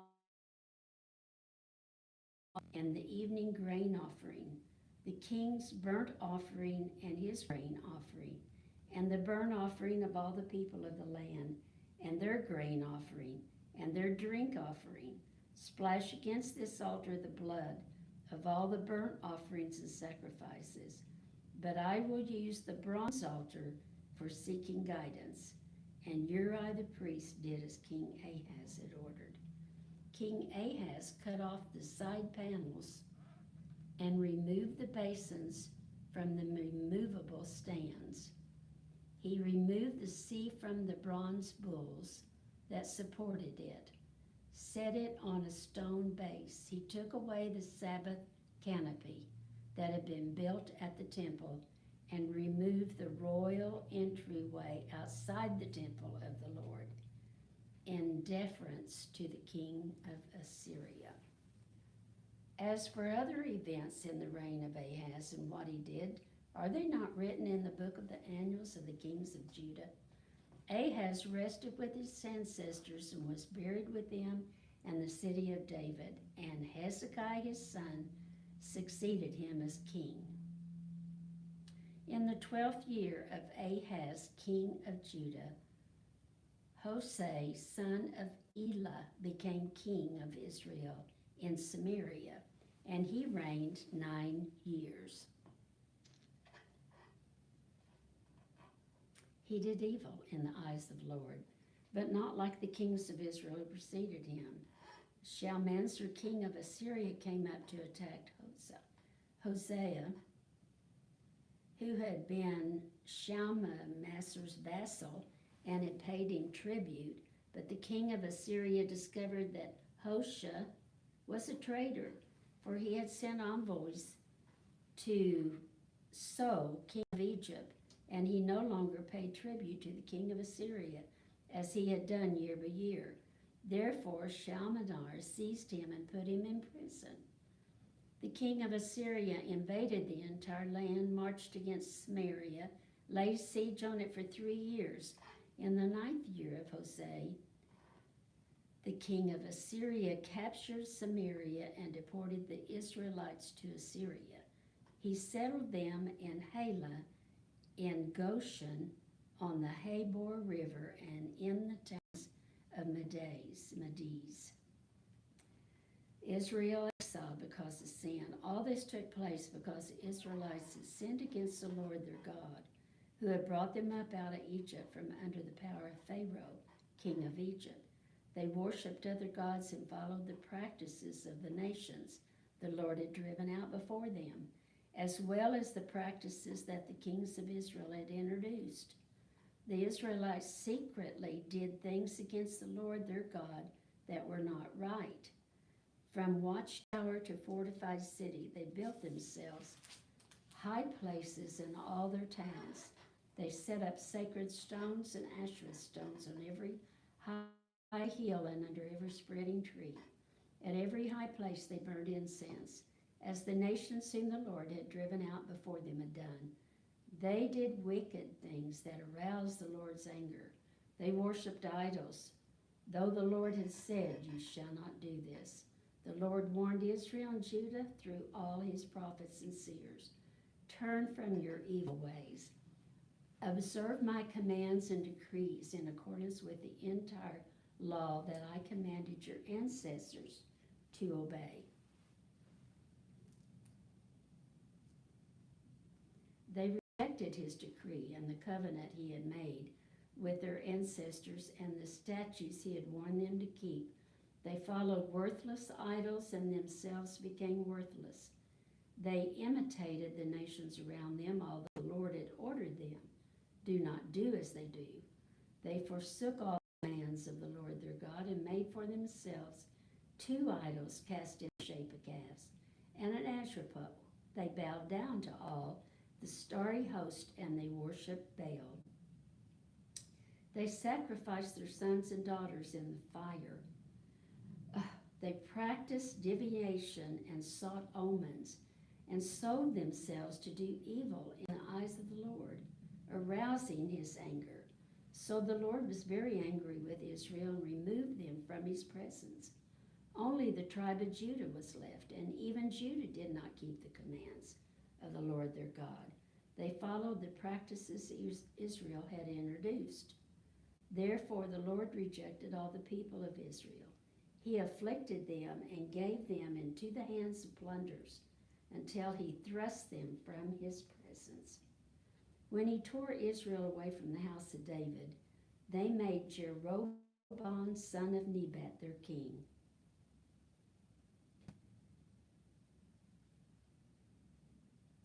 Jeroboam enticed Israel away from following the Lord and caused them to commit a great sin. The Israelites persisted in all the sins of Jeroboam and did not turn away from them until the Lord removed them from his presence, as he had warned through all his servants of the prophets. So the people of Israel were taken from their homeland into exile in Assyria, and they were still there. They're still there. The king of Assyria brought people from Babylon, Kutath, Avra, Hamath, and Sepharim, and settled them in the towns of Samaria to replace the Israelites. They took over Samaria and lived in its towns. When they first lived there, they did not worship the Lord, so he sent lions among them, and they killed some of the people. It was reported to the king of Assyria, "The people you deported and resettled in the towns of Samaria do not know what the God of that country requires. He has sent lions among them, which are killing them off, because the people do not know what he requires." Then the king of Assyria gave this order: "One of the priests you took captive from Samaria, go back to live there and teach the people what the God of the land requires." So one of the priests who had been exiled from Samaria came to live in Bethel and taught them how to worship the Lord.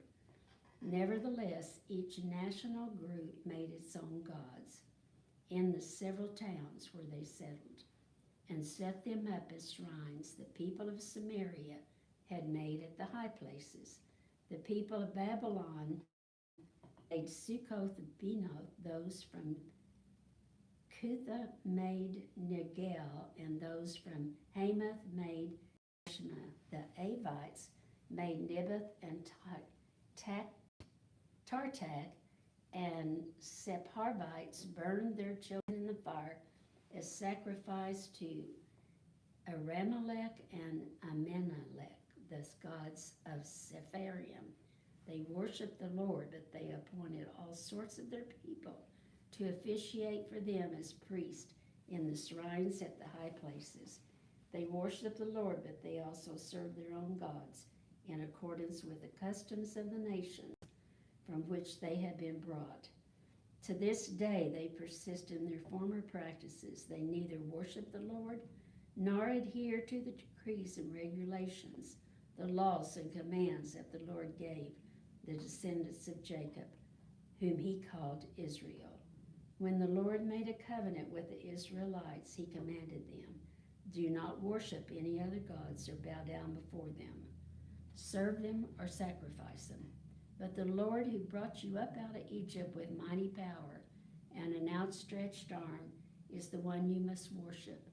To him you shall bow down, and to him offer sacrifices. You must always be careful to keep the decrees and regulations, the laws and the commands he wrote for you. Do not worship other gods. Do not forget the covenant I made with you, and do not worship other gods. Rather, worship the Lord your God, for it's he who will deliver you from the hand of your enemies. They would not listen, however, but persisted in their practices. Even while these people were worshiping the Lord, they were serving their idols. To this day, their children and grandchildren continue to do as their ancestors did. Hezekiah, king of Judah. In the 3rd year of Hosea, son of Elah, king of Israel, Hezekiah, son of Ahaz, king of Judah, began to reign. He is 25 years old when he became king, and he reigned 29 years. His mother's name was Abijah, daughter of Zechariah. She did what was right in the eyes of the Lord, just as his father David had done. He removed the high places, smashed the sacred stones, and cut down the Asherah poles. He broke into pieces the bronze snake Moses had made, for up to that time the Israelites had been burning incense to it. It was called Nehushta. Hezekiah trusted in the Lord, the God of Israel. There was no one like him among all the kings of Judah, either before him or after him. He held fast to the Lord and did not stop following him. He kept the commands of the Lord had given Moses, and the Lord was with him. He was successful in whatever he undertook. He rebelled against the king of Assyria and did not serve him. From watchtower to fortified city, he defeated the Philistines as far as Gaza and its territory. In King Hezekiah's 4th year, which was the 7th year of Hosea, son of Elah, king of Israel, Shalmaneser, king of Israel, marched against Samaria and laid siege to it. At the end of 3 years, the Assyrians took it, so Samaria was captured in Hezekiah's 6th year, which was the 9th year of Hosea's king of Israel. The king of Assyria deported Israel to Assyria and settled them in Halah, in Goshen, on the harbor river, and in the towns of Medes. This happened because they had not obeyed the Lord their God and had violated his covenant, all that Moses, the servant of the Lord, commanded. They neither listened to the commands nor carried them out. I'm right here. All right. Ah, Thank you. God bless you too. okay.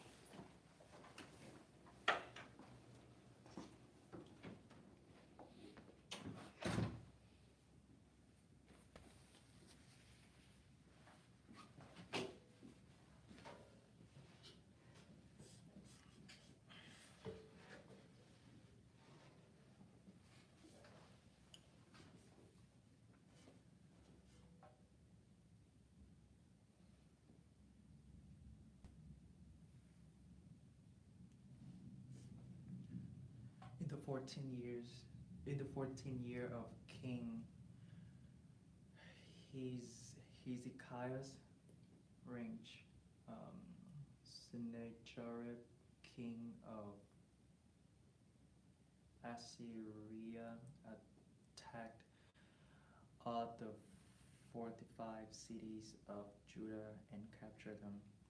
So Hezekiah, king of Judah, sent this message to king of Assyria at Lachash, I have done wrong. Withdraw from me, and I will pay whatever you demand of me. The king of Assyria exacted from Hezekiah, king of Judah, 300 talents of silver and 30 talents of gold. So Hezekiah gave him all this silver that was found in the temple of the Lord and in the treasures of the royal palace. At this time, Hezekiah, king of Judah, stripped off the gold with which he had covered the doors and doorposts of the temple of the Lord, and gave it to the king of Assyria.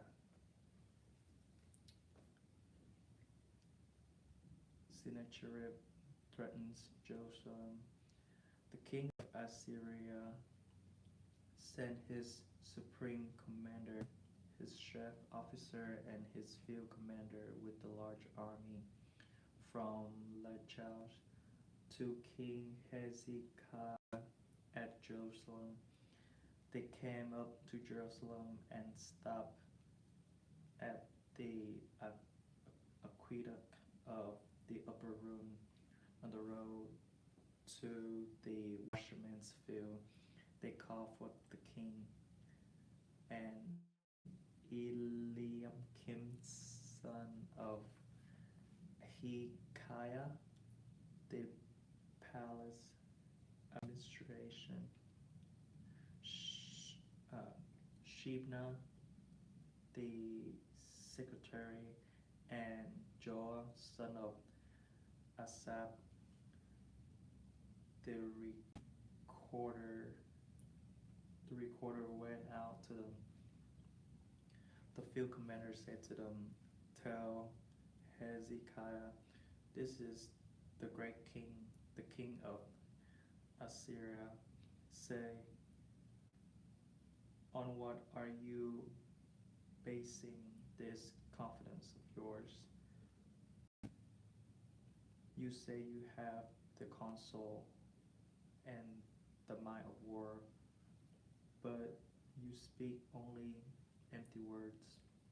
On whom are you depending? What you rebel against me?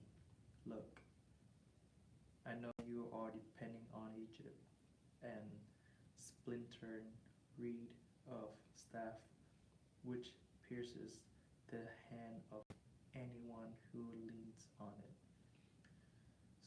Such is Pharaoh,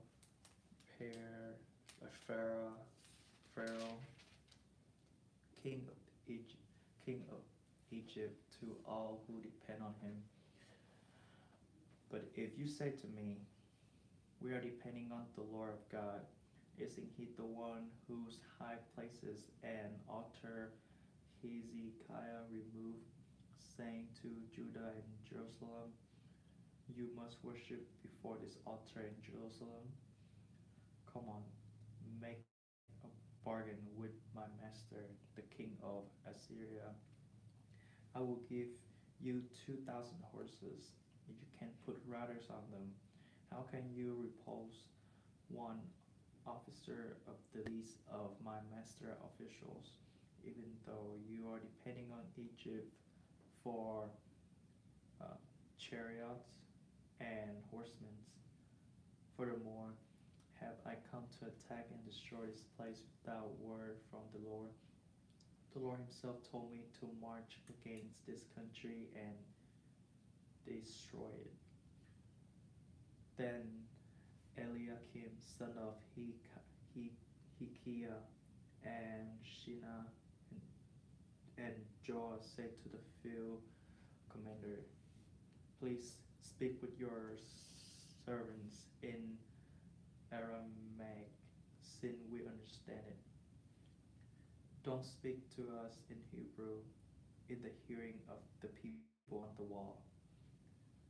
But the commander replied, well, it is only to your master and you that my master sent me to say these things, and not to the people sitting on the wall, who, like you, who have to eat their own excrement and drink their own urine.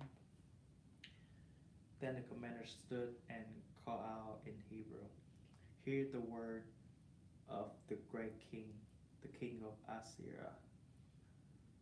This is what the king say. Do not let Hezekiah deceive you. He cannot deliver from my hand. Do not let Hezekiah pressure you to trust in the Lord when he says, the Lord will surely deliver us. This city will not be given into the hand of the king of Assyria. Do not listen to Hezekiah. This is what the king of Assyria says. Make peace with me and come out to me. Then each of you will eat fruit from your own vine and fig tree, and drink water from your own cistern, until I come and take you to a land like your own, a land of grain and new wine, a land of bread and vineyards, a land of olive trees and honey. Choose life and not death. Do not listen to Hezekiah, for he is misleading you when he says, the Lord will deliver us. Has the God of any nation ever delivered his hand from the hand of the king of Assyria? Where are the goals of Hamath and Arpad? Where are the goals of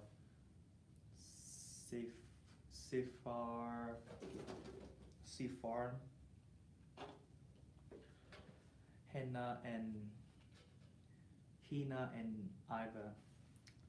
Have they rescued Samaria from my hand? Who of all the gods of these countries have been able to save his land from me? How then can the Lord deliver Jerusalem from my hand? But the people remained silent and said nothing in reply, because the king had commanded, do not answer him. Then Eliakim, son of Hilkiah, the palace administrator, Shebna, the secretary, and Joah, son of Asaph, the recorder, went to Hezekiah with their clothes torn and told him what the field commander had said. Chapter 19, Jerusalem delivers foretold. When King Hezekiah heard this, he tore his clothes and put on sackcloth and went into the temple of the Lord. He sent Eliakim, the palace administrator, Shebna, the secretary, and the leading princes all wearing sackcloth, to the prophet Isaac, son of Amoz. They told him, "This is what Hezekiah said. This day is the day of distress and rebuke, of disgrace.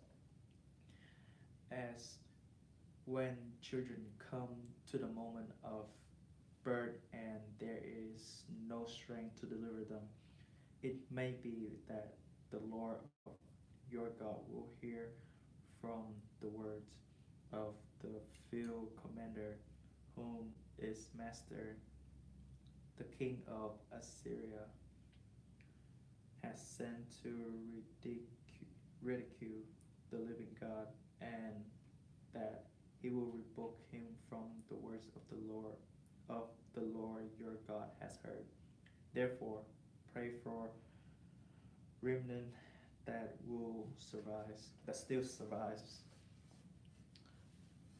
When King Hezekiah's officials came to Isaiah, Isaiah